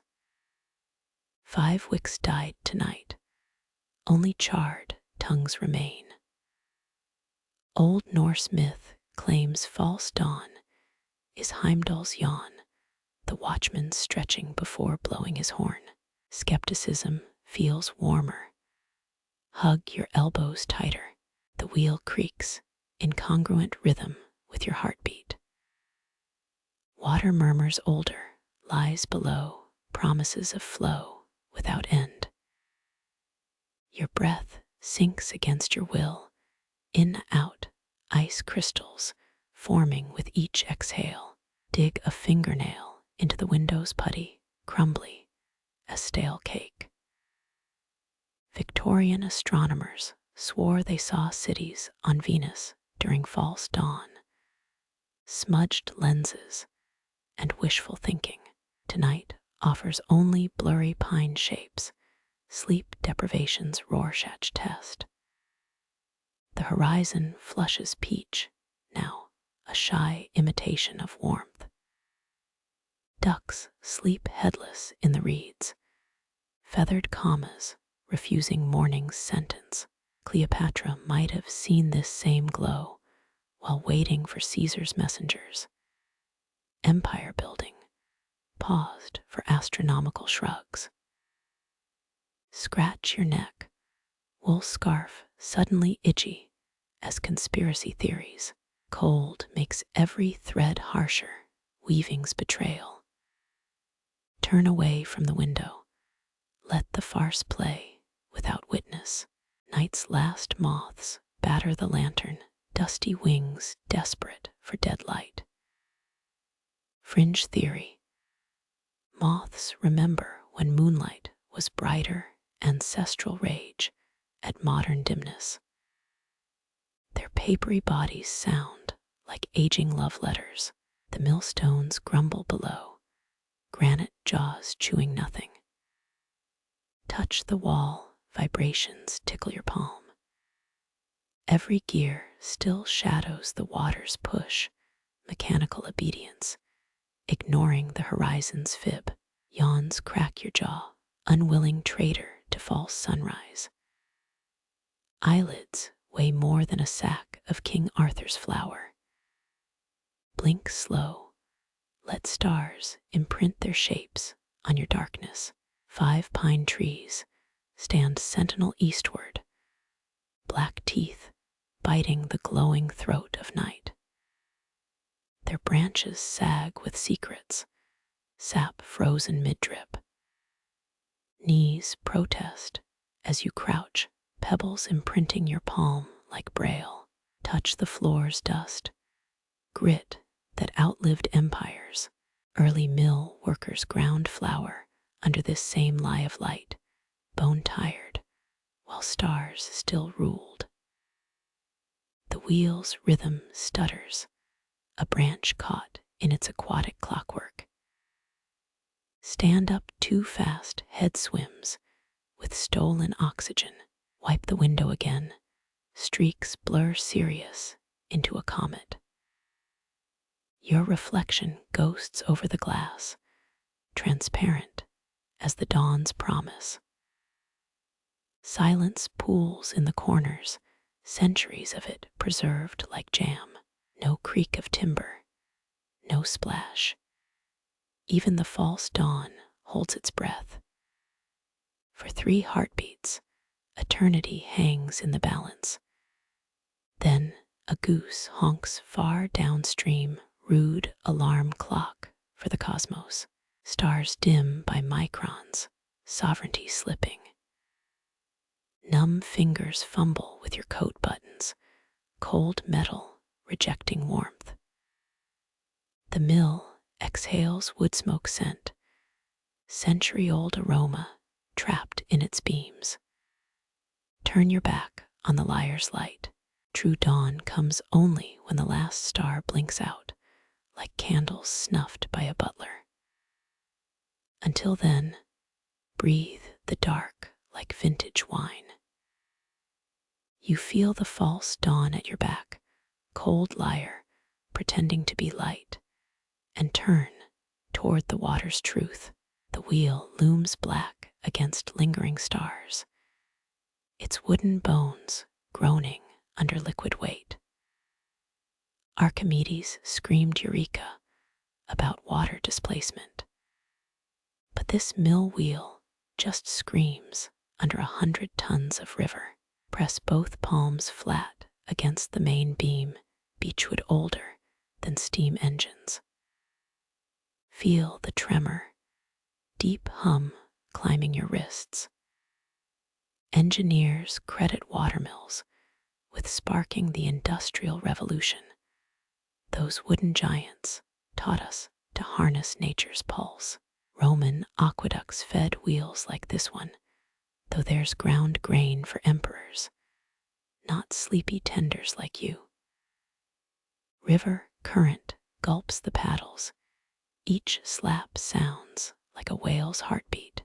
Your boots vibrate, granite foundations passing power upward. Historians still argue whether European or Chinese watermills spun faster, documents lost to flour dust and time. The answer's right here, in your rattling teeth. Wipe grease on your trousers. Did medieval millers do the same? Their ghosts smirk from shadowed corners, overalls eternally stained. A 15th century French manuscript claimed water wheels were lifted by imps of the stream, mischievous creatures hiding under foam. You almost believe it, watching moonlit ripples fold like tiny hands. Squint at the main axle, iron thicker than your thigh. Water bends it, ever so slightly. Pressure turns joints into fluid metal bows to liquid's will. Calculation. If 1 gallon weighs 8 pounds, how many thousand gallons kiss this wheel tonight? Math dissolves. Better to feel the answer in your sternum. Leap back, splinters prickle your palm as spray mists your face. Wheel spray smells like river skin and crushed quartz, sharp aroma cutting through false dawn's deceit. Larkin's mill near Manchester ran 3 wheels side by side grinding bone for fertilizer in the famine years. This wood feels nobler justice in a bread loaf's birth. Tug your collar tighter, water's breath chills your nape. Power radiates upward like touching a purring panther still feasting. Fringe theory. Ancient millers talked to wheels like sailors to oceans, sweet-talking the current so it wouldn't rebel. Try whispering, see if the groans soften. Wood roars, not with sound, but vibration, as a log rides the torque. Sap bleeds black in moonlight, tree surrendering to machine. Your wristwatch fogged useless, time measured by rotations now. 16 turns per minute, speed of molasses, wearing down stone. Stoop to touch the foundation, puddle ripples show the battle below. Physics demands payment, flow versus friction. Daniel Bernoulli lost sleep over equations like this. His ghost frets in your peripheral vision. Rob his math, call it instinct, no difference under Orion's gaze. Metal screams one high note before your oil rag silences it. The joint glistens ebony, grateful as a fed stray. Napoleonic mills used rendered bare fat, smelly, but effective, greasing their gears through war winters. Rebellion flickers, invent uses for butter knives if society crumbles.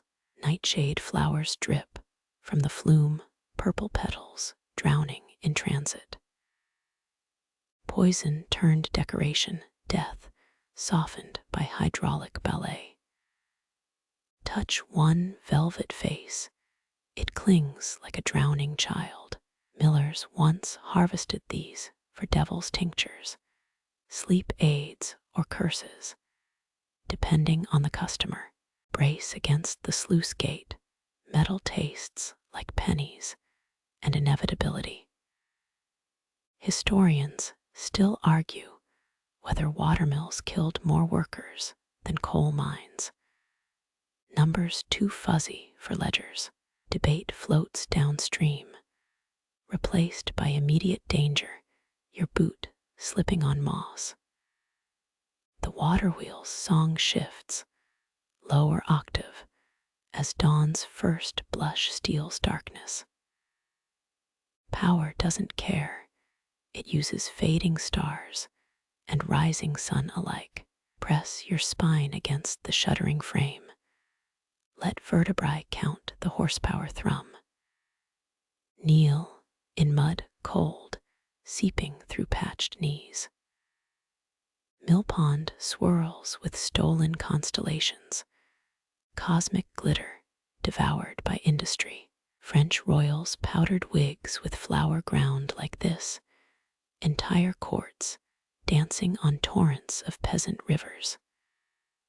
Suddenly, the torque slackens. Water holds its breath, your ears pop. Did the river tire? No, debris jam cleared itself. Flow surges back twice as eager. Archimedes' curse resumes, lifting impossible tons with liquid fingers. Blood warms your palms, fingers split from cold without notice. Watch droplets pearl crimson, swept into the churn. 12-hour shifts once turned Miller's hands to raw meat, union cries drowned out by wheel thunder. Dip your hand where current meets wood, force almost crushes bones. Unseen power, water proves it's denser than flesh. That koi pond meditation, guru lied real tranquility, is risking fingers in the Millrace. Tilt your head, wood groans harmonize with every joint in your body. Machines and humans creak the same protest against constant motion. Historians still argue whether watermill networks influenced democracy.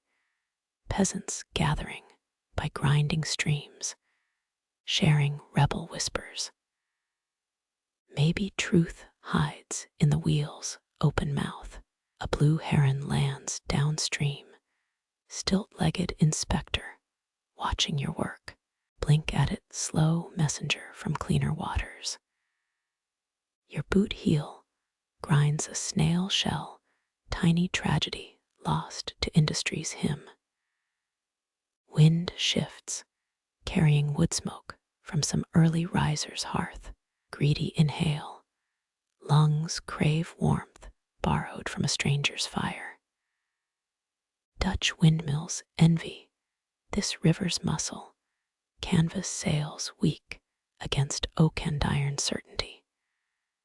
The moon bleeds silver across the flume, final gift before fleeing sunrise. Squeeze your eyes shut. Mill sounds rearrange into cathedral music, water organ requiem for the fading night. Fingers find a warped plank, swollen tight as a drumhead. Each revolution stresses grain alder, fibers fractal like lightning. Medieval carpenters soaked wood in wine, Kinshiro in naughty, to keep demons from warping beams. Try laughing, sound gets eaten by hydraulic growl. Count paddle strikes, 38 before losing track. Arithmetic bows to hypnosis. Numbers dissolve into white noise. Pulitzer-winning poets failed to capture this rhythm, too honest for metaphor. Turn your face from the spray. Wet cheek meets slime-covered timber. Cold rot smell mills breath against your eyelashes. Japanese water wheels often turned prayer wheels instead of stones, holiness measured in rotations. Sudden silence, the wheel stops. Heart stops with it, but it's just the oil kicking in. Grease converts screech to purr mechanical contentment. Exhale relief, your shoulders unlock. Bottom plank dips under river's kiss, weight transferred to metal bones below. This spot birthed 1,000 tons of flour, fed armies crawling toward modernity. Trace cracked wood touch where generations of meal dust fused with cellulose. Kick a pebble, it arcs into the current, skipped 3 times before sinking. Childish rebellion, thumbing your nose at the water's solemn duty. Historians still argue whether millstones wore grooves faster from rye or women's tears wiped midshift. Lean out too far, belt loop snags on a rusty nail, caught like a trout, dangling over churning destiny. Laugh shaky, sound stolen by water's roar. Shadows shorten, dawn wins despite your loyalty to night. The wheel won't thank you, but its rhythm holds no malice. Power stays neutral, spinning for saints and tyrants alike. Final oil swipe, rag tossed toward the bank. It floats like a surrender flag, cotton truce offered to the current. Feel that power. Archimedes never felt it like this. Rivers might flowing upward through souls. Every beam vibrates with stolen force, borrowed energy, humming through blood and bone. Unplug from calculations. The wheel knows what to do. Its wooden spine remembers every flood and drought. Your spine remembers too, hours bowed under water's gravity. Turn away. Let muscle memory guide you home. The Millrace keeps turning without witness. Truth buried in froth below. You step beyond the mill's thunder, its rhythm still buzzing in your souls, into the hush of bankside willows. Silence isn't empty here. It's velvet stretched taut over a frame. Then 4 notes slice the dark, clean as a scalpel. First high, second low. Third trembling upward, fourth dissolving like sugar in tea. The owl owns the night again. Turn your face toward the sound. Cool air razors your throat. That's no barn owl chattering about mice. This is the barred owl's ballad, the one colonists called Who Cooks for You. Romans believed owls predicted emperors' deaths. Augustus slaughtered thousands after one perched on his tent. Superstition sticks like burrs. Your nape prickles despite logic. Breathe shallow, ear tuned to the gaps between hoots. 9 seconds. Then the pattern repeats. Ornithologists swear barred owls can't count past 4 notes, proving nature favors rhythm over math. You map the pauses. Is that Morse code for go home, human? Moonlight pales the owl's perch, sycamore corpse stripped by lightning. Between rotted branches, 2 black coins glow. Your grandmother swore owls carried off lazy children. Victorian mothers hung iron owl whistles to scare them. Bet those whistles just annoyed the birds, like yelling at rain. Hum low in your chest, match the owl's pitch. Your voice cracks. He hoots sharper shine, slipping off wet leaves. Light a cigarette if you had one, show that beak who's boss. Forest holds its breath. No insect dares buzz now. Water continues its work, paddles chunking downstream. But even the mill submits. Historians still argue whether owls truly guided lost medieval travelers. Scrolls describe ghost birds leading nights through fog. Maybe mistook whiskey visions for salvation. Your boot sinks into muck, loud as a gunshot. The owl tilts its moon-pale face, judgment, in that swivel. Frozen mid-step, you become part of the landscape. Just another mushroom wilted at dawn. Wind combs the reeds, a whispered punchline. Owl launches soundless, wingspan wider than your outstretched arms. Flies straight over your head, ruffle feather breeze kisses your scalp. His shadow eats the path, then he's gone. So much for harmony. Remaining silence feels borrowed, like library air. You inspect his vacant perch. Whitewash stripes the bark like forgotten graffiti. Rise onto toes, fingertips brushing claw marks in the wood. Owl's grip with 300 pounds per square, inch enough to crush a human windpipe. Lucky you're not vole-sized. Something glints in the moss bottle green glass, smoothed by creek water. A poison vial, perfume decanter. Press thumb into the next curve. Fits like it was molded for you. Edwardian pharmacists sold owl oil, rendered fat, pretending to cure lameness. Rub it on, watch your limp vanish, or your skin blister. Sudden skitter in the shallows. Owl's talons miss their mark. A bullfrog croaks triumph. 2 bass notes thumping the dark. Natural selections, trivia night. Winner eats, loser gets eaten. You wash the bottle in river's edge. Water pools like mercury inside. Stow it in your jacket, treasure pocketed. The mill wheel grumbles louder, jealous you abandoned its music. Shift back toward timber and stone, reluctantly. Owl hoots again, this time upstream, echo bending around rocks. Persistence deserves applause.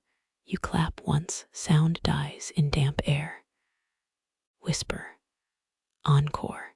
He answers, 5 notes now. Cheater. That first star trembles above the mill, not a star, but Venus pretending.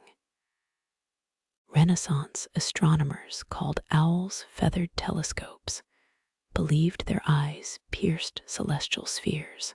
You mimic their stare, see only blurred treetops and regret. Pee against an oak, jet streams steaming in moonlight. A private rebellion, marking territory the owl already owns. His next hoot sounds closer approval or scorn. 16th century church ledgers fined men for night-soiling forests. Priests blamed owls for tempting bladders. Zip up slow, fabric louder than river current. Historians still argue whether owls hoot more before storms. Farmers swore by it. Meteorologists call it wishful thinking. You inhale petrichor, no rain coming, just earth dreaming of it. Light cracks the east, blue-gray blade sawing night's fabric. Owl goes silent mid-cry, song cut by dawn's scissors.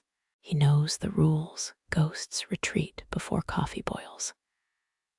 Scuff toward the mill's dying vibrations, your shadow newborn and stretching. That treetop vigil empties, only breeze left to judge you, yet its cry lingers, phantom hoots harmonizing with creaking wood as you mount the steps. One last glance back, trees swallow the stage. Hum those 4 notes, Watermill creaks the 5th. Call it duet or delusion comfort, either way. The doorway feels different tonight. No longer a simple frame of oak, but a seam between worlds. Moonlight licks the threshold, both welcoming and warning. A silver tongue tasting your indecision. Step back toward the mill's familiar creaks, or forward into dew-drenched grass. You hover instead. Cool air pools at your ankles, your shadow splits across the jam. Left foot in warm lantern glow, right in night's blue chill. Romans marked thresholds with carvings of Janus, 2 faces watching past and future. Bet he never stood barefoot in socks damp from millwater. The wood beneath your palms hums, vibrations from turning gears beneath the floor. Historians still argue whether medieval builders hid animal bones under thresholds for luck or literal foundations. You press your ear to the frame, hear only woodworms chewing Morse code. Above the lintel, 3 initials carved softer than a mouse's sigh. JWT, 1860s restoration crew. A lovesick apprentice. Rub your thumb over the letters. Dust tastes like generations of flour. 19th century millers nailed horseshoes upside down here, trapping luck inside like flies in amber. 1 rusted crescent remains, hardly enough fortune to buy a decent breakfast. Outside, moths perform their suicidal waltz against the lantern glass. Inside, the wheel's heartbeat thrums through floorboards. 14 steps to your cot, 17 to the creek's edge. Decision paralysis isn't new. Ancient Celts believed doorways hosted threshold demons who fed on hesitation. Moon shivers on the jam, liquid silver spilling nowhere. You rock forward, weight shifting toward night air, only to freeze midsway. 17th century Dutch diarist Confronting Huygens wrote of doors that swallow time whole, maybe He worked graveyard shifts too. Breathe deep, mix mill dust with wet soil smells. Your grandmother called thresholds soul catchers, always told you to leap across, never stroll. Should have asked if that applied to screen doors too. A fish leaps in the mill pond, sound like a palm slapping marble. Startles you backward, heel catching on warped floorboard. Almost fall, almost commit to gravity's plan. Thresholds hate the undecided. This one creaks like an old man's knees. Count cobwebs above the door. 8 asymmetrical masterpieces, quivering in draft. The largest holds a mayfly carcass. And is that a popcorn kernel? 10 minutes staring at webs. This is how civilizations decline. Historian gripe incoming. Victorian architects moved doors an inch higher in haunted houses, tripping guests so they'd blame ghosts. Not bad design. Brilliant prank. Also explains your stubbed toe earlier. Warm light stretches your shadow onto the grass, stilt-legged giant mimicking your shrug. Mill's warmth or night's mystery. Neither offers hot cocoa or answers. Scratch your neck, 4 mosquito bites forming a constellation. Call it the hungry's monument to indecision. Owl hoots downstream, 4 notes dissolved into river static. Fish jumps again, splash fainter this time. Somewhere a branch cracks under its own weariness. Doorways don't care if you enter or exit, only that you linger annoyingly. Hands grow cold, gripping the frame. Pinky finds a splinter's kiss, sudden and sharp. Freeze not from pain, but the realization you've held this pose 13 minutes. 13th century monks would have called this aperture meditation and taxed you for it. Shift weight creak floorboards in lazy protest, but heel meets toe stays planted. Boring's an art form tonight. That willow branch taps the roof, same rhythm as your heartbeat when the foreman yelled. Tap, tap, pause, tap. Time to name it, your official threshold waltz. Moonlight thins, dawn's gray fingers creeping from the east. Still, you hover, world reduced to oak grain under fingernails, and that one cricket song behind the storage shed. Historians still argue whether Napoleon's trembling at doorways caused his Waterloo delay or just bad breakfast meat. Venus winks above the mill pond. Last act before sunrise steals the stage. You exhale, fogging a moonlit patch on the doorframe. With damp sleeve, wipe it clean. Erasing evidence is step 1 of committing to nothing at all. The mill wheel grinds without your hand now, water's weight lifting timber and iron in endless rotation.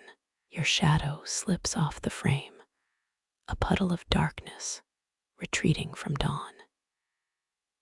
18th century millers feared automaton, claimed machines working untended meant stolen souls powered them. Should have told them about hydrodynamics and naps. Cool air thins, dawn exhales warmth over your neck. No need to check the sluice gate anymore. River knows its own hunger. Egyptian kings built water clocks that chimed dawn, clever boys, though yours just drips on mossy stones. Touch your wrench, cold metal heavy in pocket, leave it be. Tools grow weary of constant holding. Fish ripple near the mill ponds. Edge silver flashes, mocking coins you'll never spend. Lean against the doorway jam, still warm from your 13-minute standoff. Historians still argue whether Stonehenge tracked solstices or just made a fancy sheep pen. Either way, dawn arrives uninvited.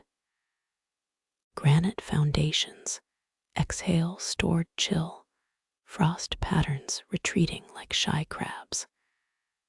17 steps to your cot, 15 to the birch grove. You count neither. Did Byzantine engineers fret when aqueducts worked too well? Bet some foreman wept at perfection. Lubricant drips from a loose bolt, ebony beads swallowed by hungry soil. 19th century workers believed axle grease could cure warts, also caused baldness. Contradictory folk wisdom, half remedies, half curses. Close your eyes, let the thrumming travel from floorboards to spine. 16 lanterns gutter, flames drowning in their own melted wax. Breathing sinks with the wheels creak. Tide rhythms humans claim to master, but only borrow. Orion's sword dissolves, blue dawn slicing stars to rags. Breathe deeper, last lungful of night air, tinged with wet bark. An owl's final hoot melts against your ears, 4 notes blurred like smudged ink. 50 yards downstream, the ghost heron stabs minnows without witnesses. Hunt or be hunted, mills just turn. You uncurl your palm, lines creased from doorframe's grip. Open debate stirs about Roman aqueduct engineers. Were they promoted or executed for flawless work? Maybe both. Press fingers to lips, taste dew and iron. The foreman's stool stands empty, splinters waiting to snag denim. Walk past it, crunch frozen grass under boots. Dorset millers buried horse skulls under thresholds, scared mice or fay. Either way, good compost now. Gears whine, a high pitch smoothed by morning humidity. Grease holds better than promises. Your rag lies discarded near the coal pile. 7 crows argue in the alder tree. Their debate means nothing to wheat or water. Main axle hums contentment, vibration softening as sunlight oils the world. 10 years nightly tending, the mill dreams on without you. Pocket your cold hands, watch breath clouds fade like lost arguments. First shift robins arrive, 6 notes sharp as shears. Fluff their feathers against remnants of night. Remember the village clock, its missing bell tongue stolen or sold for scrap metal. Someone loved its bronze enough to risk damnation. The wheel turns, Archimedes' ghost nodding approval as ton after ton of river slides downhill. No lever left unstroked, no stone unstroked by dawn's fingers. Historians still argue whether sleeplessness inspired Van Gogh's stars or just bad absinthe. Frog chorus surrenders to sparrow chatter, amphibian opera shunned for avian gossip. Your boothiel grinds an acorn cap, sound louder than any gear shift. Step back, threshold's grip loosens like a bored child's hand. Fox scat near the woodpile, pungent spiral, declaring territory or indigestion. Turn away, mill's warmth already fading from your spine. 300 years of moss unrolls green velvet over flume stones. Upper beams sweat gold. Sunlight spills through cracks like tipped ale. Last night's struggle feels foreign the way hunger vanishes after eating. 15 lanterns dark, one flickers, playing dead or resurrection. Mill pond's surface calms, water smoothing wrinkles as old as rocks. No face peers back now, just reflected birches and the lie of stillness. Press a palm to your chest, feel the clockwork slowing. Cobwebs glitter, strung with dewdrops, not prey. Historians still debate whether medieval dawn prayers warmed God's heart, or just the chanter's lungs. Your whisper joins neither, dissolves like sugar in wet air. Walk, grass springs underfoot, each blade shedding diamonds too small to pawn. 20 paces, 30 teeth unclench without permission. Flow matters most, not the hand that guides it. Dawn needs no tender, wheels spin worlds, while you stroll toward coffee and blistered eggs. The mill's sigh follows, then fades like steam from a soup bowl. The wheel turns without your hand now, water, doing what water does best. Your shadow melts into soft light. Dawn lifting night's veil from the old stones. Cool air whispers past your ears, gentle as breath over a sleeping cheek. Tools rest in their places, content in their quiet corners. Lean into the warmth seeping through your coat, the sun's slow applause for another night's work. 17 steps feel shorter now, each one softer than the last. The mill pond holds its breath, mirroring birch, branches too tired to sway. Pocket your chilled hands, fingers remembering oak and iron, now only yielding cloth. Grease-stained rags lie spent beside the coal pile, their work done before first light. Robins swap night's secrets where crows argued earlier. No need to untangle their songs. Your boot sinks into frosted grass, a satisfying crunch fading with each step. Let the creak of timber become distant music, wheels spinning worlds without witness. The path unwinds before you, damp earth releasing yesterday's footprints. Dawn paints the flume stones in honey gold, moss drinking thirstily. Your wrench sleeps deep in your pocket, no colder than your fading breath clouds. Turn once more, watch the mill's silhouette soften into morning mist. Lubricant drips steady as a heartbeat, soil swallowing every drop. No need to count lanterns gone dark or wonder about missing bells. Walk slow. Let river-murmured tales wash over your shoulders, stories older than kings, gentler than rust. Houses wait beyond the birch grove, windows warm with rising steam and eggshell cracks. Your spine loosens, not by surrendered knot. The mill's sigh follows, not a plea, just a tired child's exhale. Dawn needs no tending. Pebbles roll underfoot like muted dice. Taste iron and dew on your lips. Savor how morning softens all sharp edges. 10 years of night shifts dissolve, carried downstream in minnow-flash fragments. Coffee steam curls, a promise rising from chimney pipes. Blurred voices carry over frozen grass, laughter as familiar as the mill's heartbeat. Let go, the machine knows its work. Close your eyes as sunlight finds your face.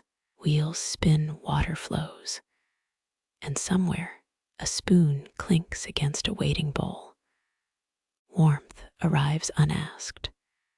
Just walk,